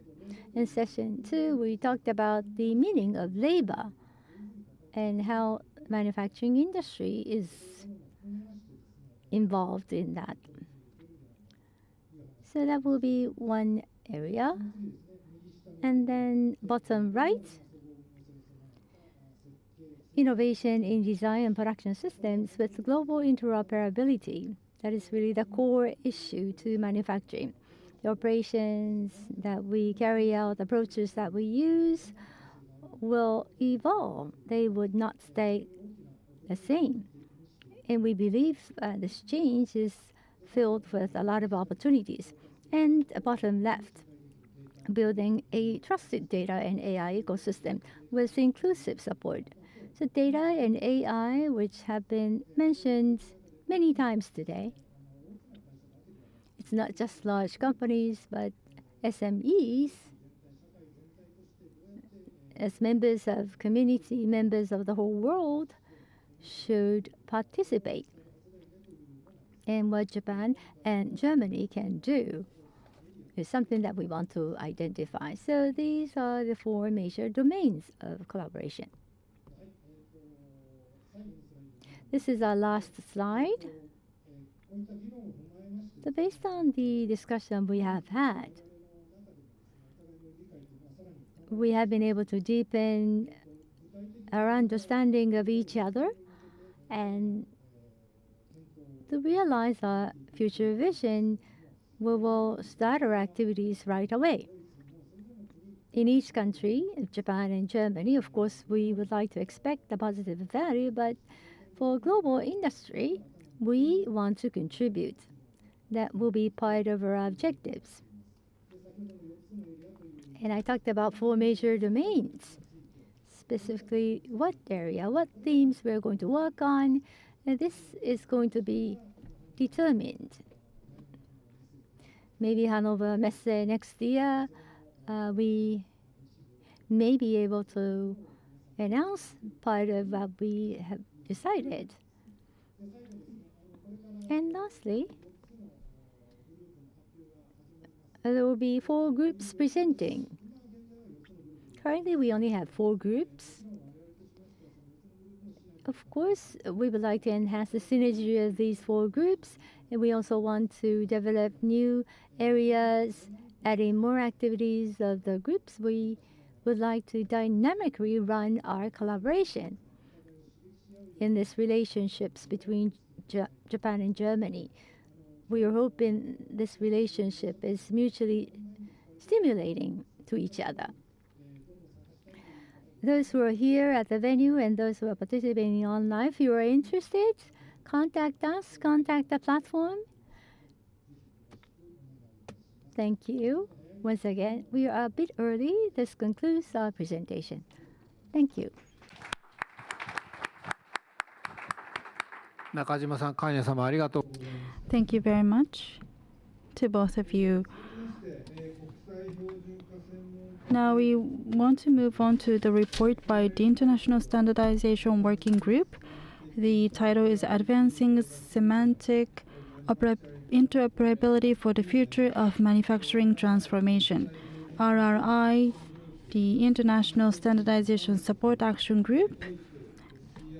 Takamoto-san from the ICE and also Dr. Gaigo from SCI 4.0 are going to make a presentation together. The floor is yours. And let's start with the first of the 4 working groups. As mentioned, it's on standardization. Well, standardization is on technical standardization, so we stay more on the technical part, but of course, we should consider also the societal aspects. Our presentation is divided into 6 areas. First, we start again with an overview on the collaboration and the history of our achievements. Then we go for the analysis of changing in the surrounding environment for manufacturing industries and the identified item for the cooperation. We will show in more detail 2 of these aspects, both related to semantic interoperability, and finally we will summarize. This diagram has been shown by Nadine-san and Nakashima-san before, and as mentioned, we are here on the 3rd and 4th layer within the expert group strategy paper, as well as the specific joint papers on specific topics. Here is the similar picture as shown before, but specifically for our expert group on standardization. So also here where's the pointer here? We started in 2017 to define a common strategy on the International Standardization Corporation, and this strategy was renewed in 2020. And well, this is already some time ago, 5 years, and now we are considering how to update this. And in the meantime, as you see, there is a quite big number of white papers have been published, and further papers are in the pipeline, or we consider these white papers. I will not go into detail, you can find them on the homepage. Of course, we also discuss aspects of international standardization, mainly at ISO and IEC technical committees, like, for example, the Joint Working Group 21 on the reference architecture models, also like IEC TC 65 on asset administration shell, or the IEC System Committee on smart manufacturing. But this is important to mention, we do not replace the standardization work at these TCs. We accompany this work and support the experts and do some bilateral negotiation beforehand of the actual standardization work. As I mentioned, the last strategy paper was published in 2020, 5 years ago. So we said it's time to make a review on the technical developments. Also here, standardization is doing a lot of things, but what we are not doing is technology development. So we are in a quite comfortable situation. There is no need for us to identify new technologies. But what we do is we look at the technologies in the community, and then we make an assessment if this is a good candidate for standardization and whether a certain maturity level is achieved. So therefore, we took a look at the current trends in the community, and we identified 6 topics. Of course, the data spaces for industrial applications are a topic mentioned today many times. Applications of AI in general, and especially generative AI and AI agents in particular. This was also mentioned today many times. Supply chain resilience, circular economy, environmental reporting, and also regulation on aspects of data economy. So the last one is also a topic which came up in the recent years. So we had regulation on IT security since many years. So Wolfgang Klaasen will present on this later on. But for other aspects like digital product passports and so on, so this is a quite new trend. And for these mega trends, important items and for standardization have been identified. In total, these 8 topics I will show later on. First, we said we need to cluster them and make a grouping for the near-term themes. These are the themes we can start with a closer discussion quite early and need to identify who is, let's say, making the first draft to confirm on the problem statement and the target outcome of the cooperation. Then we have category 2, some mid to long-term themes, so they need more communication and to more specify the discussion points before we can start the discussion, and then we have a kind of inventory. Here you can see the result of this discussion. We identified some topics on the interoperability aspects. One is within the scope of introduction of the digital product passport DPP, and the other one is on the technological basis for engineering data federation.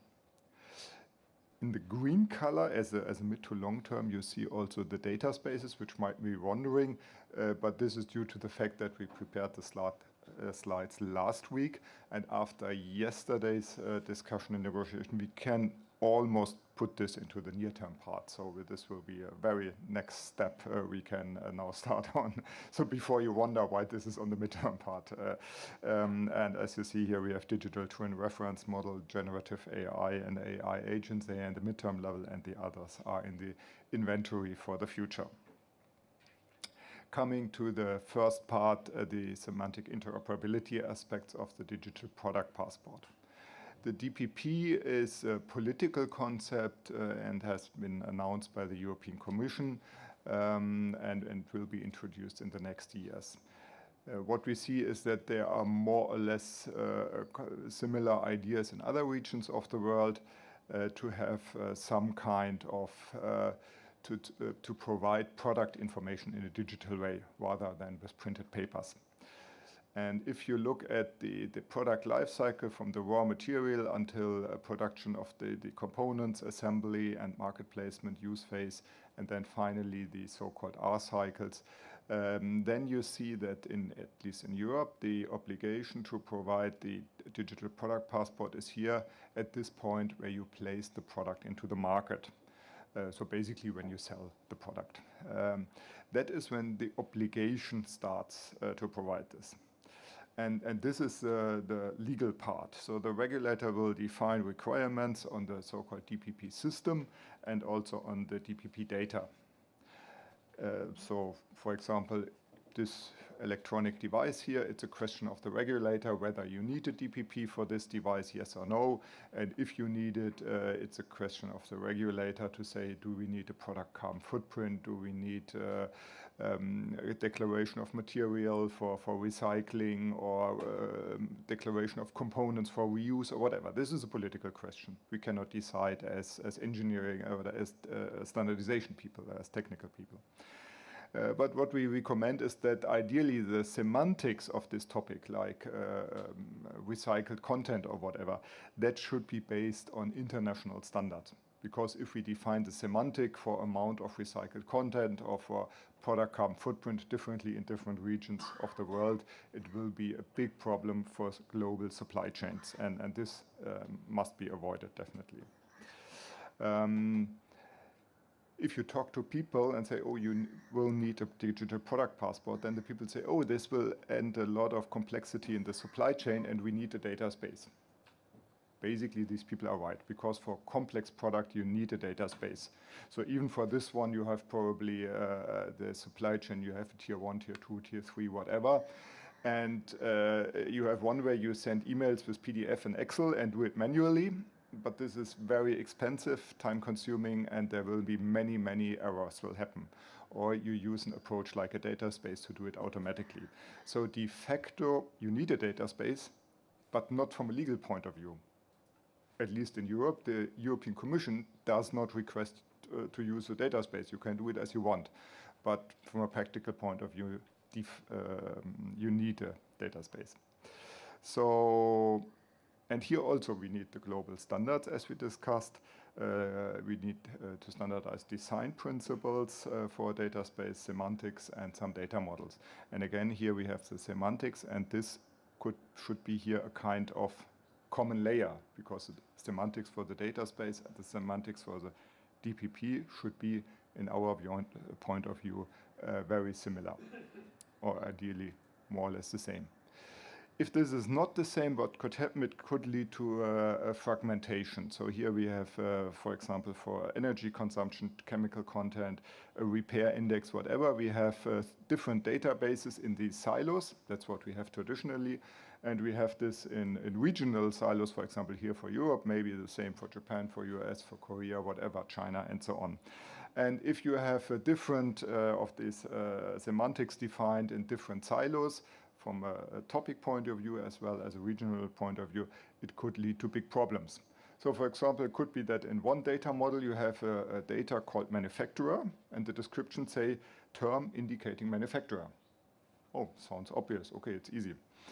In another one, you have something called manufacturer name. Sounds similar, and then it says, oh, very complicated. Name of a person, company, or organization, and what's on. I will not read. And then you start thinking, is it the same? Can I just copy one to the other? Or is it not the same? And maybe most of us in the room, we have a technical background, and then maybe we think, oh, we should ask a lawyer or whatever with some legal know-how. So it's not, you need a high-skilled person to answer this. And this is, again, very expensive to provide the data from one data silo to another one. And errors could happen because maybe one person says yes and the other says no. And what happens then? So therefore, this is not a good situation, and definitely we should achieve a common semantics. So therefore, the idea how this could work is on a layered approach. So first of all, we say we need the base layer, the technological base layer, where we have some building blocks to achieve data ecosystems. For example, here is the asset administration shell, which is an internationally standardized concept for digital twin.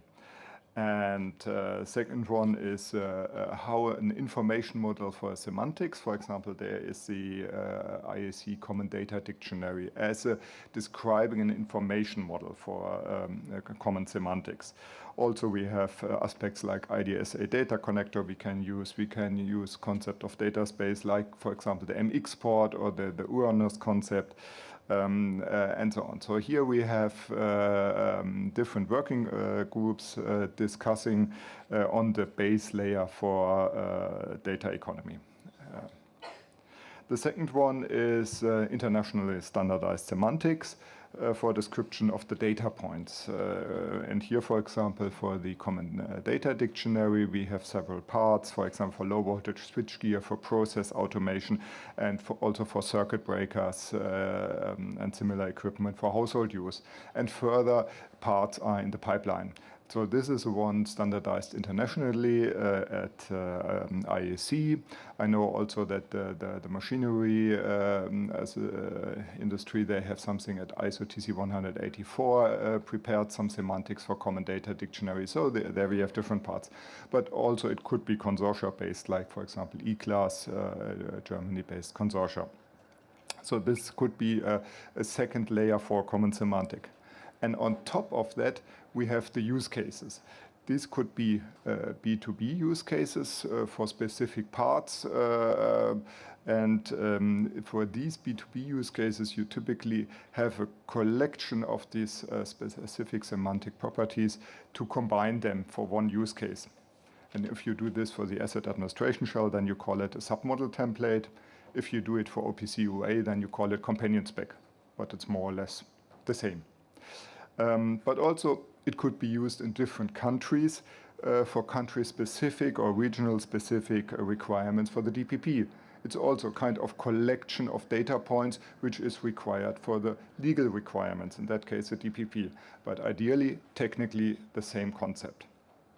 So the challenge is how to overcome this situation. Here on the left top part where we have the sectorial and the regional silos with a lot high cost for data transformation or mapping from one data silo to another one, and we have a lot of from one region to another region, and to establish a layered approach based on internationally standardized semantics. So that is my part of the first use case, and then I will hand over to Komoto-san for the second use case. Thank you.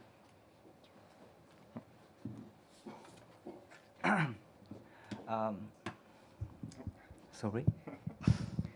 On behalf of the Japanese team, I would like to introduce two practical use cases that highlight an aspect of semantic interoperability needed to drive a shift from traditional manufacturing to smart manufacturing in context of engineering data federation, aligned with circular economy.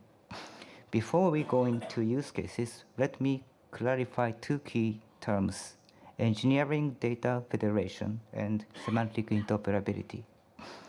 Engineering data federation means the ability to use, design, manufacturing, and operational data managed separately by different organizations without losing its meaning or value. Semantic interoperability provides the technological foundation for this. It ensures that different systems can understand and use shared data correctly, even if they come from different sources.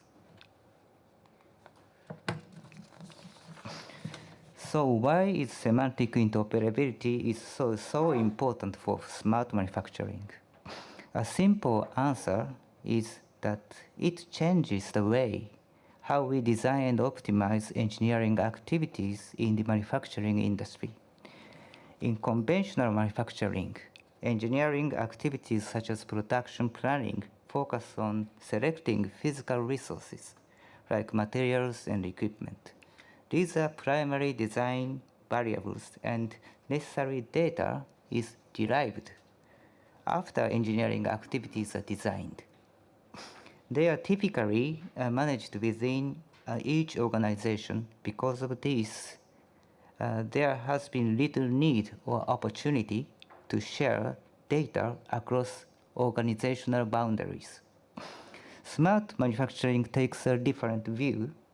It treats data as a replicable resource to make the best use of globally distributed manufacturing assets while considering geographic, economic, and environmental constraints. How data is generated, distributed, and utilized becomes a key design element. Data is no longer just a byproduct. It becomes central to how manufacturing is planned and executed. This shift requires greater flexibility in process design driven by data. And to enable that flexibility, engineering data federation ensured by semantic interoperability is essential.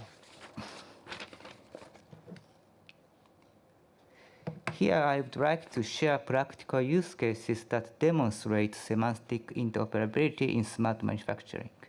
Firstly, in the domain of AI-based predictive maintenance. We focus on detecting equipment anomalies using time series data from vibration sensors during machine operation. This data serves as the foundation for predictive maintenance powered by AI. However, the effectiveness of anomaly detection is significantly enhanced when we incorporate key contextual data elements, such as machining condition, NC programs, information about tools and workpieces, and sensor mounting positions. By recording both these elements and vibration data and relate them semantically, we can achieve improved precision in identifying the root causes anomalies, flexible reconfiguration of measurement systems, such as repositioning sensors. Moreover, semantic interoperability enables integration with production planning and execution systems. If various measurement systems adopt a common semantic model, the volume and diversity of training data for AI models increase. This led to faster and more robust AI model training, enabling broader deployment across different equipment and environments. The second use case illustrates how semantic interoperability can support dynamic adaptability in manufacturing supply chains, especially when unexpected disruption occur. Suppose a machine in your factory breaks down, and you need to shift the production process to a partner company's factory. To do this smoothly, both factories must be able to exchange and understand production-related data in a consistent way. If both factories use a common semantic model, they can quickly assess the partner's equipment status and apply your production requirements accurately. This shortens preparation time and helps maintain consistent product quality. One advanced technical solution is to run a containerized software environment on top of the equipment's operation systems to absorb machine differences. However, because manufacturing systems are closely tied to the physical surroundings, fully virtualizing production processes is not simple. So in summary, the experts from Japan and Germany have been working closely to identify key areas for international standardization collaboration in smart manufacturing. Among many important topics, two short to near-term priorities have emerged, both centered around semantic interoperability, which is essential for connecting data meaningfully across systems and organizations. The first is implementation of Digital Product Passport, DPP, in industrial domains. This initiative supports the circular economy by enabling traceability of product data through its entire life cycle. The second is the Technological Foundation for Engineering Data Federation, which promotes innovation by allowing engineering data to be shared and reused across different platforms and environments. Together, these efforts highlight the need for interoperable digital infrastructure, one that not only supports sustainability through DPP, but also drives technological advancement through seamless data integration. We believe these topics will pave the way for smarter and more resilient manufacturing ecosystems, and we look forward to continued collaboration with our international partners to make this vision a reality. So thank you very much, and ich danke Ihnen für Ihre Aufmerksamkeit.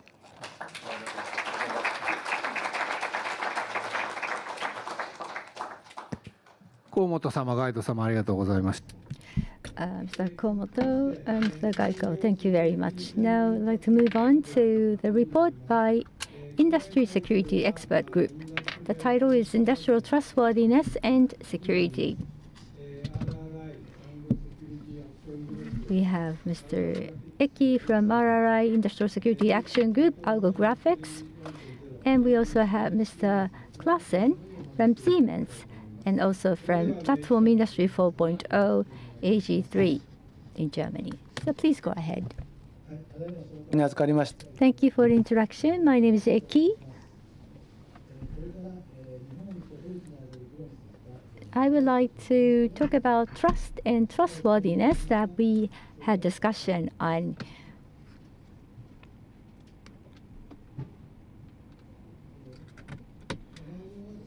So the contents are listed here. I will cover the first three, and the other three will be dealt by Dr. Klassen. So the background. Platform Industry 4.0 in Germany and RRI in Japan successfully collaborating since 2017 on topics concerning security of industry, IoT, establishing trustworthy relationships. Throughout supply chain and value chain, when you are involved in writing contracts, you have to build trustworthy relationship. What will be the organization, product, and data that are necessary to ensure trustworthiness? In order to set up a systematic approach, we have given much thought to that. Since 2018, we issued 7 white papers. And currently, through international standardization, we are currently focusing on the trustworthiness of product-related data with the aim of contributing to policy framework. Our expert group will be renamed to Industrial Trustworthiness and Security Expert Group. Next, I would like to introduce the Security Action Group of RRI. We have about 400 manufacturing companies participating in RRI. The captain of Industrial Security Action Group, we have Professor Matsumoto from AISD, and there are some ghost members, but I think maximum 16 of them are participating from industry, former members of the METI, and almost every week on Thursday from 8 in the morning, we have regular discussions. And since the beginning of this year, we had that participation from Fujitsu as well. The major activities include Plattform Industry 4.0 conversation, dialogue with them. In supply chain and value chain, how can we ensure trust of product and services and data? We're hoping this event will be an occasion to expand the scope of our activities, inviting many of you who may be interested. In April this year, at Hannover Messe in Germany, we discussed and compiled the white paper on the topics of trustworthiness of data related to products that circulates across companies and countries in supply chain and value chain. So we came up with the white paper. As you can see, our activities are not closed to Japan as well. We are trying to understand the trend in EU and become active in engaging in industries. I want to give you the overview of the white paper we issued in 2025.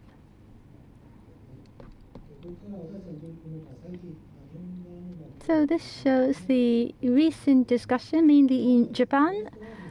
Trustworthiness. What is the trustworthiness? What is the definition of trustworthiness? That is the ability to respond to the stakeholders in establishing trust. You have to have ability to establish a trust. That ability is defined as trustworthiness. So if I give you the detailed explanation, RRI PI 4.0 has a definition as follows. So trustworthy expectation, that is CWE, that is the expectation to stakeholders. And trustworthy capability is TWC, the capability to meet the above expectations in a verifiable way. Where we exchange TWE and TWC, whether the capability can satisfy the expectation, that really is the deciding point on trustworthiness. Operator Z in this diagram receives data, and expectation is given to Y. Supplier Y will use verifiable way and present TWC to operator Z. The capability, if that satisfies the expectation level, if it satisfies the expectation, D will trust Y. So the target of trustworthiness could be cities, or organizations, product, or data. Most recently, we have placed much focus on data. So with regard to data trustworthiness, especially PRD, data related to product is something that we focused on. The data that is attached to product. CO2 emission, carbon footprints are some of the examples of this type of data, PRD. What need to be considered is listed here. We have 8 of them. First 4 are related to PRD exchanges. That will be the assumption of PRD exchanges, and the latter 4 are related directly to exchanges, PRD exchanges. What you do, what are the challenges, and what is the target. And number 4, trust domain. In other words, that is scope and stakeholders, actors. These will be defined from 1 through 4. And in what way data will be exchanged, how the data is managed, how data is created. So these 8 perspectives will be examined so that we'll be able to examine TWE and TWC. I have an example to show how an exchange takes place. This is CPSF proposed by METI, Cyber Physical Security Framework. We have cyberspace and physical space. They are merged together in this new supply chain, and how value can be created under the vision of Society 5.0. This will be the overall framework for security. Layer 1 describes company-to-company relationship where physical things are exchanged. Layer 2, cyber and physical spaces are bound together, so the physical and data will be bound. Layer 3 is the connection in cyberspace. This is where exactly data is exchanged. So layer 1, PRD is generated. The product is produced in this process, data is generated. In the layer 2, PRD is bound. The product that is produced and the data that is generated will be tied together, bound together. In the third layer, data will be exchanged, and data users will be able to extract data. And then you go back to the lowest level data, the layer 1. So this is how the data flows in CPSF. There will be data providers, data generators, and there will be data users who receive the data. Now, 8 items that we need to consider that I mentioned earlier. In the process of data exchange, we have 5 through 8. When you give consideration to these 4 items, number 1, when data is generated during the production. For example, think of CO2 emission. Measuring CO2 emitted, is the measurement reasonable? And CO2 emission data in the second layer, is it linked to the appropriate product? So that is up to number 7. Identify data generation process and method. Data that is extracted must be managed and identified. It should be stored properly so that it can be accessible at any time. And that will be number 6.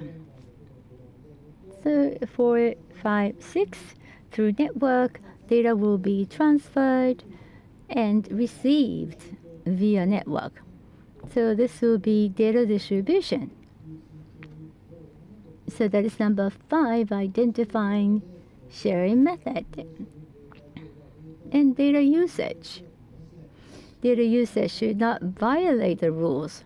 The data should be utilized in an appropriate manner. That will be number 8. And as you can see about trustworthiness, we have covered these consideration points. By following this list, TWE, TWC can be clearly defined. And then TWE and TWEC can be extracted to validate. With this, trust can be formed. That is the basic concept that we have today. On the other hand, the suppliers are also involved. So from the supplier's perspective, we have been considering the impact. TPP, we need to have the role to understand the overall supply chain and value chain. And also, we need to exchange trust between stakeholders who are not involved in the direct sales as well. So the data is transmitted outside of the supply chain and value chain as well. So trust needs to be built there as well. Since 2021, between the upstream and downstream of the supply chain of Japan and Germany, the necessity of the trust exchange was discussed, and that concept has been made more concrete. Looking at the exchange of TWC and TWE, the suppliers receive various TWE through value chain, and so the supplier needs to approve the TWC to various stakeholders. And the data exchange will happen in the future with unexpected players as well. So data distribution must respond to the new way of building a trust relationship in the future. So to close on Japan side, what we aim to create is through TWE and TWC exchange, we want to prepare trustworthiness. And if trustworthiness is established, then the data users should be able to understand that there is no fraudulent activity related to product-related data. And data users can understand that the data providers won't violate the rules, and also the data users' rules will not be violated when the PRD is acquired directly. And by so doing, we can make the global supply chain safer to contribute to creating the value from the data. And we believe that we can also contribute to building trust-based relationship between stakeholders. So trustworthiness of PRD, such as other data, should be established through the supply chain. And to this end, a public and private partnership is required. In the manufacturing industry as a whole, PRD and other trustworthiness needs to be secured throughout the supply chain. And in doing so, we need the consensus among all the suppliers and other stakeholders. RRI has many platforms to have discussion with various stakeholders. We'd like to continue discussing this matter with you. I think that today's presentation will be a very good starting point for expanding our collaboration further. So I hope we can work with you in the future. Now, Clausen-san, the floor is yours. I don't want to go deeper into this, but let me go a little bit back to the history of our work. And beginning with our definition of trustworthiness. Why did we use this definition? This definition comes from technical specification ISO IEC TS 5723 from 2022. It was elaborated at JTC1 Working Group 13. We took part in this work, and it was a really long discussion because at that time, in different cultures, trustworthiness had a different had some sort of different meaning.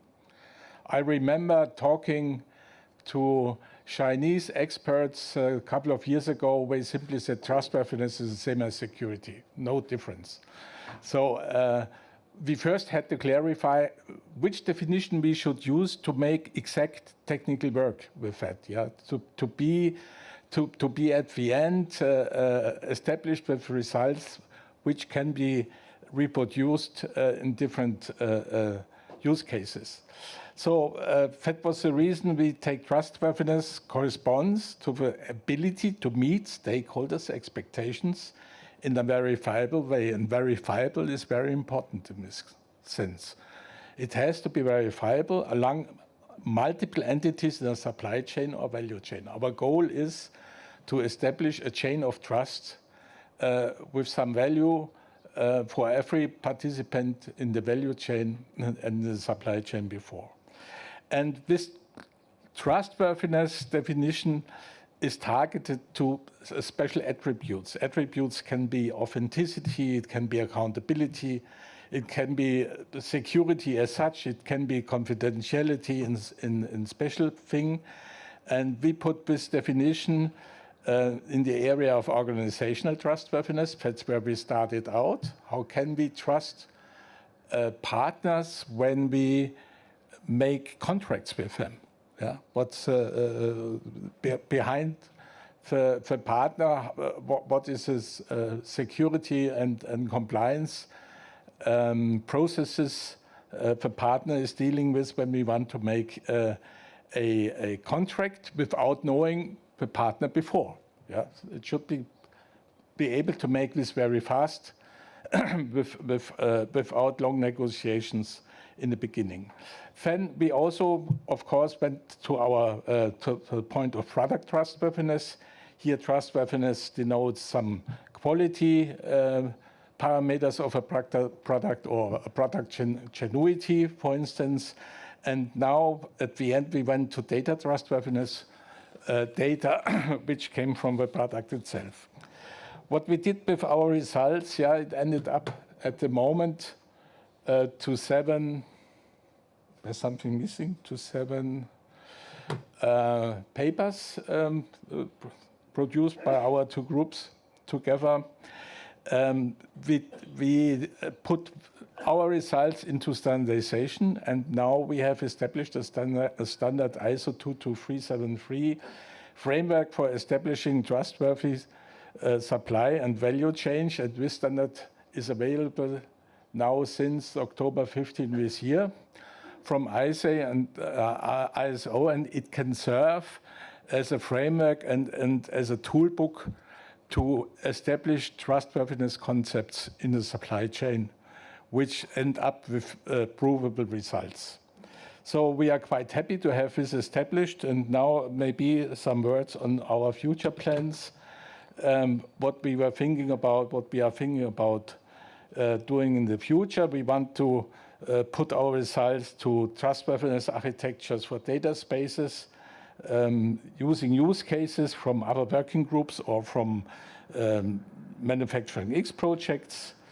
We want to further establish trustworthiness concepts for data by examining of persistence and reliable binding between product and its data. That has something to do with the genuity, and this is also a very important aspect in the DPP discussion. We are further going, establishing scenarios with trustworthiness expectations and trustworthiness capabilities, as the colleague already explained during this talk.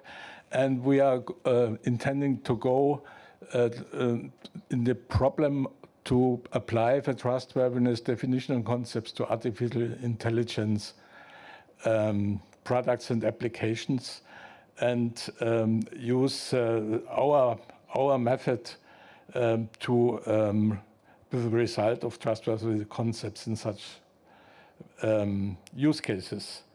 Additional candidates are role of trustworthiness for sustainability, and of course, which is very interesting for our Japanese partners also, to deal with standardization questions and discussions which are just coming up in the area of digital product passport.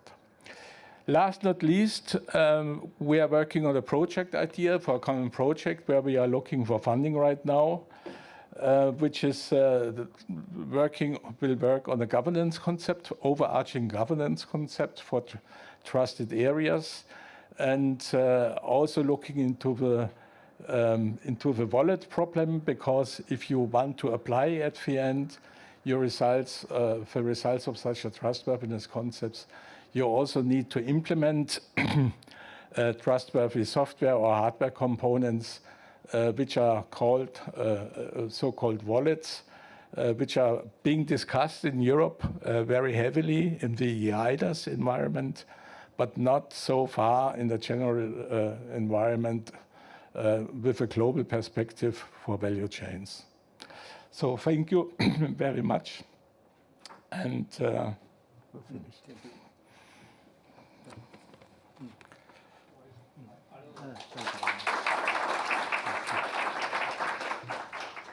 エキ様クラーセンさんはどうもありがとうございます。Thank you very much. Next, Business Ecosystem Expert Meetings Report. The title is Collaboration on Business Model. RRI Business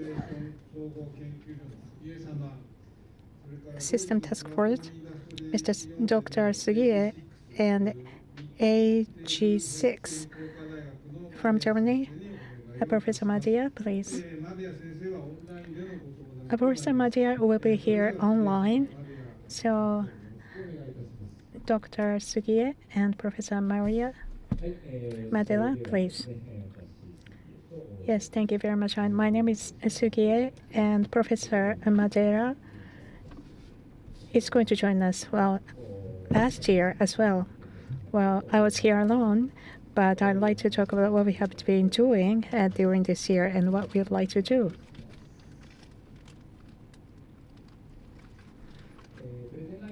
This is the presentation agenda. I have 5 points to cover, including backgrounds, Japanese activities, and German activities will be covered. And number 4, this is about the joint paper. What we would like to do is going to be covered, and then future collaboration in the end. Now we'd like to make a presentation.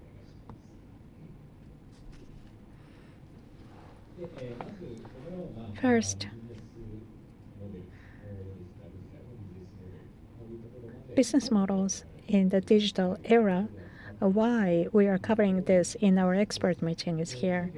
2018, we had this RRI International Symposium, and Dr. Kagerman proposed our cooperation, and that was the trigger for this.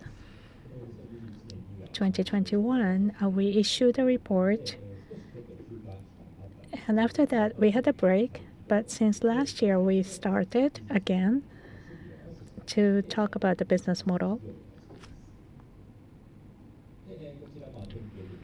This is a very typical thing. The platform, Germany and Japan are both struggling about the platform. So right now we are discussing this matter. And Dr. Kagaman gave us very difficult homework. And Amazon, Microsoft,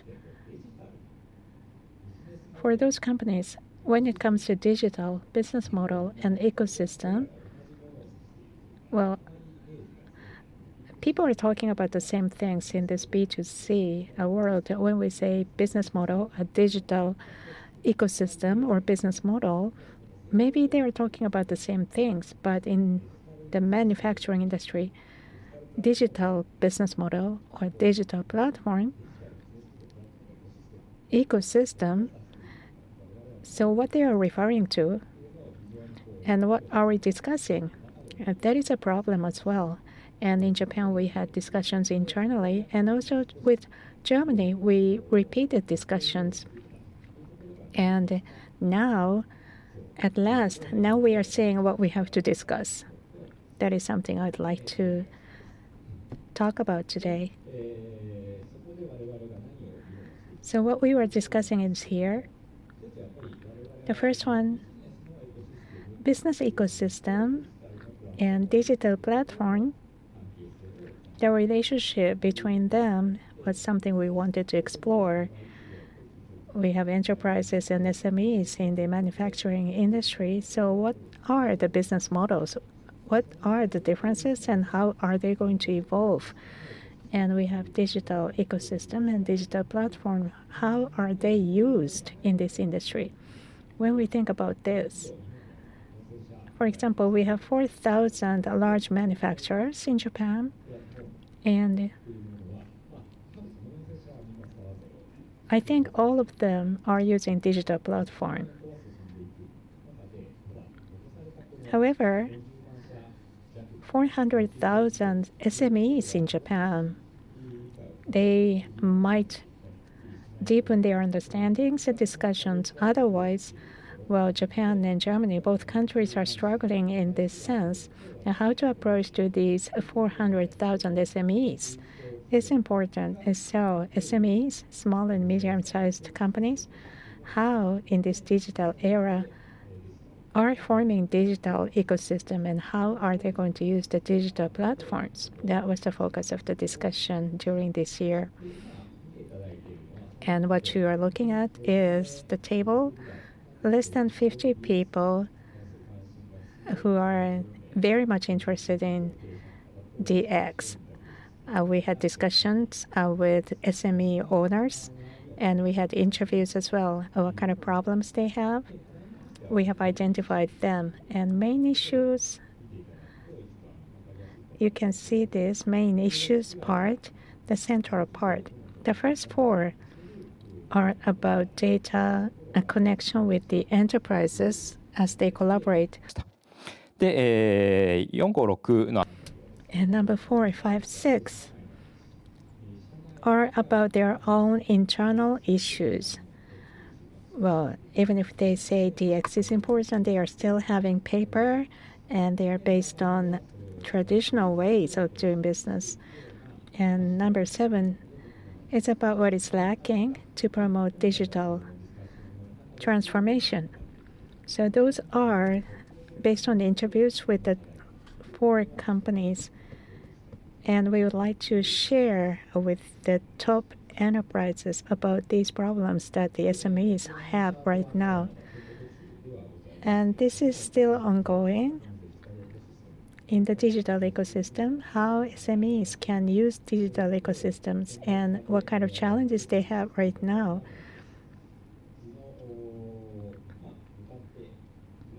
Left side of this slide is about existing business, and on the right side you can see new businesses, and upper part is outside the company and lower part is inside a company, and the orange part is our interviews, and the fourth quadrant has a lot of issues. When we think about the digital business models, we have to deepen the gray part. And later, we would like to talk about this as well. Challenges of the SMEs, these are the gray part. And we would like to focus on these parts for digital business model and digital platform, this data space. We have to clarify all of them, and this is going to be our future activities. And how we are going to proceed with the activities we would like to talk about in the end. So Nielsen, German part, please. Good afternoon, everyone. From Germany.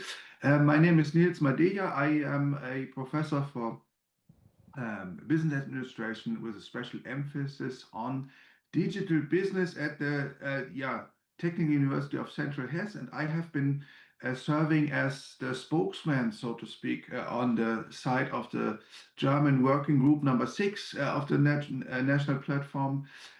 For a little less than 2 years now, and it's a pleasure and a privilege to be here today. And what I must say from the very beginning is that I am presenting some work that has been done by really many of our colleagues here in our working group that, so to speak, stand behind the results I'm about to show here briefly.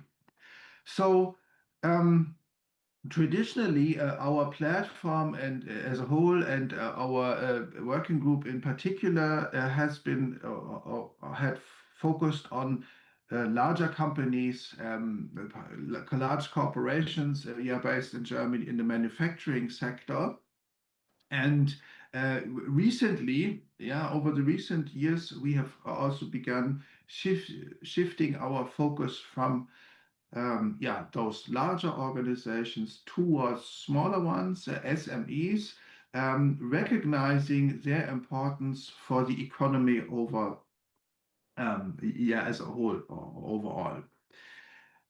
So what some of our colleagues have done here is they have addressed particularly the segment of small and medium enterprises in the manufacturing sector, recognizing their importance for industry growth and also innovations. Here, what you can see here on these what these diagrams symbolize or clearly show you is that small and medium companies, below 500 employees, they really account for the lion's shares in terms of the number of companies. They employ the majority of the workforce. They drive innovation. They have a considerable make a considerable contribution to overall sales.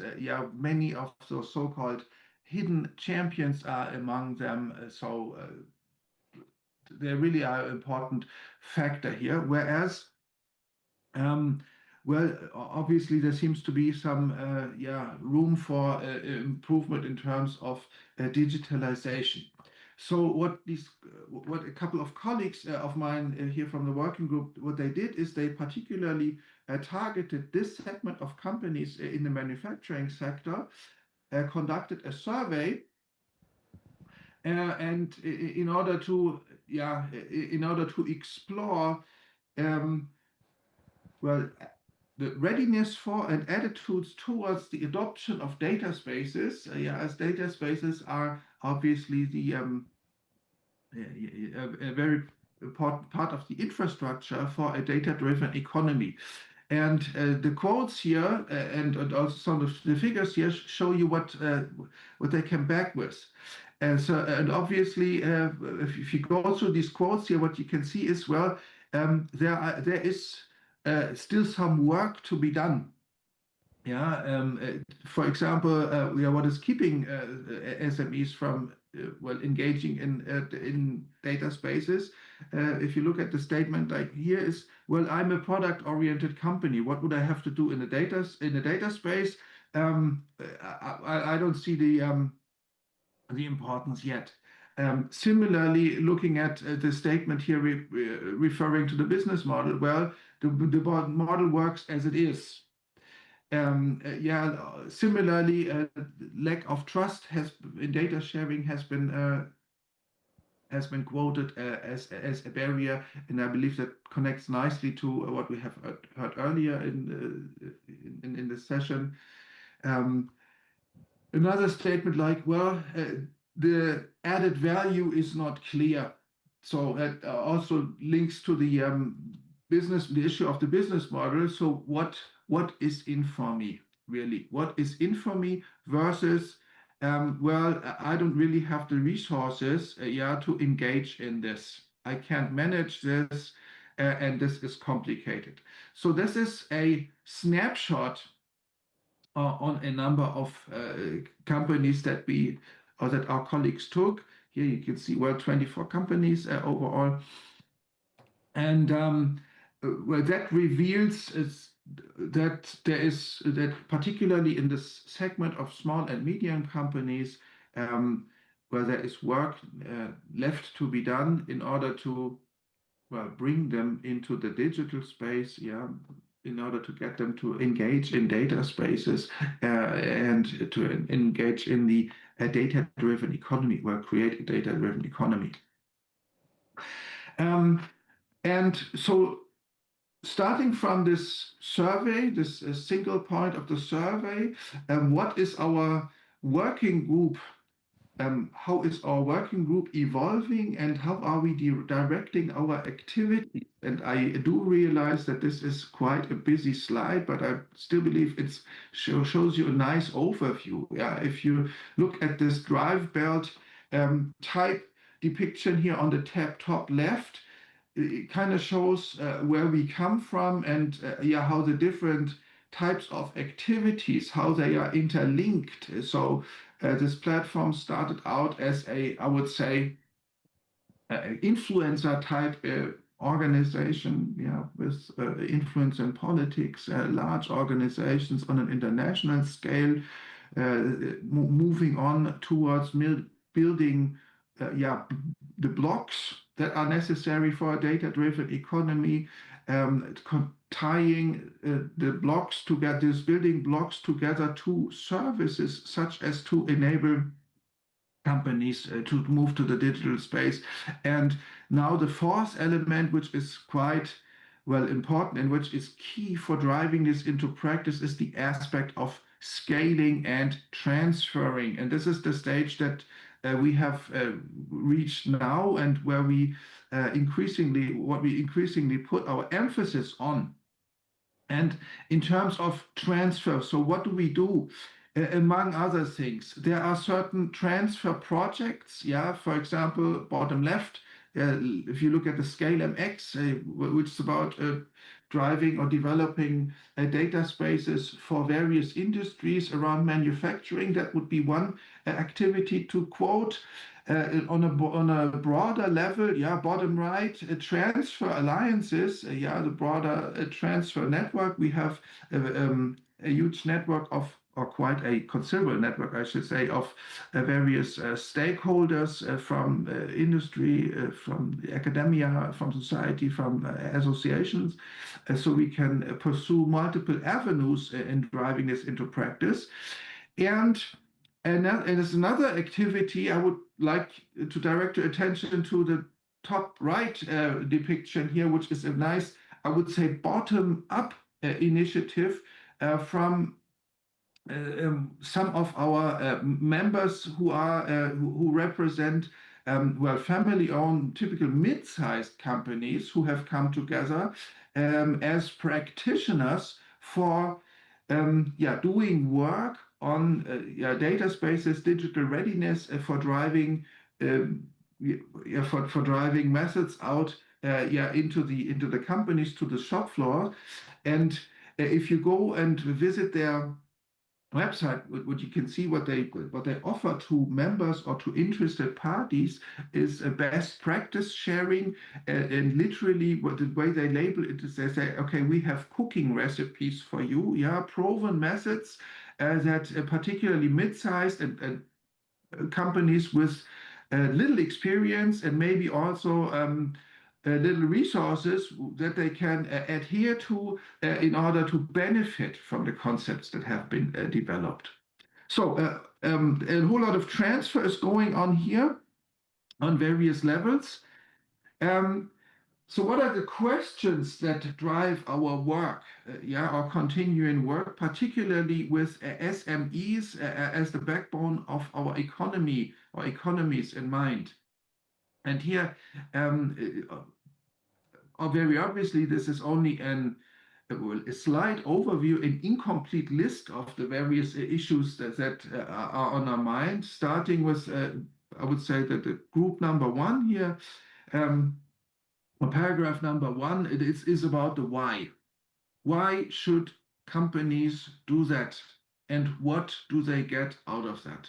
So motivation, what is the value that they can get from that? Why does it make sense? Next block, well, access barriers, drivers, and the barriers for adoption. So what does it take and how can we overcome limitations? And what are the steps that need to be taken? Third block, how can, governance, governmental body, how can so to speak, can the public administration help in this process?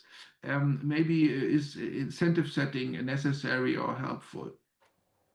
Fourth aspect is about, well, looking at data spaces, who makes the money, and how can we make sure that SMEs are rewarded appropriately for their efforts. I mean, it's one thing to participate and be a player in the data-driven economy or in the data space, but it's another aspect to be rewarded in a, well, fair and appropriate manner. And that also leads to the question of, well, business models that make sense around this space.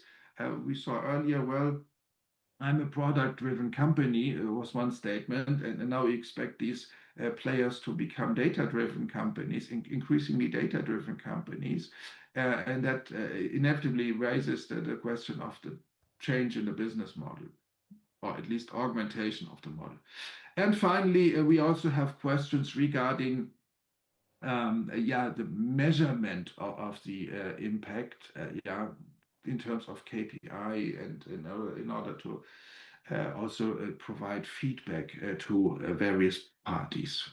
So these are questions that are on our mind here in our working group. They are also still under discussion, and as you can see, well, they are quite, the questions address quite similar issues to the issues that our Japanese colleagues have found out. And as one of the next steps that we will undertake is match, well, the findings and the questions from both sides, take a look at the similarities, but also at the differences, and then take it from there.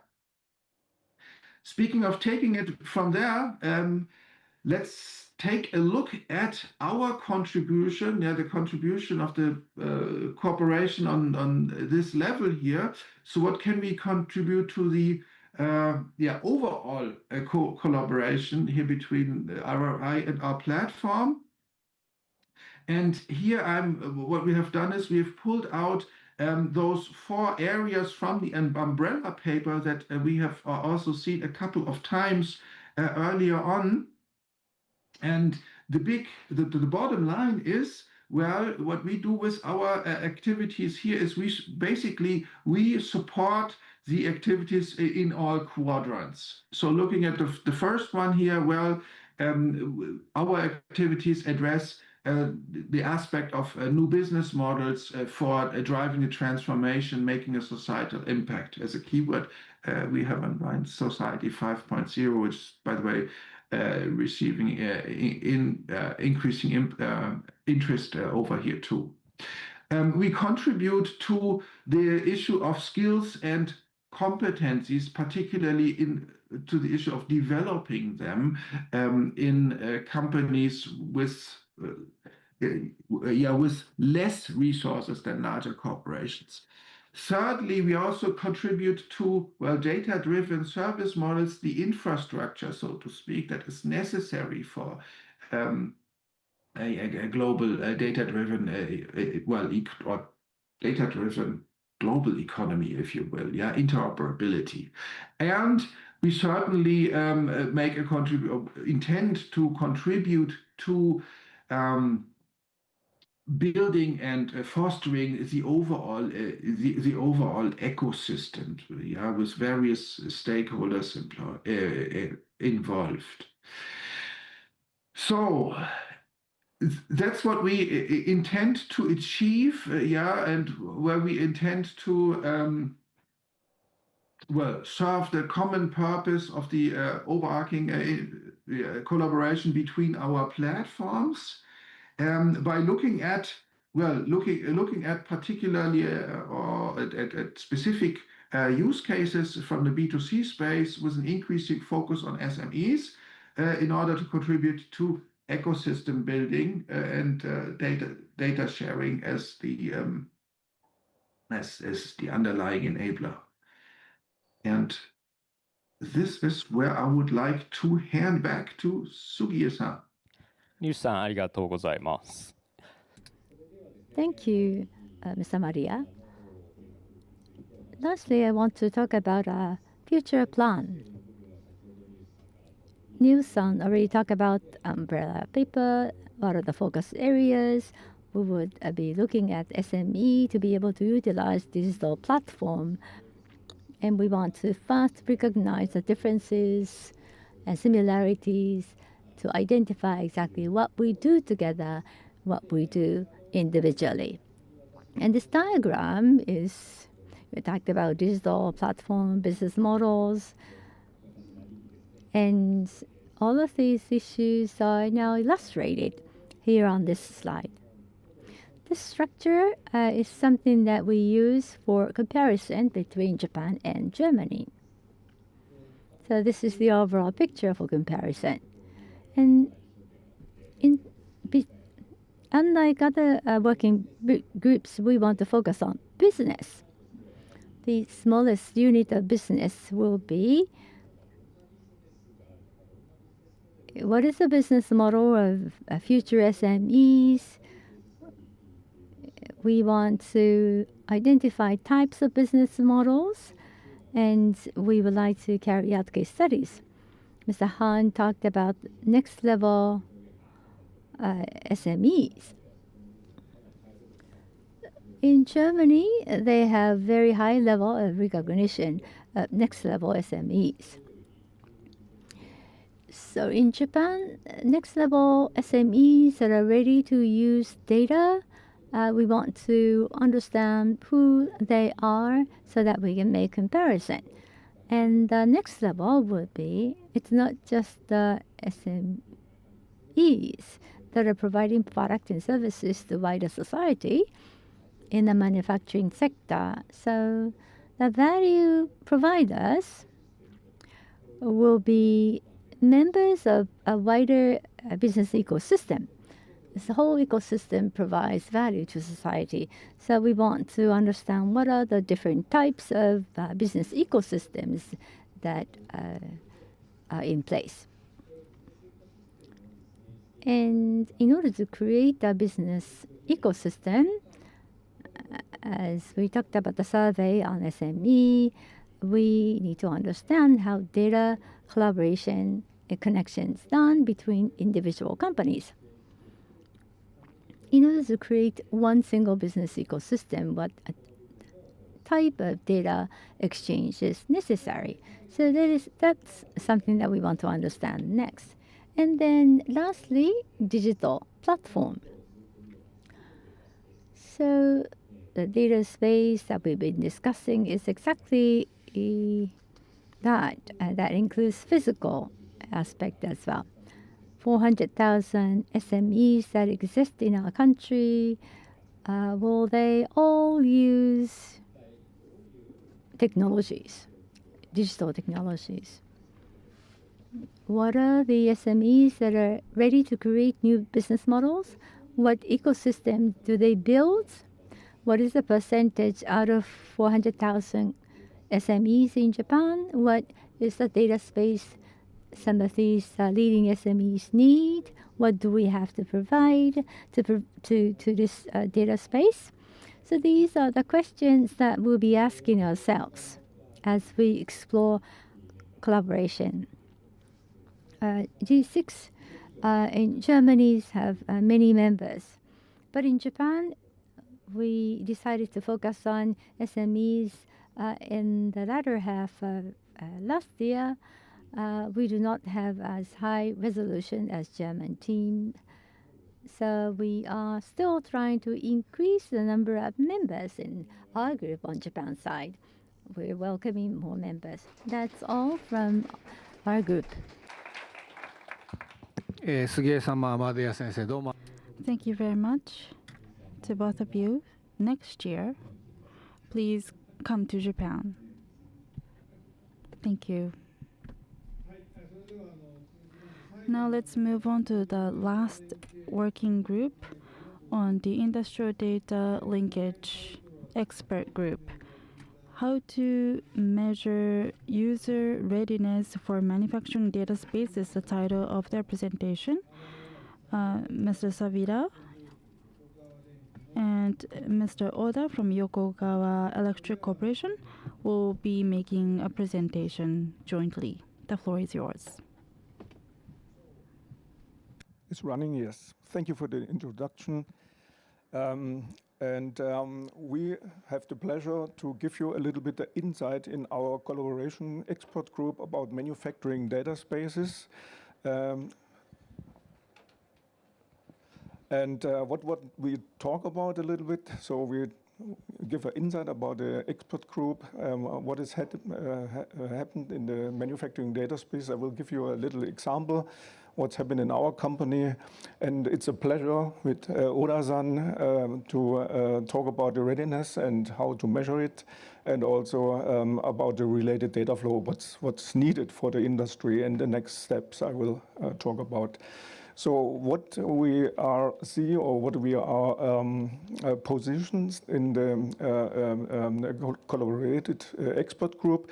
You see we are started in 2023 together to think about what are the activities in the manufacturing data spaces on both sides here. And we figured out some aspects in a common paper here, in a discussion paper for some kinds of capabilities and such kind of governance topics. And this was, we described here, and we are on stage.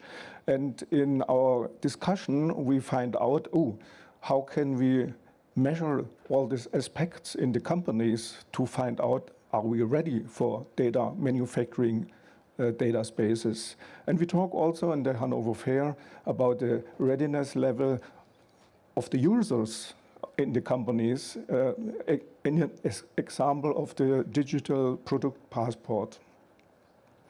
So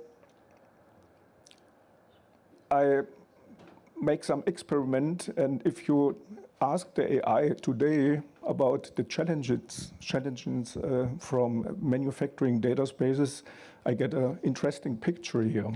So the first picture was very dark, so we want to be a little bit more friendly, and I make a new prompting, and the sky is now blue and cloudy, and it's an interesting picture, so we can think about and interpret it. Maybe it's the Japanese side and the German side, and it's very hot on both sides, or what means that? And we think about some trends we discussed in our collaborate group, and this means the IT-OT convergence. So it's very interesting. So we see in the company the merging about two silos, I would say, and it's a hot topic. It's a hot topic with a lot of challenge we see. So I will explain it a little bit, and that is where the magic happens in the future. So we find out. So if we talk about the OT world, of the one side, the shop floors, the machines, and this kind of stuff, we have also the IT world with the security topics and the data exchange topics like the platform industry and the sales things. And we see they come together because of cybersecurity aspects and a lot of more things. And here, magic happens, I would say, because two silos have to work together, and that's what we find out. And here's a practical example in our company. Maybe it's similar to other companies at your side also. So let me know that. So I'm very open for that. And here's an example of production and IT and cybersecurity. Why we talk about? Because it's a very interesting situation. So at the moment, at the shop floor side in the OT world, we get more and more IT components because of data exchange and a lot of stuff. Also of 5G models in the machine sides, we take out the data on the other side. And the thing is, if they ask for help on the shop floor, because it's very cybersecurity issues, the IT said, oh, it's not my responsibility. I have no topics at your side, in your shop floor side. And that's very interesting. So in the first phase, we see the thing, so not my job. Okay. What happened then if the IT department said it's not my job? So it jumped to the OT, and the OT helps themselves. They buy something, components inside, and now they are independent from the IT world. So they are very happy at the first moment. And then a second thing has happened. the IT said, oh, there's IT in production, so some IT components in the production line. You are not allowed in that. So you have to involve us as IT department. That's normal. But when this has happened, so we come to the phase 3, because if there are talk together, because what's the support from the IT department is needed because of the IT security experts for this example. So they come to the phase 3 because they have to work together, because the knowledge is sharing between the IT departments, and they can support very much more than in the past. And that what happened when IT and OT come together in the IT-OT convergence. And we see that not in our company, but maybe in much more companies. The same discussion is there. And the magic will be found out. And that is what we have in the collaboration to find out how can we exchange this experience to come to phase 3, let's to solve together, because the problems are very similar. Let me talk about a little bit another aspect of the data governance topics. So the manufacturing data space is not so easy, because if you have the OT world and the IT world, you can put the machine on the OT world in this model, I would say, and we have the data space on the IT world, and between we have some business application like MES or ERP systems. And the thing is, if we talk about the sharing capabilities or the value creation capabilities, as we described in our paper, then we talk about these things, and maybe in this, but if we want to be sharing capabilities, we have to solve super complex situation. And that is not easy. And if you think about if we have in future applications like an MES or ERP system generated by AI, very interesting thing. So we talk a little bit about that in our collaboration group. Then you get an idea what we talk about in the super complex situation. And the super complex situation, like this red area here, get also here on the machine side. So magic happens here in the IT-OT convergence. If you think about that, what we can achieve with the data space, with AI on the data space, and to work with data. So one simple example in that. So if we talk about the digital product passport for the batteries, so why do we talk about not the passport from ourselves? So if I travel to another country, so I want to change a little bit the point of view. We have to think about how can we reduce the time wasting about to give input data to systems they need for. So if I travel to the country, I have to put on my surname, my first name, my birthday, a lot of data inside the system, and it takes my lifetime. 10 minutes here, 15 minutes there, 1 hour because I have to repeat my input because there was a mistake or administration failure or something else. Time consumption, time wasting. So we can think about time wasting by data usage in the processes. And then we make money with that. So the first company who solved me my immigration card as a service for my digital passport, so I have a passport, I give them, and I have no more immigration cards to fill out. Maybe I will pay for that service. And that is what Mr. Sugi talk about, digital services, and make money in business with them. So at the end, who's going, what we see, we talk not more about data, we talk about more information, because information based on data, and at the end we talk about knowledge. And we could find out when we talk in this quadrant or in this cluster, interesting data and relevant data. So we find out knowledge is interesting and relevant.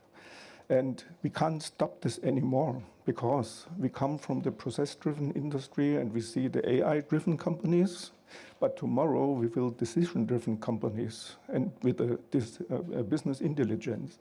And we couldn't stop that anymore, and we have to think out how can we measure that, how can we find it out in which stage we are, and also with the organization and human readiness. And Oda-san will explain that a little bit, so I will hand over. Thank you. Thank you. ありがとうございます。サビラさん。Thank you very much. So going forward, I'm going to talk about the readiness that was touched upon earlier, how to measure that. There are many companies in different phases, so how can we measure that is the question. And the reason why we want to measure that is because if we cannot measure that, then we cannot make improvement. And on top of that, not only improvement, but also the evolution is required. So the systems within the company, the production system itself is changing. It has to change in the future. So that's what I'm going to talk about. For example, in terms of measuring the readiness, there are different indicators, and smart manufacturing indices are used here. Right top is the equipment related, and left top is Wi-Fi, WEF, and the right bottom, SMKL, Mitsubishi Electric in Japan is using this. So there are different indices. And left horizontal axis is whether strategic or operational, and the vertical axis shows whether it's enterprise-wise or shop floor. So that the measurement can be made based on this. This is our view, so there may be other views as well. But when it comes to data sharing, I think that we need more indices. For example, when you want to share data, whether data can be shared or not is something that you have to understand. And the data trust and data governance, to what extent have you achieved that is another question. And when it comes to data space, of course, one company alone is not enough. So using data system, we need to involve stakeholders to scale up and expand the ecosystem. To what extent have you made that possible? And also when it comes to data, data needs to have value. How have you materialized that? And lastly, how about the organization and human readiness, human resources? That's another aspect. So in terms of readiness, these are the aspects that we need to measure. And this is a static view, but from another point of view, from the data flow perspective, the right top illustration is not the core of our idea, but when the fabric is turned into a clothing, who will be involved in that process? We have the manufacturer, and the raw material is input, and then the manufacturer makes the product. Of course, the manufacturer is a stakeholder, but the digital product passport is included in the process to share data, which means that the regulator and also the accreditor will be involved as well. They will look at the contents, and then there will be consumers who will be buying the products because of the low carbon involved. And then the product will be recycled into a material again. So there are many stakeholders here, and they need to be able to use data that they want, but they cannot use the data in other purposes. So trust is important here. So here are the requirements. The first two are about regulations, if they are complying with the regulations, and if the product is authentic. This is the regulation aspect, and we are factory operators, and we need efficiency of the operation. How to enhance efficiency, that is important. Suppliers to consumer, and also for tier 1 and tier 2 upstream, can we share data with transparency? And can they capture data when necessary? And what about the architecture difference? This is a data flow. And this is just a schematics. We have right side and left side. Left side is the existing pattern, and on the right side, this is to be situation. And here are robots, and we manage the robots. We have the management system, and a management system, and also connection to data, external data, and also we have data from many different countries, or we send data to different countries. Data format and the contents of the data are different. That is because of that we have different colors. For example, order placers, and also we have production plan for production and how much carbon footprint, and we have to send this kind of data that is depicted here.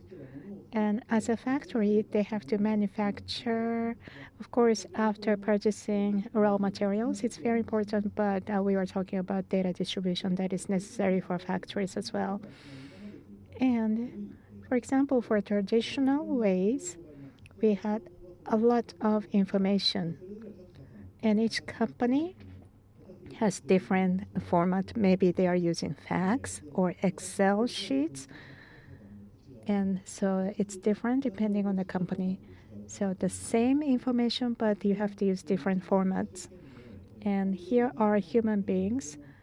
In factories, we have hierarchical systems, and which data should go to which way, and that is something we are exploring. This is the current situation. So what about in the future?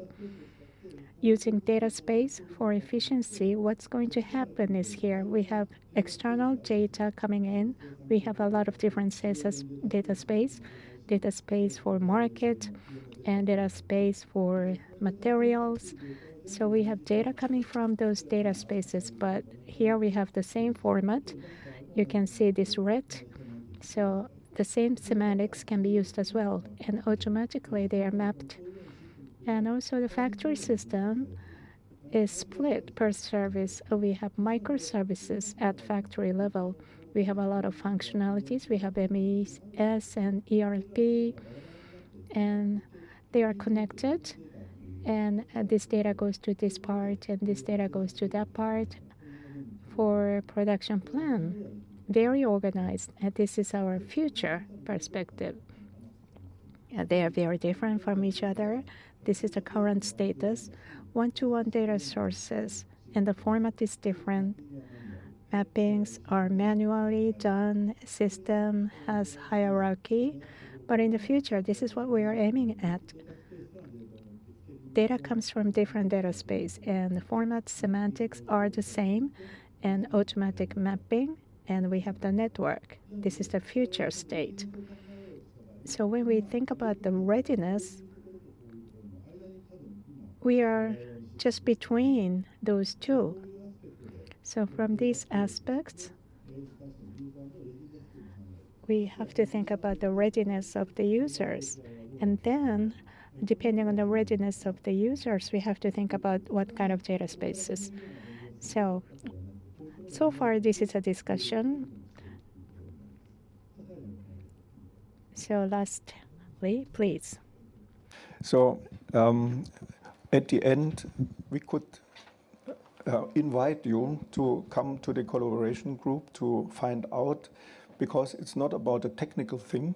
So it's about the awareness of the employees, of the leaders inside the companies and over the company borders also, to find out how to change the system enterprise architecture in the way like Oda-san described, because we need much more flexibility in the microservices world, I would say, combined with the trends we see with the IT-OT convergence and much more.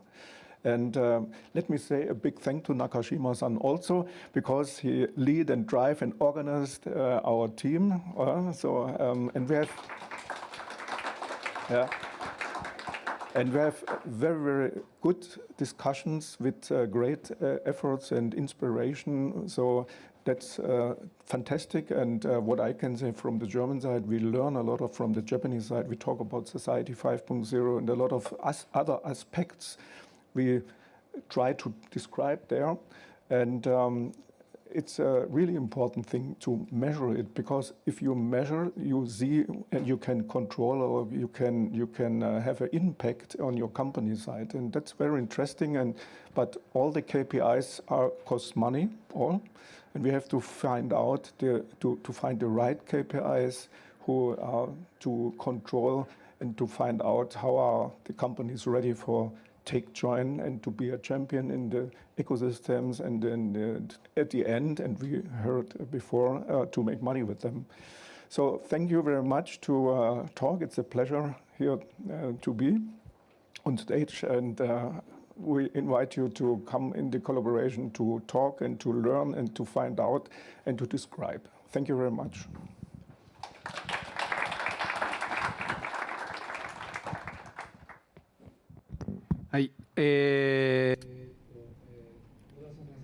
So, Ora-san, Sabira-san, thank you so much. With that, we have just concluded session number 3. I'd like to thank all the speakers and also Mr. Maria, who participated online. And so, ladies and gentlemen, please give them another round of applause. So we have completed all the presentations slated for today, and this is the end of the RRI International Symposium 2025. Once again, I'd like to thank all the sponsors to make this event possible. And everyone in the audience and online, thank you for your participation. Looking forward to